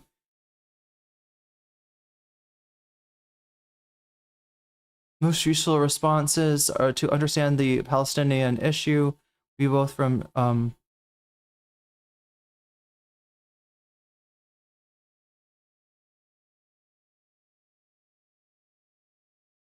something about how both of them don't understand white supremacy, and that if you were to ask them, they wouldn't know that the origins. I think that was in the second video. Right, so that's pretty wild, because I mean, that's Why is that pretty wild? 5 more minutes. FD's made a lot of videos on that. Thank you. What did I say about white supremacy specifically? Let me Wait. Yeah, it was. I'm pretty sure I know what it was, but let me see. Yeah, it was. Let's just run it back a little bit. I responded to him channel, made a video that was something like that, responding to me on Jewish supremacy, right? So I responded to him. In my response to him, I stayed on topic. Okay, I responded to him on the points, blah, blah, blah, blah. I remember that video. I And think at then- one point in it, you said something about how both of them don't understand white supremacy, and that if you were to ask them, they wouldn't know that the origins. I think that was in the second video. Right, so that's pretty wild, because I mean, that's Why is that pretty wild? demonstrably not true. FD's made a lot of videos on that. What did I say about white supremacy specifically? Let me see the transcript. Yeah, it was. I'm pretty sure I know what it was, but let me see. Yeah, it was. Did I not say that they understand white supremacy as like this overarching? Oh yeah, thing just that applies equally? jumping off of what Bricks said. Yeah, I was just talking about the American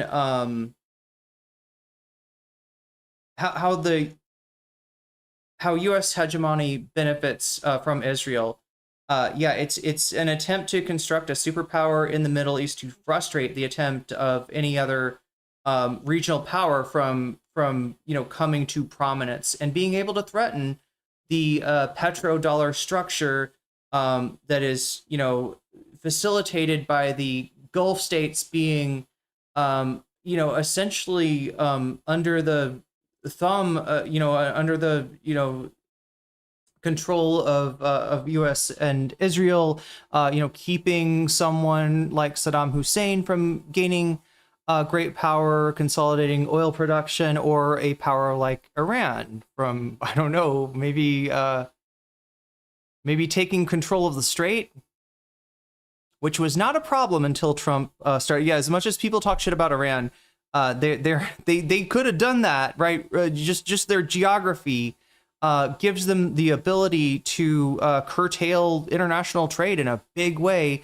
should they want to. This description of Iran as like, oh, they're gonna build a bomb and they're gonna just use it to like blow shit up. They don't care if it kills the world, right? This sort of like madman theory behind of the crazy Ayatollah kind of shit that's been kicking around, let's be honest, since like fucking the 70s, right? This is just a misportrayal of what Iran is and what Iran does, and it was only after they attacked that they asserted their power, that their geography grants them over the Hormuz Strait. And so, ironically, this attack by Israel and the United States on Iran might be what facilitates a regional power coming to rival Israel. So there we go. Context, even outside of the US, which is their own context that they know. What you said is that they don't understand it, and you said that if you were I to don't ask think they them, understand it. if you were to ask them, they wouldn't be able to recount the history of how white supremacy was weaponized. Yeah, absolutely. I don't think they would be able to recount the history of white supremacy, how it came to be. I mean, man, I don't. You said you watched FD's videos. But I don't the think way you that have these then. people talk, the way that these people talk about white supremacy, they talk about it as like this like sort of magical thing that's in people's subconscious, right? I don't think Rather so. than something no, that was no. very I consciously mean, I can't speak to constructed. how they've always talked about it, Well, but basically for the purposes, I've seen them talk for about. purposes I've seen of dividing FD. people I've into seen FD talk about white supremacy in the context of the. Well, I think that mental component or psychological component of white supremacy, can be explained as coming from the material, the material like, hierarchy of white supremacy, the institutional, backing of that hierarchy, right? It's just something that kind of, it kind of gets in your head just from living in America. But yeah, two kind of discrete, like a more, in other words, chat, we're talking again about kind of base and superstructure, right? The base being, oh no, that's all superstructure, technically speaking, but there is a material component to it, obviously.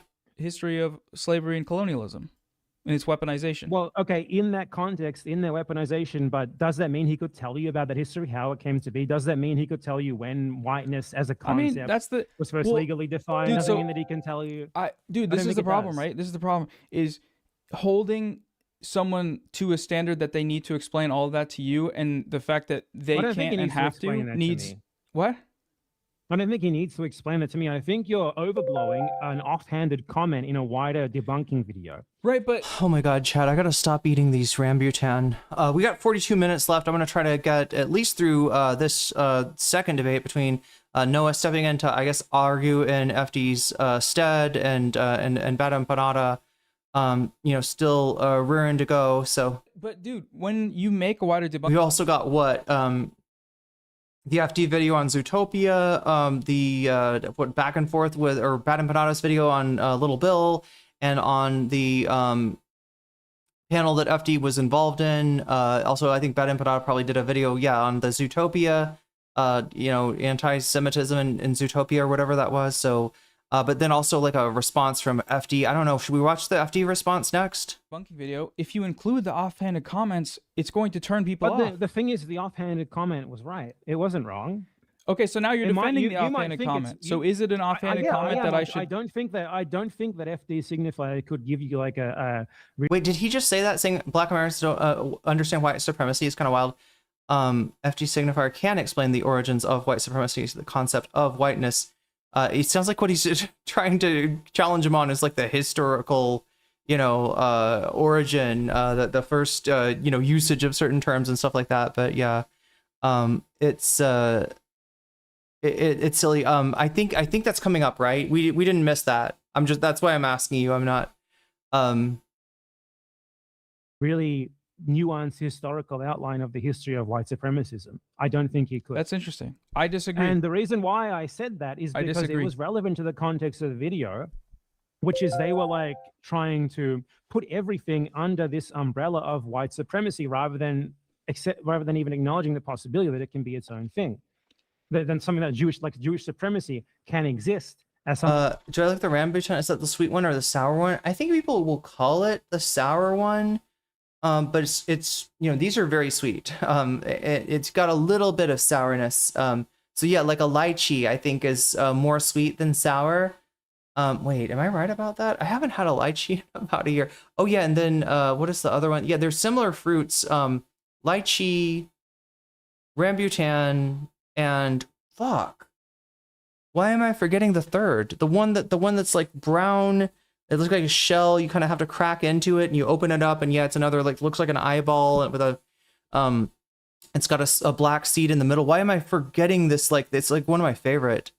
Oh my god, chat! It's like the first like Thai fruit that I ate here. Right. Longan. That's what I'm looking for. BE is right in a narrow sense about the world. The word white. But FD is right in a more general sense of whiteness. And yeah, and also I don't know what you thought was going to happen when you were like, I actually know a lot about more, what was the statement that he made that pissed something like, I know a lot more about, I can't remember. The Black liberation struggle? I don't think he used that phrase. But something like that. Than these black creators, right? Is he said something like that? BE doesn't understand that Jewish supremacy is only allowed to exist is a service of white supremacy. Yeah, and the only place you can really see it in action, the only place it's real, it's an actual thing, is in Israel, right? Because of the institutional power structure there, right? A lot of times, like I give this example before. When somebody mentions white supremacism and somebody else is like, well, what about black supremacism? They point to a black settler, a black separatist group that has like harsh words for white people, and they'll say that's like the same thing on the other side, and it's like, no, it's not. It's asymmetric as fuck. There's one of these things has power behind it, the other has none. Same thing if you were to propose Jewish supremacy or supremacism as the hierarchy in the United States, right? It's although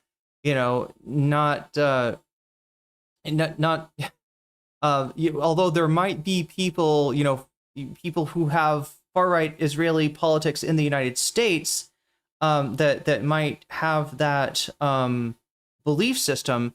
Yeah, again, it doesn't have that institutional backing that white supremacism has. Above white supremacy in a certain context, like that of Israel. Yeah. So that was an offhanded comment based on their understanding of white supremacy. Right, but when you make the video and make an offhanded comment... And I was responding as well to a stream where they were insulting me every 2 seconds, so I didn't understand how this is so out of line with that. Yeah, I didn't watch the full stream, so... did you show any of that in the video? Yeah, I mean, they were calling me like a white supremacist. Yeah, Zadie, I was hoping you to help me out with this. Why hasn't FD spoke on Palestine? I need to confirm that before I can run with that as the truth. And anybody got thoughts on that? Has FD spoken about you're saying like in his videos, right, Zayde? They said that I'm a fake Argentine and such, and the host implied that because I'm not actually from Argentina, now he thinks less of me. So it was full of that sort of ad hominem shit. What's wrong with me? I don't want to use the term clapping back because then I'm talking like a child, but it is apt. Clapping back. It's like the Ethan Klein thing where they say that they think he's trying to LARP as Latino. Is that what they were saying? I didn't get to that part of the panel discussion. That in a video where even though I do that, I do address their points. All right, chat. I need to take. Clapping is just like. a little bit of a break. I am gonna go pee and refresh my beverage here, and I will be right back. We've got 36 minutes left. Let me look again at the poll. Okay, so we got a poll for bonus content. I don't know if we're gonna get to bonus content. It probably requires more time to do so, but if we did somehow get to bonus content, right, what would we be doing? Looks like Jillian Michaels, trolled by Matan, is first place. Second place, Destiny Orbit Implodes. That's the Connor points thing. Third place, we've got Hassan Sapino and Ashley St. Clair. And fourth place, we have Making Fun of Hutch on Live and Learn. So that 87 votes. Make sure to vote if you haven't already. Sometimes I'm surprised, chat. Sometimes late in the stream, a hero arises when people are like, all right, I guess the stream's about to end. It's like, boom. You know, a dono drops and we get more time. And if we do get more time, we might get to some of this. I've got a few other things to, you know, got to finish this debate, got to finish, the Noah versus Bad Empanada, and then take a look at FD's video maybe Bad Empanada's Zootopia thing, and then oh, I don't know if I'll have time for the Little Bill stuff, but I'm gonna get through as much as I can. You can help me out in that by giving me more time. We get more time every time there's a super chat, a super sticker. If somebody, you know, gifts memberships or gets themselves a membership, if you support me on Throne or on Patreon or on Twitch, right? That's every bit of support counts, and every bit of support will be converted into extra time on there. You also have the ability to affect the poll if you want to, if you have a strong opinion about one of these topics, or if you just want to add it to the video game kitty, which, you know, will be used to justify more video game streams in the future, such as the one that we're going to have in 2 days on Friday. It won't be the full stream. We'll cover a topic, but then afterwards play some Persona 2. And the only way that's possible is through the support of viewers like you and saying video games. Identify yourself as a video game frog if that's what you want to use your dono for. Anyway, I gotta move fast. And I'll be back fast too.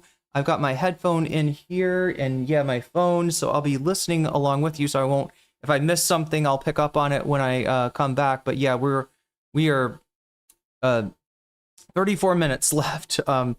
Anyway, let me put this on and pee. I've gotta do the thing, chat. I gotta go pee, girl. Has there ever been an interaction when you've made a video and there's been some kind of productive dialogue between you and another creator? Has there ever been happened? any real productive dialogue in any sort of political argument between anyone on any platform? I mean, yeah, that's a fair point. So what's the point in doing it, right? There's an audience to convince. That's the point. Yeah. I mean, yeah, okay. But if he's sorry, I'm losing track of my thoughts. Yeah, I don't know, man. I don't know. I just think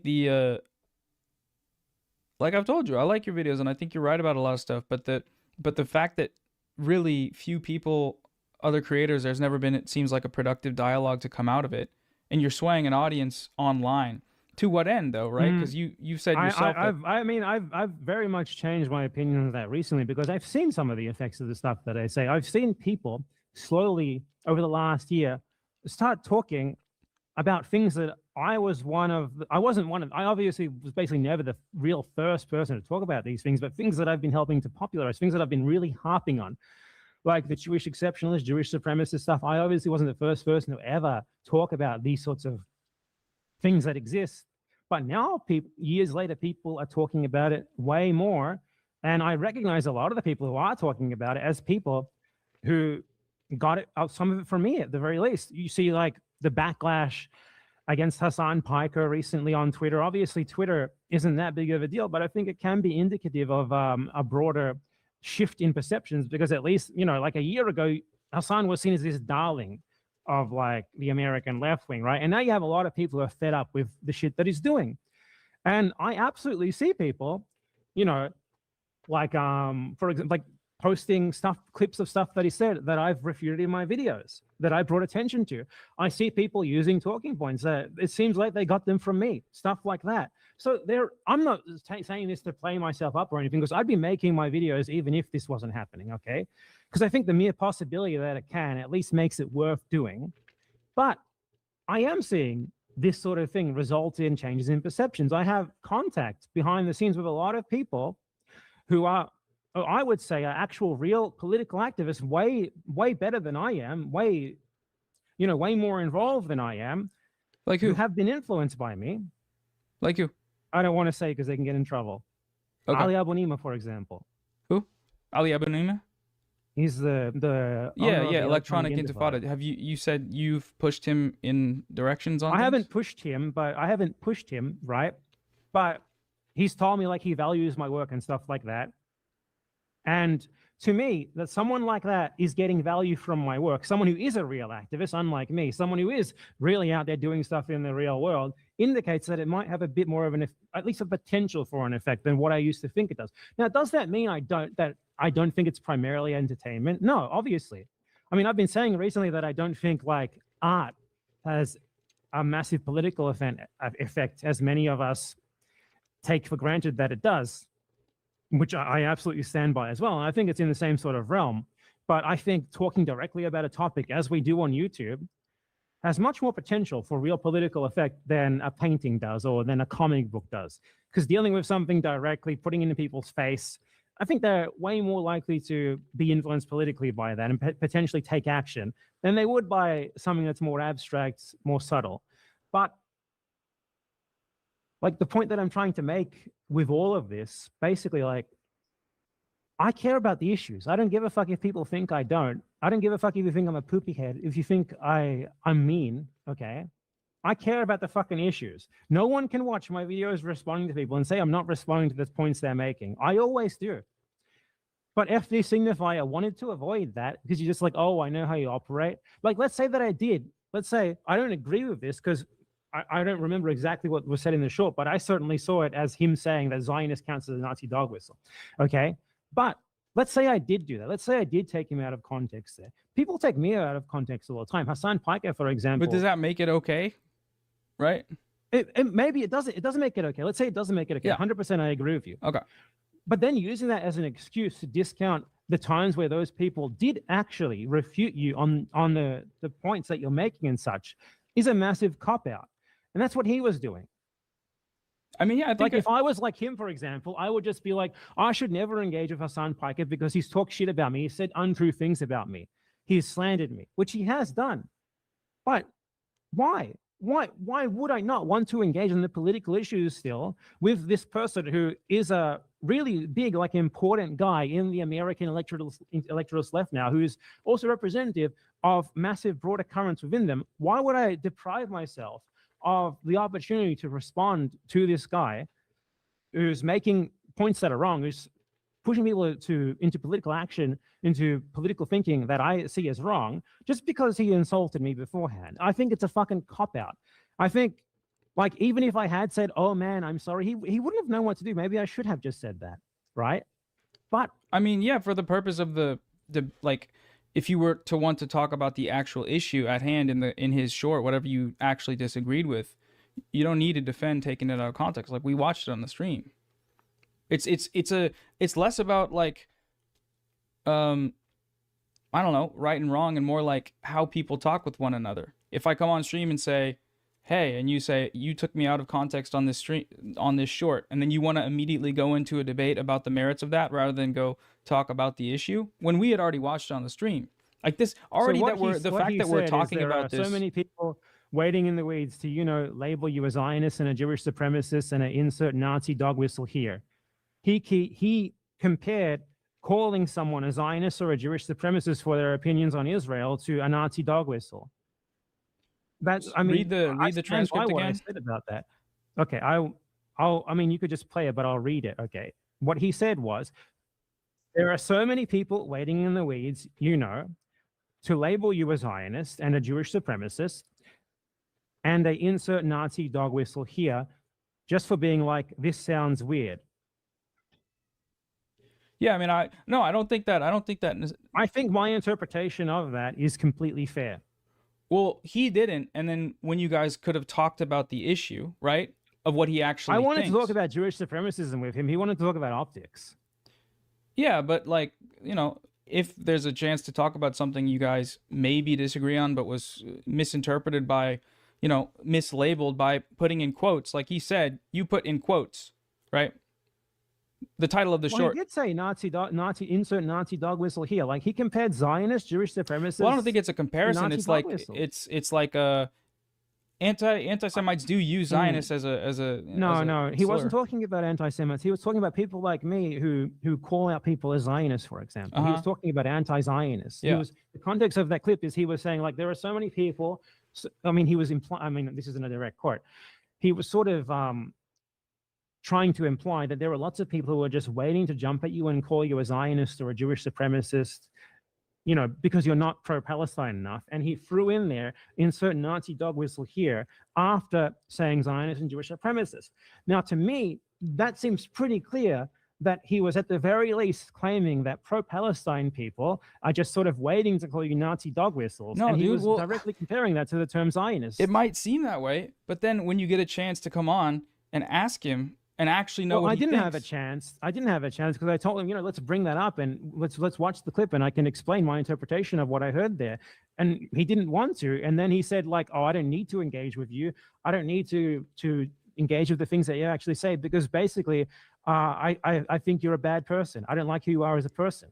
Which Yeah, is I mean, great. look, you don't have to like who I am as a I wish person, people but I you do wish actually people need to were respond able to to what I say. I wish if you people were able disagree to with just go in, address the points robotically. His idea is that I'm self-evidently wrong. Huh? I'm just self-evidently wrong. That was basically his thesis. I'm self-evidently wrong. He doesn't need to engage with anything that I've said in response to his videos.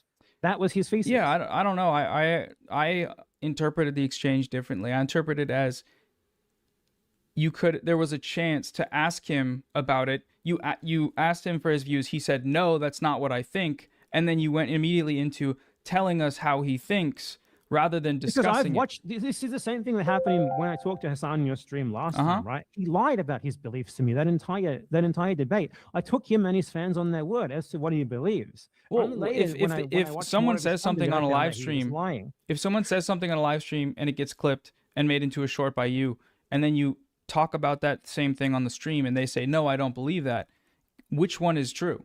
Are they lying? If you have said things that contradict what you say your beliefs are now, then I would like to address those things and explain to you how what you have said in the past actually demonstrates that you do believe in the thing that you're saying you don't. So, for example, before that Hassan debate, if I had seen like his massive support of Bernie Sanders, for example, before that debate, if I had really seen the extent of what he said regarding electoral strategy, this is also irregardless isn't a word, like regardless of the fact that after that, like he really revealed himself a lot more. He became a lot more directly involved with the DNC. Like if I had known that, I would have asked him about it. I would have asked him way more. I would have pressed him about it way more. I would have been way more hostile to him, in fact, because I didn't know all that stuff about him. But in this case, FD Signifier comes in here and is like, oh, I don't believe there's no such thing as Jewish supremacy. But then why did you sit there for 3 hours long, or 2 hours, whatever it was, in a stream with 3 other people, specifically a rebuttal stream to my response to Lil Bill on Jewish supremacy, where everyone in that stream was in agreement that Jewish supremacy is not really an important thing in Israel. The main speaker during that stream was deculturation. FD Signifier was agreeing with him, and his thesis was there is no Jewish supremacy in Israel. So when he comes to me and he's like, no, I don't actually believe that, that seems like a backtrack, a convenient backtrack in the moment, given that the things that he said in the past indicate that he really does believe that. Well, you know, if he says no, then you guys can talk about it. You're assuming. I wanted to talk about it. Well, you're I wanted assuming. to talk about it. He didn't want to. I came here to talk about that. Well, because you topic, didn't but let he's talking him. about You didn't everything let him. but He that. said, no, that's not what I believe. And I said, let him He was explain. talking about other stuff. Huh? He was talking about everything but that. He was talking about goy slave. He was talking about being too mean, the optics. The way I experienced that exchange was that you told him essentially what he believes, and he said, that's not what I believe. And then I said, you guys talk about it. Then we can talk about it. No, but that's not what happened. That's not how it... I think you're blaming me for the reason why we never go around talking Well, about no, that. there were rather points. than him. No, there were points in that where because I tried to pull him around to actually talking about the issue by being like, oh, so what did I say in that video that you disagree with? Like, how did I mischaracterize you? I'd love to talk about it. And he's just like, no, I don't have to talk about that. I know how you operate. You are dishonest. You're a bad faith. Blah blah blah blah. It just this is like how people discount everyone ever. This fucking term bad faith, it's just an excuse. Burple over their lonely and Twitch chat. Did FD nope out, or was he time limited or something? He said that he had to get to his kids, but yeah, there's a little bit of frustration there too. There was a little bit of frustration. Peaced out in the bad faith. Dude, I think did he say something in the beginning? I don't know. I don't want to get it analyzed, like, you know, whether somebody's like, oh my God. Sorry. Chat, I smell blood. All right. Oh, I'm behind Irene. Wow, look at this, chat. I'm a VTuber. I'm a ping tuber. I'm like J-Stalk and Queemon. Look at me, chat. Whoa. I'm Cartoon Irene. Anyway, yeah, I am back. Have I been like over here the whole time? Maybe I need to fix this finally. Can I fix this? What is that thing from, chat? Can we fix it? What is that? What am I remembering? Okay, so what if I go like, yeah, if I go like that, and I go like that, and I go like that. Oh, look, Waluigi. What? We lost Waluigi. Why did nobody tell me? God, the camera must have gotten moved. Anyway, it does that from time to time, chat. The tripod is none too stable. I won't say it's a cursed tripod, but I also can't, I can't disprove that theory either. We'll just have to live with the uncertainty, all right? You know, the frustration here is I haven't seen the part that I remember. So we did see him talk about Chabad earlier, and again, that is the same organization that Professor Jang talks about. I caught Jang doing other, like, spreading other, like, anti-Semitic conspiracies. But you know, I would like to find out more about the organization. I don't know that much, but yeah, like, I remember a part where he uses, like, Chabad and, like, the percentage of Jewish people that have been to an event there to try to paint Jewish people as, like, it turns from, I swear to God, chat, unless I'm just, like, hallucinating that, I dreamed it or something. I don't know why I would have dreams about an anti-Semitic empanada, but again, I'm trying to give this all the charitability I can here, because like I said, I've defended this guy so many times against accusations of anti-Semitism, and every single time I looked at it and I was like, this is fucking bullshit, right? Bosch, I think, has tried to slime him with that. I know Aristocracy did. Yeah, a whole lot of people. That's like one of the go-to things. He's either a sex criminal that's wanted by Australia and he's on the run, or he's like just people just fucking lie on this guy's name. And I have defended him in the past, because it's just you know, the thing is, like, everybody in the Vosh orbit is like literally like he's a sex criminal. Like right now, it's a established fact, right? Because that's all they fucking hear. Right? And I was just like, that is fucked up. You know, poison somebody's reputation like that. All roads lead to Chang. But I don't want to jump to any conclusions. So I swear to God, I heard like there was some real fucking garbage coming out of his mouth. Let's see if we can get there. 17 minutes left. I am a little bit more centered now. I feel better. I am probably, you know, mostly in the center of the frame. Yeah. What am I doing? It's the Jang thing. Yeah, only Jang gang would understand. Yeah, the only force stronger, I believe, than Jeff's kids is, in fact, yes, the Jang gang. That would be the Jang gang, chat. That would be the Jang gang. We're not gonna mess. Yeah, or the clandestine operators. Oh, fearsome, ferocious, intimidating. Yeah. But yeah, let's try to get through as much of this as we can. We got 17 minutes left on the clock. Again, time can expand, and it does every time somebody some support hits the stream. The Frankist. Oh God, I forgot about the Frankist. I did. You got me, LS. You know, the funny thing about the Frankist. Okay, we're talking about the Frankist here, right? That's a secret society or something. When you said that, I was thinking of the Franks, right? Because the funny thing about Thailand, here you're getting your little Thai language moment, right? What am I as a foreigner, as somebody that's in Thailand but it's not from Thailand? It's called a farang, farang. Yeah, and it is you know, it's a word that's based on Frank, actually, as in the Franks. And I think the story is that Thailand had, or Siam, it's not even Siam at this point, Chad. It's like the Ayutthaya or something kingdom. But they had communication with Sri Lanka. I believe Buddhism, Theravada Buddhism came from Sri Lanka, and I think either in India or in Sri Lanka they had contact with the Franks, right? Which is like, can somebody explain the Franks? It's like related to French, but it's not like France wasn't like. Wait, I feel like it was like a. Does Frankish like include some of Germany too or something? I don't remember, Chad. It's weird, but anyway, so they were like, wait, did it start with the guava? I'm trying to remember.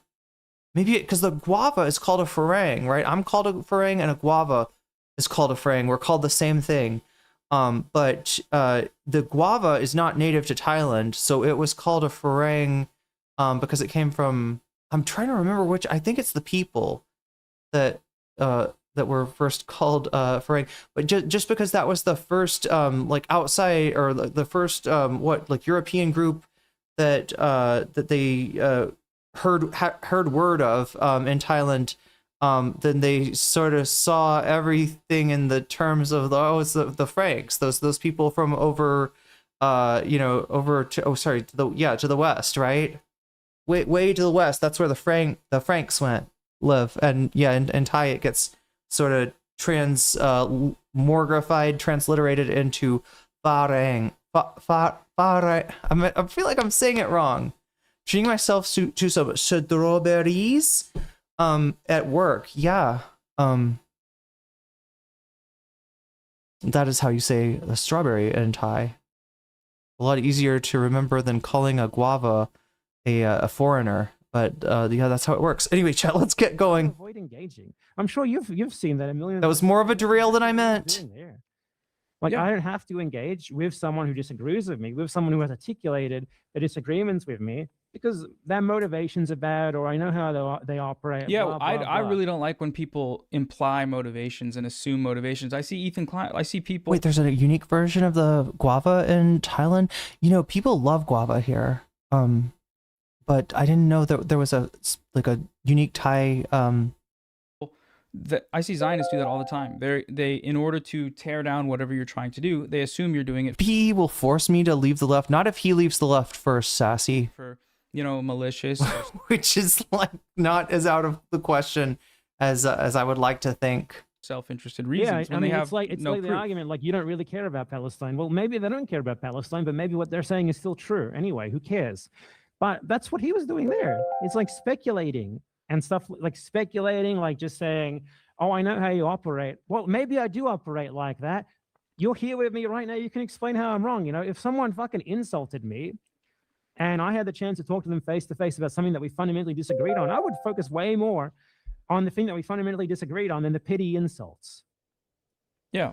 I mean, yeah, I get that. I think the thing about debates is, like, it comes in, it gets heated. Immediately it was both of you guys yelling at each other, kind of, and I mean, he just got done calling me a Nazi. Why wouldn't I yell at him? Did he call you a Nazi? I don't think he did. He specifically said, like, bad I don't even know how you guys. Regardless, bad impa Nazi. Chad, I feel so transgressive. Is this what it's like to be an edgelord? Whether he did or not, when you came on the stream, he said no, and I don't think that you are, right? Something to that effect. And then he went. I kid. And he's using Nazi dog whistles. Well, Zog is I know you don't care about you know, the optics I of don't Yeah, got him. I don't think Zog is a dog whistle at all, to be clear. I think Zog is very clear as to what it means. well, I mean, like historically how it's been used up until the recent past. Oh, please, You know, please like the get him to like tell like like I want to know what Bad Empanada, like what his history of Zog entails, right? I'm so curious. I mean, the last 2 years it's been kind of adopted by anti-Israel people to say, like, why else would our government be doing this if it wasn't occupied? But it's the rationale is still wrong. I think right? a lot of it is people defanging this. For one, it's defanging the Nazis as well. Okay, so when I said earlier I smell blood in the water, which I don't know what distracted me there, I was talking about Bad Empanada's explanation for why he flipped on Hassan. I don't fucking buy it. What do you think, chat? I'm sorry, immediately I'm like Philly DeFranco here, but what do you think down in chat? I would love to know. But no, seriously, I'm curious. I'm curious, right? I'm not buying that shit. Like, yeah, I was all for Hassan. I thought he was a comrade and an awesome dude until I heard he was involved in the Democratic Party. Until I heard that he supported that scoundrel Bernie Sanders. Holy shit. I just realized I can't fuck with this guy anymore. All right. And it's more, actually, it's more the way that he said it than what he said. I would roll it back, chat, but we don't have time. But that's what I'm saying. I think, I don't know. I've taken this guy more or less at his word up until now. And for the most part, I think his word is, in fact, bond. He is good for his word. It's not, you know, I've not caught him in a lot of lies, other than like when somebody lies about him. Yeah, if you call him a sex pest, he'll, you know, with a fake tweet or something like that, he will produce a fake tweet of yours, and that's what happened with like Shark 300. And again, you know, that is more, you know, Shark fucking around and finding out, you know, the other people can lie about you just as easily as you can lie about them.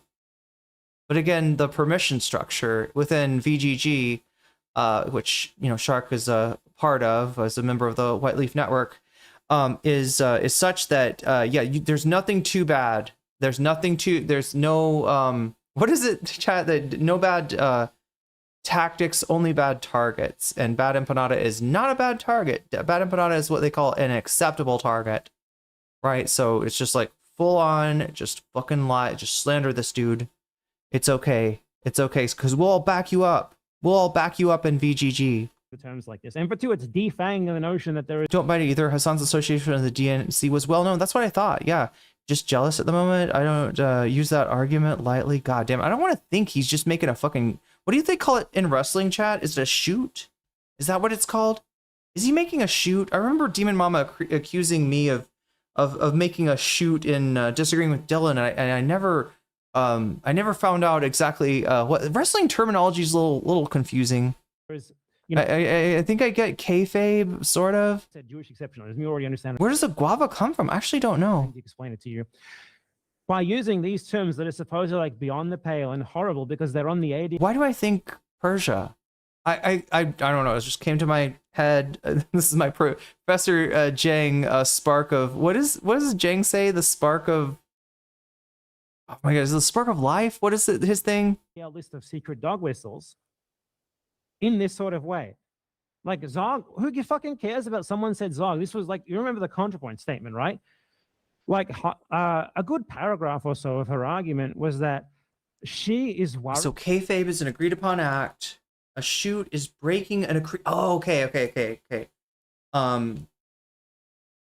So is it a shoot that he's making, or like what? I guess that doesn't really describe it, does it? And you know, hopefully this is a kayfabe. Sometimes I've had my sometimes I've wondered when it comes to you know, some of the content that you see, some of the beefs, but no, I don't think this is kayfabe. Maybe it's not a shoot. Yeah, maybe I never understood exactly. So wait, Demon Mom, what the fuck? She said I did a shoot. Oh my God, chat. I'm sorry. This is a fucking epically old drama that is completely irrelevant. This person doesn't even stream anymore, right? Who is Demon Mama? Nobody. But she used to be somebody. But no, she said I did a shoot? Like I'm supposed to fucking. I'm supposed to play nice with Dylan? Ah. That's a big fa. That's a big fa. And I'm not going to waste any more time on it because I don't know if there's anybody in the chat that's from that long ago, right? But I just now realized. She was like, we're doing kayfabe. What are you talking? You're doing real? You're expressing your real disagreement with someone? What the fuck? What's wrong with you? Don't you understand? You don't go against Mr. McMahon. Which was what Mr. Burns was calling himself at the time, comparing himself to. This is, of course, before the incident with Vince McMahon. How is that motherfucker not in jail, chat? Can somebody explain that to me? Will 7409 super chatted $5. More time. More time, yeah, and more speed, too. Wait, what is it that Dr. Diddler says? Oh no, is that a Dr. Diddler? What is time, or no, speed, power, finesse? I can't. What is it, chat? I don't know. I never watched that fucker. And I'm kind of glad now. Sub ad time, more time. We're adding it back. And I'm going to oh no, I just did sub ad time. It's like an infinite time. Here we go. We want sub ad time. No, that's just sub time. It's not sub time. Sub ad time. And 5 minutes and boom. It's speed, violence, momentum, something like that. Yeah.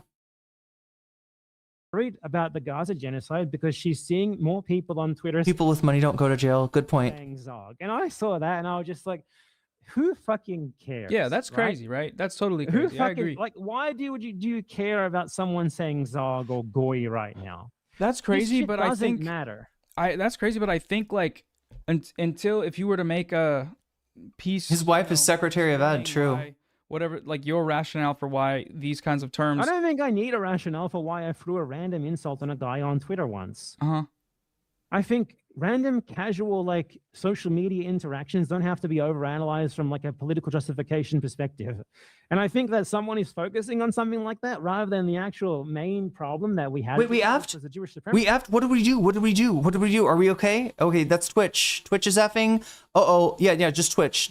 Sorry, it's just Twitch. We don't care about Twitch. What's going on? I need to hear from you. Okay, just checking out worst case scenario kind of shit. If I reload my creator dashboard, does it come back? You are banned. Are we back? Let me know when and if we're back, but it's framey. Okay, so let me look down here. We haven't dropped any frames. That may be a Twitch issue. I'm just making sure I'm not freaking banned, chat, because Twitch does, sometimes they don't,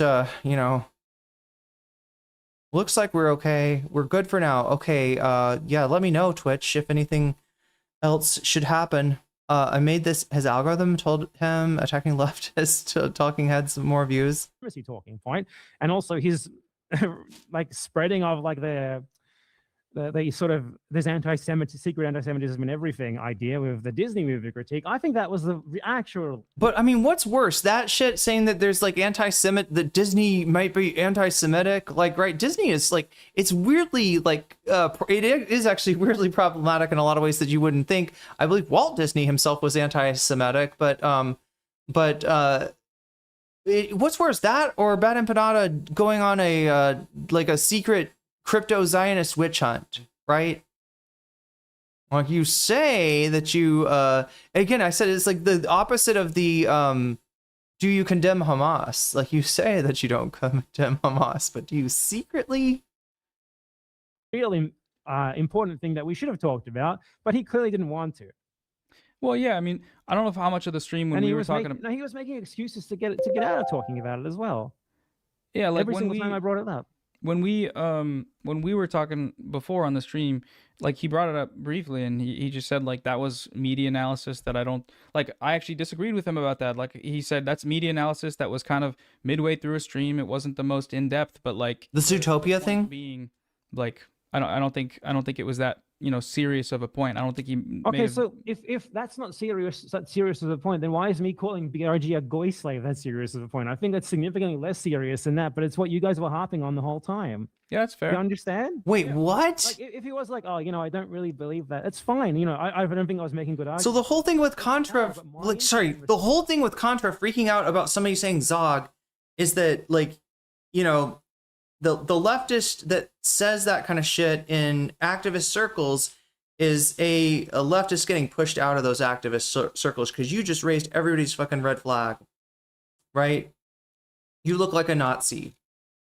And if you're somebody that's ignorant enough, and instead of researching and finding out where that shit came from, you're like the dog that brought home some disgusting, like, molded thing, right? And you were trying to take it away from the dog. You were like, no, do not have this in your mouth. Like, you do not, like, we need to get rid of this.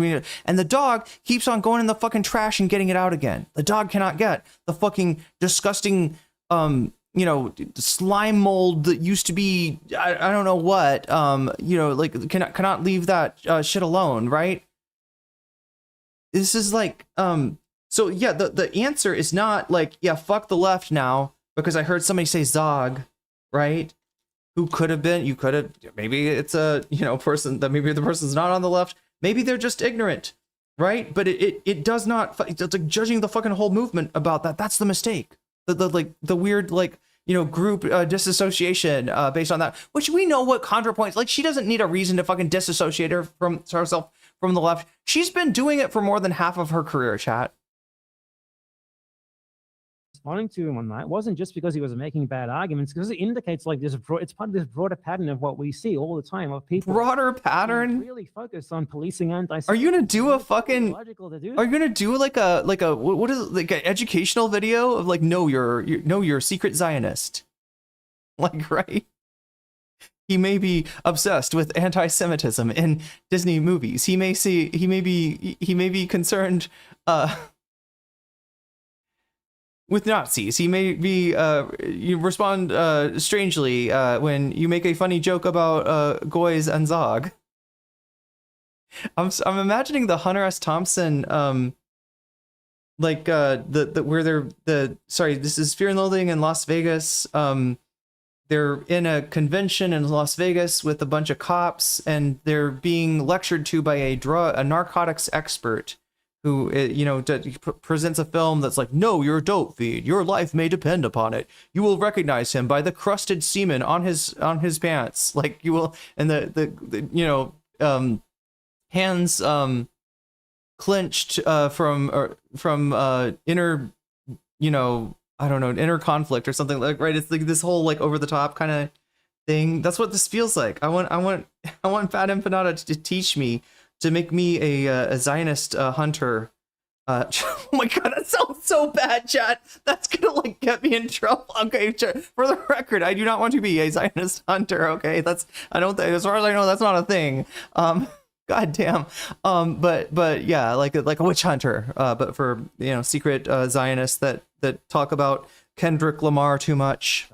It's completely fucking illogical. Like, Jews today, aside from the fact that every now and again they are hate crime for being Jews by a relatively small fringe current of Nazis, aside from that, being a Jew today is based. Are we getting to it? I remember he starts talking about Jews.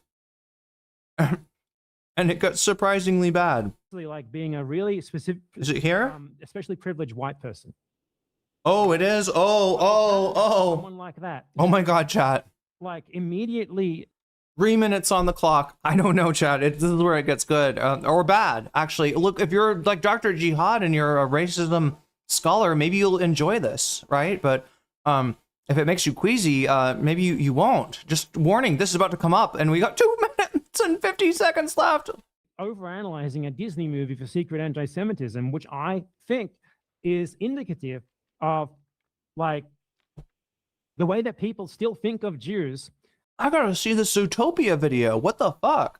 As if they're like in a striped jumpsuit in a concentration camp, when material circumstances have changed, things are very different nowadays.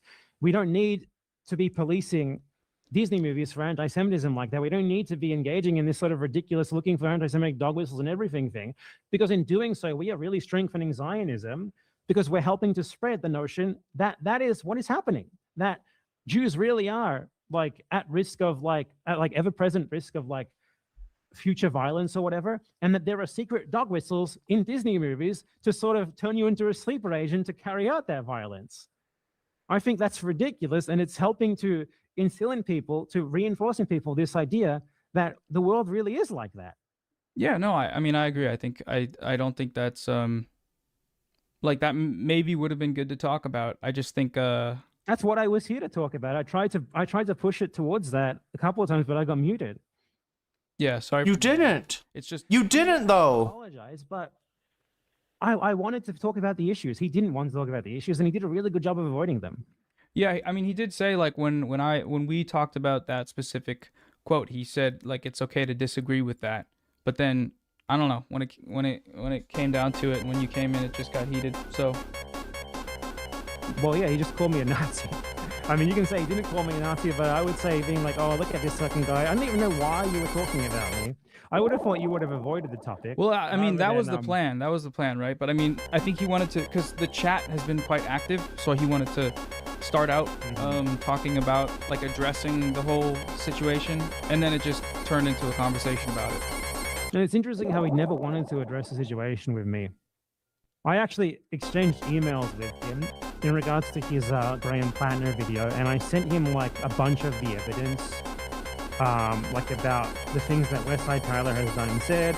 Oh God. Oh, it is Westside Tyler. Plattner has Wait a done minute. That and said, that I sort of thing, and he just didn't really respond to it at all. I mean, this one I low-key understand the criticism here. Yeah, bad. FD is kind of like a famously bad judge of character, right? Tyler's probably a good example of that. They summoned Jeff. We got 9. Wait, is Jeff here? Jeff, you're a little late. We're about we got 4 seconds left. Yo, we got no. That doesn't count. Sorry, that does count. No, don't drown, Sonic. Don't drown, Sonic. Oh no. Will, you are keeping this Sonic afloat right now.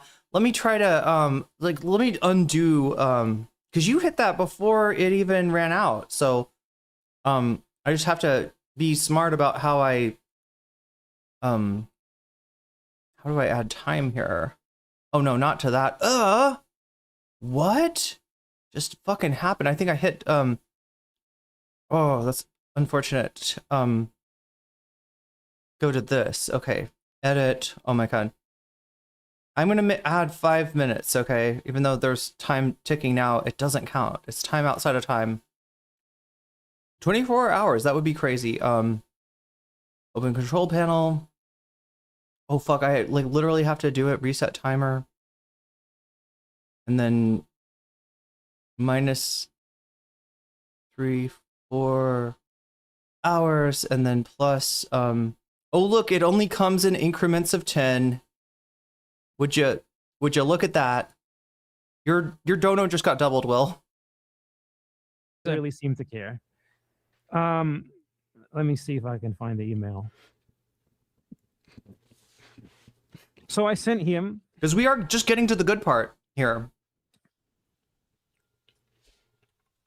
A bunch of screenshots of Plattner's Reddit post of like the news article where Plattner talks about how he likes to wear the Blackwater cap, of Plattner with the Blackwater sticker on his fridge, of Plattner saying that he like he would still be in the military if they would let him, that he joined up to kill people. So yeah, he's talking about a streamer named Westside Tyler now. I don't even know what to say about the guy. He's so hard to pin down. He's actually good on some issues, and he's really bad on others. All I remember is him making fun of Jamal Bowman, getting losing his election and saying it wasn't AIPAC. He's just a fucking loser, right? You know, it looks like, you know, people. It was like low. Yeah, I don't know, chat. It was sounding like Ethan Klein shit. I don't know where he's at. Now on these issues, but yeah, FD is known to be famously kind of a bad judge of character. There's been a lot of examples of that. Somebody else was saying, Like, oh my god, fuck,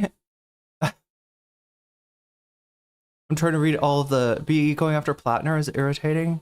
Yeah, I mean, like, yeah, who are you gonna, have you got a candidate there in Maine for us to vote for BE? I sent him a video, a clip of Westside Tyler saying that he wanted to kill Rashid. Fuck! He said that? Okay, this is what I'm saying. This is what I'm saying. Like, right? There's just some really bad takes from Tyler. Did he support Ethan? At first, I keep on hearing things about the guy.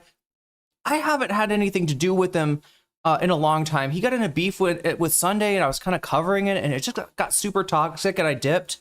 And I haven't really, talked to him or about him in a really long time, but the shit that I keep on hearing is just not good. Yeah.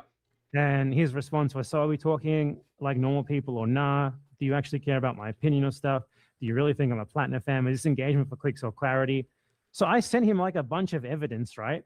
As to, what he seemed to be taking for granted, this idea that Graham Plattner is like some lesser evil. And I responded to him with a bunch of stuff about Graham Plattner, because maybe he hasn't actually seen the stuff about him, though I would like it if people would do their due diligence. And what did he say? Real quick, Westside Tyler said that if you oppose American hegemony, then around the world, then you should be offed. Wasn't that guy a machine gunner, chat? That's scary. That's scary. A machine gun dude said that. Chat, I'm gonna have to learn to use a machine gun, I guess. I don't know. We're gonna get training for that. Oh shit, actually I know. Fuck. Is it okay if you read the lesser evil response? No chat, there will not be a Myanmar stream. Which lesser evil response? In Graham Plattner? About Graham Plattner, yeah. So he made a video about Graham Plattner. It's a long video, so I obviously can't read all of it for you, but I responded to it.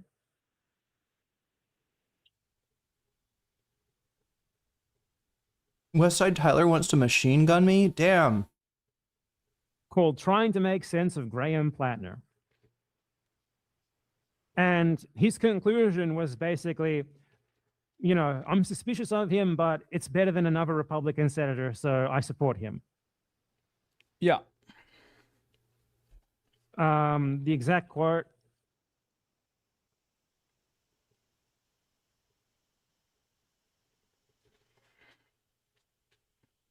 Is like, I don't know, right? And I'm not going to say I do not care. What I'm going to say is it would be better for the country to have one less Republican senator. Mm-hmm. I'm not going to act like that's not true. And then he's like, well, maybe he'll be another Fetterman, but, we don't really know that yet. Are we talking about Tyler still? Are we talking about,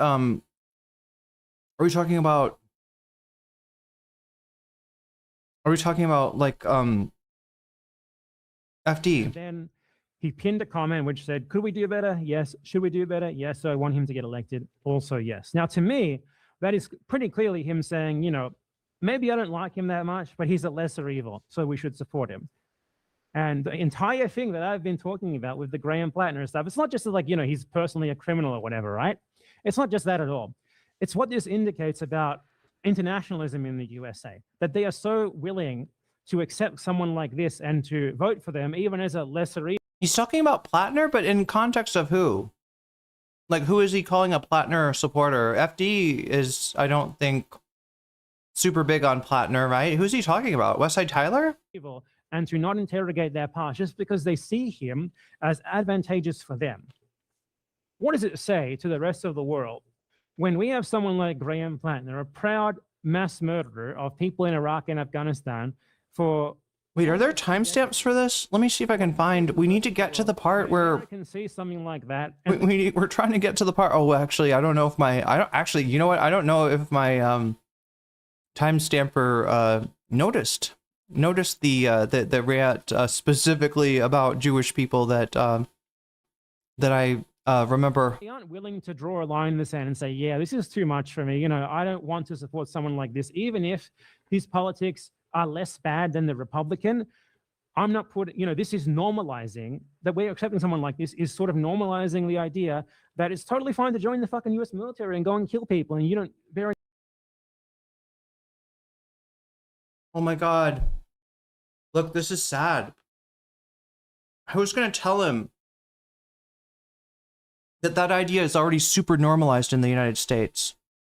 Who's gonna tell him? Any responsibility to it? Any responsibility? Yeah, Americans suck. Then later, we're just gonna accept you as like a prominent left-wing leader. Like, this isn't just a random veteran who like is repenting for what he did. It's someone who's running for U.S. Senate.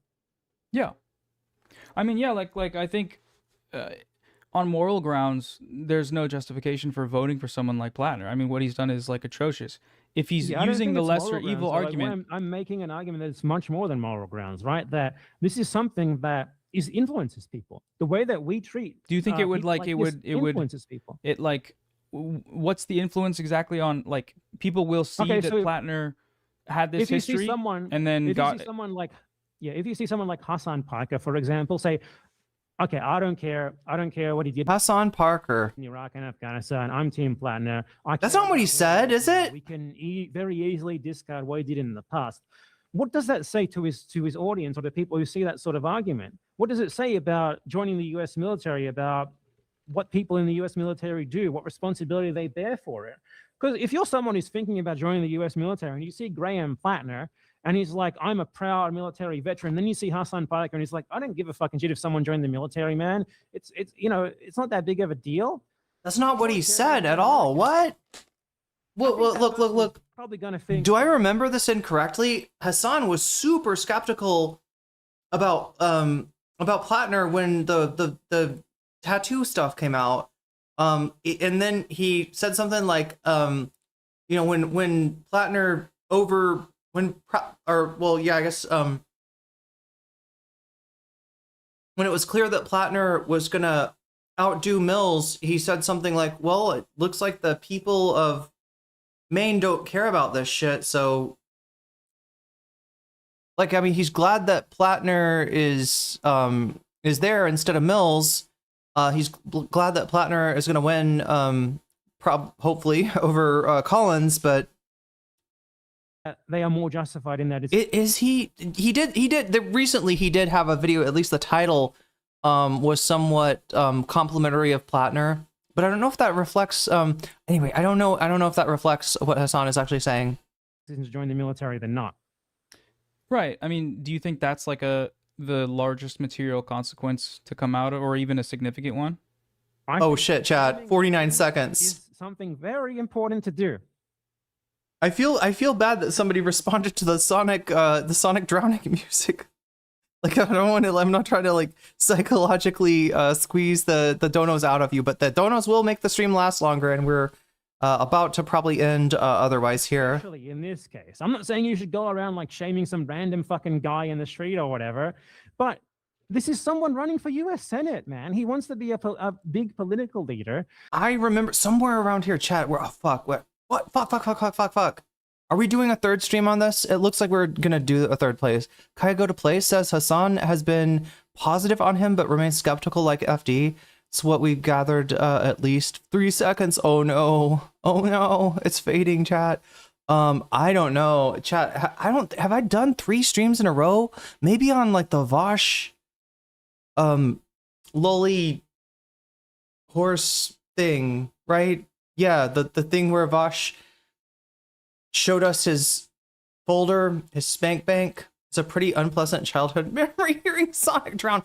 Omega Star, I gotta play Sonic sometime, and maybe you could teach me how to beat, if you know how to play I think it was Sonic 3. I got stuck on the 2nd water level. I don't know how to get up that fucking hill, and I got smushed. So what's worse, Sonic getting drowned or Sonic getting smushed? Actually, they're both worse. They're both bad. I don't want to see any woodland creature come to harm, especially not a one who's got to go fast. And one who appreciates chili dogs too, right? A lot of people don't know that, but Sonic loves chili dogs, at least in this universe, right? You're on it. Nice. Okay, we'll try to make that happen, right? Because I play a lot of JRPGs. They take a lot of time, but I also like stuff that's faster and funner and yeah, especially like the classic or the retro stuff is kind of fun. But I'm gonna be hopefully getting Kingdom Hearts soon. It was supposed to happen a while ago, but Throne is a little weird with. I thought that they would just give me some kind of code for Steam, and instead they were like, no, you have credit. You're like, credit? I have credit. Like, yeah, you have, money. And so I gotta withdraw the money from Throne, which takes like up to a week. And not complaining. I appreciate people that support me on Throne. Right now, we're crowdfunding for the Vietnam trip, which is coming up in the fall. It's necessary for me to leave Thailand for Vietnam to reapply for my Thai visa. But yeah, I don't know, chat. I think we were just on the precipice of the good stuff. How much is left of this video? Let's see. Oh shit, it's like 45 minutes is left of this video. Yeah, that's the question, chat. I remember something worse than what I've heard so far. So what have we heard so far? The Chabad thing from Professor Jang. We started to get into it. It sounded like he was gonna go, because there's this whole thing where he pivots from talking about Zionism or Israel to talking about Jews, and like in almost the way that Ethan Klein does, when Ethan Klein is like, actually, Sam Cedar, like 70% of Jews say that Israel is important to them. So, by your metric, that would be like, or like actually, no, it's worse. I think Ethan Klein will claim that like 90% of Jews are Zionists, and try to use that to called Sam a token. That's how if you're Jewish and he hates you if you're Jewish and pro-Palestinian, right? That's the he's all like, no, I'm pro-Palestinian unless you're Jewish, right? I don't know, it's weird. It's really weird. You're a token if that's the case.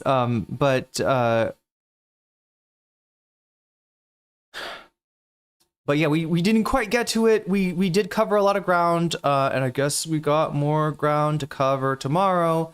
So not same bat time. Look, the silver lining, okay? Silver lining of the stream ending early, as I wag my finger at you, the silver lining is that I will get to bed sooner, and that means I'll wake up sooner, and that means if I play my cards right, if I'm smart, then I'm trying to be smart, chat. I give myself such good advice, and I very seldom follow it. But if I'm smart, then I'll be here early, and we'll need to have more, because guess what? Tomorrow's Friday for me, Thursday for you. Are you okay with skipping the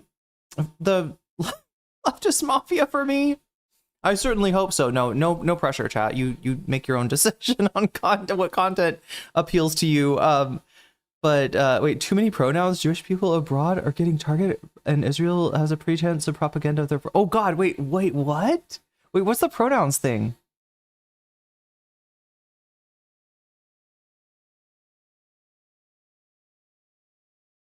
I.e., they are using Jews, not Israel, as human shields. I got more than one screen. Wait, what does that mean? Wait, you're on more than one. You're on YouTube and Twitch. Is that what you're saying? You're at all places at all times. There's a prophecy, I believe, about that. I used to many pronouns. Oh, in my sentence, not those kind of pronouns. Oh my God, I was like trying to figure out, wait, how does this have to do with pronouns? Isn't that weird that the part of speech has become has taken on a political valence, right? Like I don't use any pronouns at all. I don't believe, my family doesn't believe in pronouns. We also have a poop knife.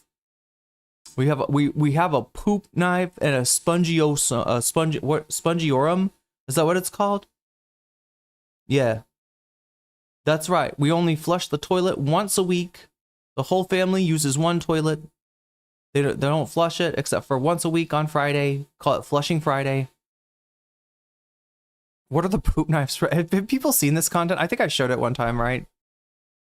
Wait, it's not just one creator, right? It's like a whole thing, right? There's a whole bunch of people doing the poop knife meme. Because otherwise I'm just doing somebody else's shtick. That's why we have the poop knife, so that when we do Flushing Friday, we can make it go down easier. And then the spongiosum is like this thing that they used in ancient Rome. Like when you go to the bathroom there, instead of toilet paper, they'd have these sponges on a stick, right? And it's in vinegar, right? It's just sitting there soaking in vinegar. And you take the, is it spongiosum, spongiol? I can't remember. You take the spongiosum and you go to town with it, right? You clean yourself off with a sponge on the end of a stick. And then after you're done, right, you put it back in the vinegar for the next person to use. Oh, aren't you glad to not be a Roman, right? I feel like we should use this as rhetoric against all the Roman Empire guys, right? Actually, if you were Roman, you wouldn't have toilet paper. You wouldn't have a bidet, which is what you should be, striving for, right? That's not the vinegar. So gross, right? No, I think it's like a meme, right? There's one girl I always see doing the poop knife. She does like a lot of poop knife videos, but I think it's like a thing. Yeah, wait, no, because there's a Reddit that, and now I remember the poop knife. Oh God, I gotta read it to you. Okay. This is actually good content, even without the TikToks or the memes. And I'm going to leave you with this, right? Leave you with the poop knife.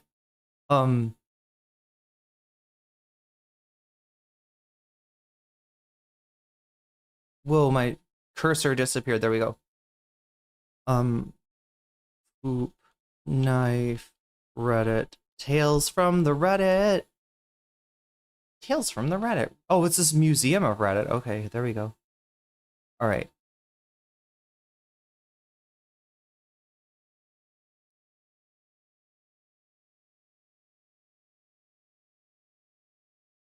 Wait, what? Why is it original post found here? Wait, that's the original? Oh my God, I'm so confused now.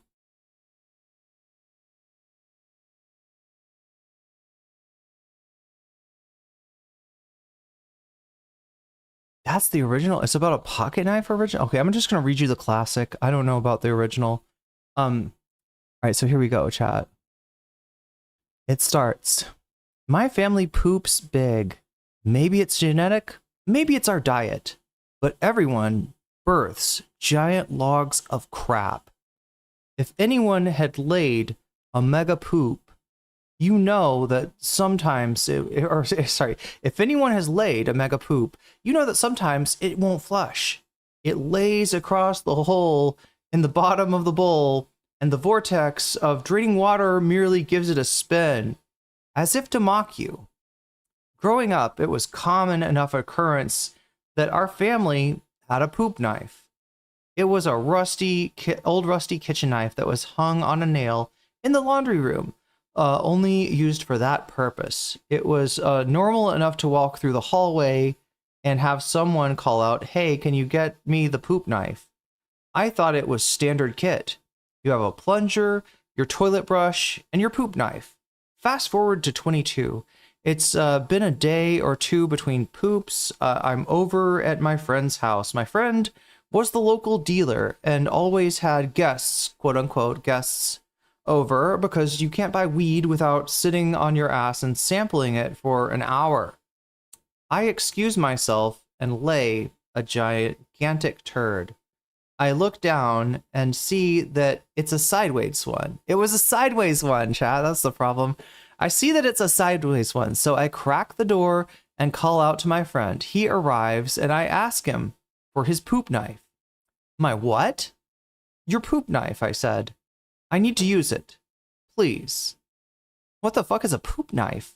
Obviously, he has one, but maybe he calls it by a more delicate name?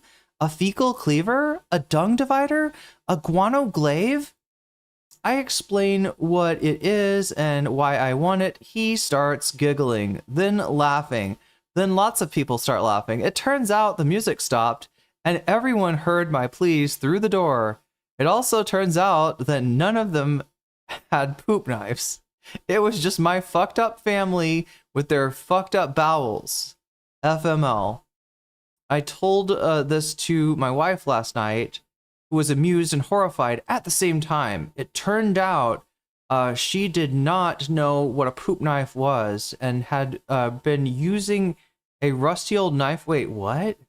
It turns out she did not know what a poop knife was and had been using the old rusty knife hanging in the utility closet as basically a utility knife. So she's using the poop knife for other purposes, non-pooping purposes. Thankfully, she didn't cook with it, but used it to open Amazon boxes. Wait, does he inherit the family house? Is that what we're talking about? She will be getting her own utility knife now. Edit, common question. Why was it not in the bathroom instead of the laundry room? Answer. We only had one poop knife, and the laundry room was central to all 3 bathrooms. Okay, that makes sense, right?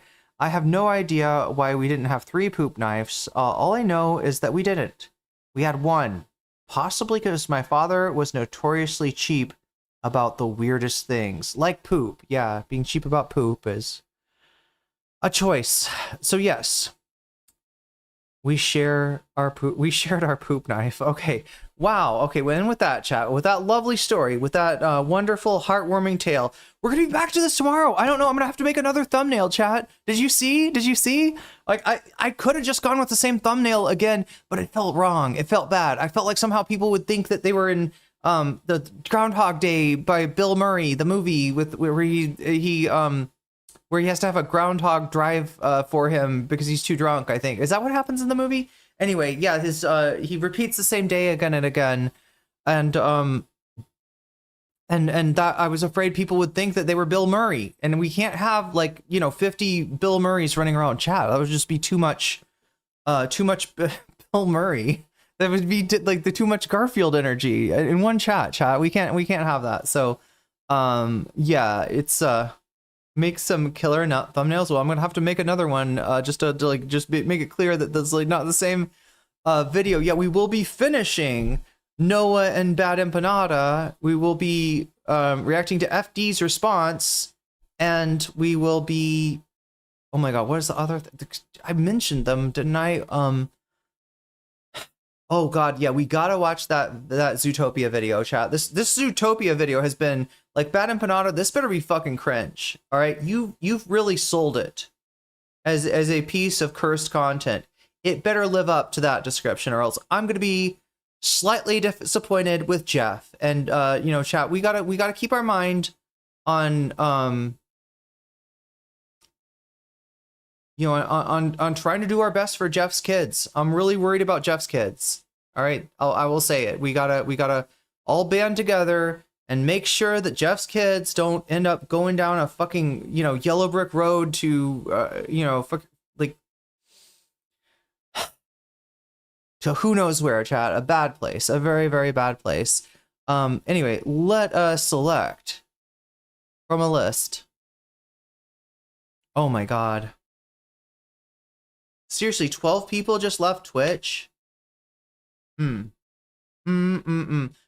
them in case they have Chatterino. Now they can see that they're getting talked about. No, just kidding, chat. I'm not mean. Like I said, I'm serene. Serene Irene. I haven't been that way for a long time. It feels good. I'm going to need to be serene, especially, given what we're dealing with here. I haven't been serene in a really long time. Like, honestly, like Trump fucking fucked with my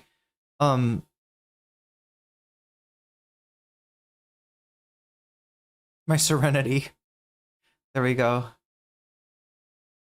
Trump disrupted my serenity, and I've just only recently got it back. I don't know why. I feel like what it was, chat, is I went through some I had to deal with some drama. I had to deal with some not so not a pleasant situation, and it took me to the point where I was like maxed out. I was maxed out on feeling bad, and I just became serene. So let's hope that keeps up, because it really does help me stream. I am trying to find a good location to send the non fake friends that did not leave chat when when I started talking about poop.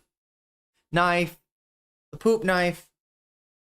We're raiding into lesbian hot sauce, it seems, who is a socialist lesbian with a mullet, yapping about news, life, politics with you. And I think you'll enjoy this streamer. And if you're in Twitch with us, we're rating you in there automatically. If you're on YouTube, feel free to come over to Twitch and be rated in and meet a new friend. But chat, that's gonna be it for me. I gotta shout out my Patreons. If you support me on Patreon at the $5 level or above, I give you a shout out every day at the beginning and end. We're near the end. We're very near the end now. And so let me go ahead and do that, right? Shouts out to Neo Pergos. Shouts out to JMB. Shouts out to Emily French. Shouts out to Big Al of the Cake Mix. Shouts out to Direful. Shouts out to Joel Severud. Shouts out to Sarah. Shouts out to Izzy Mandia. Shouts out to Stephen Sayers. Shouts out to Animus. Shouts out to Infallible Fowl. Shouts out to Oral Ellipsis. Shouts out to Nadia Givat. Shouts out to Choki. Shouts out to Moe Nope. Shouts out to Temporal Insanity. Shouts out to Crystal Saphira. Shouts out to Buffy Geek. And a fancy shout out to Rachel K, Omega Star, and Zara Xerix. With that, chat, I bid you adieu. Twitch and YouTube, thank you for being here. Mods, thank you for keeping us safe. Thumb Gang, thank you for liking the stream. It helps a lot. And if you forgot until now, it'll be our little secret. You can do it now. And all is forgiven, chat. Just like they said in Midsummer Night Stream, right? Think of the, wait, what is it? Something and all is oh my god, I need to read it to you now. I think I need to read it to you. Midsummer Night's Dream. If we spirits have offended, think of this, but this and all is mended, something like that. If we shadows have offended, that's it. Okay, I remember now.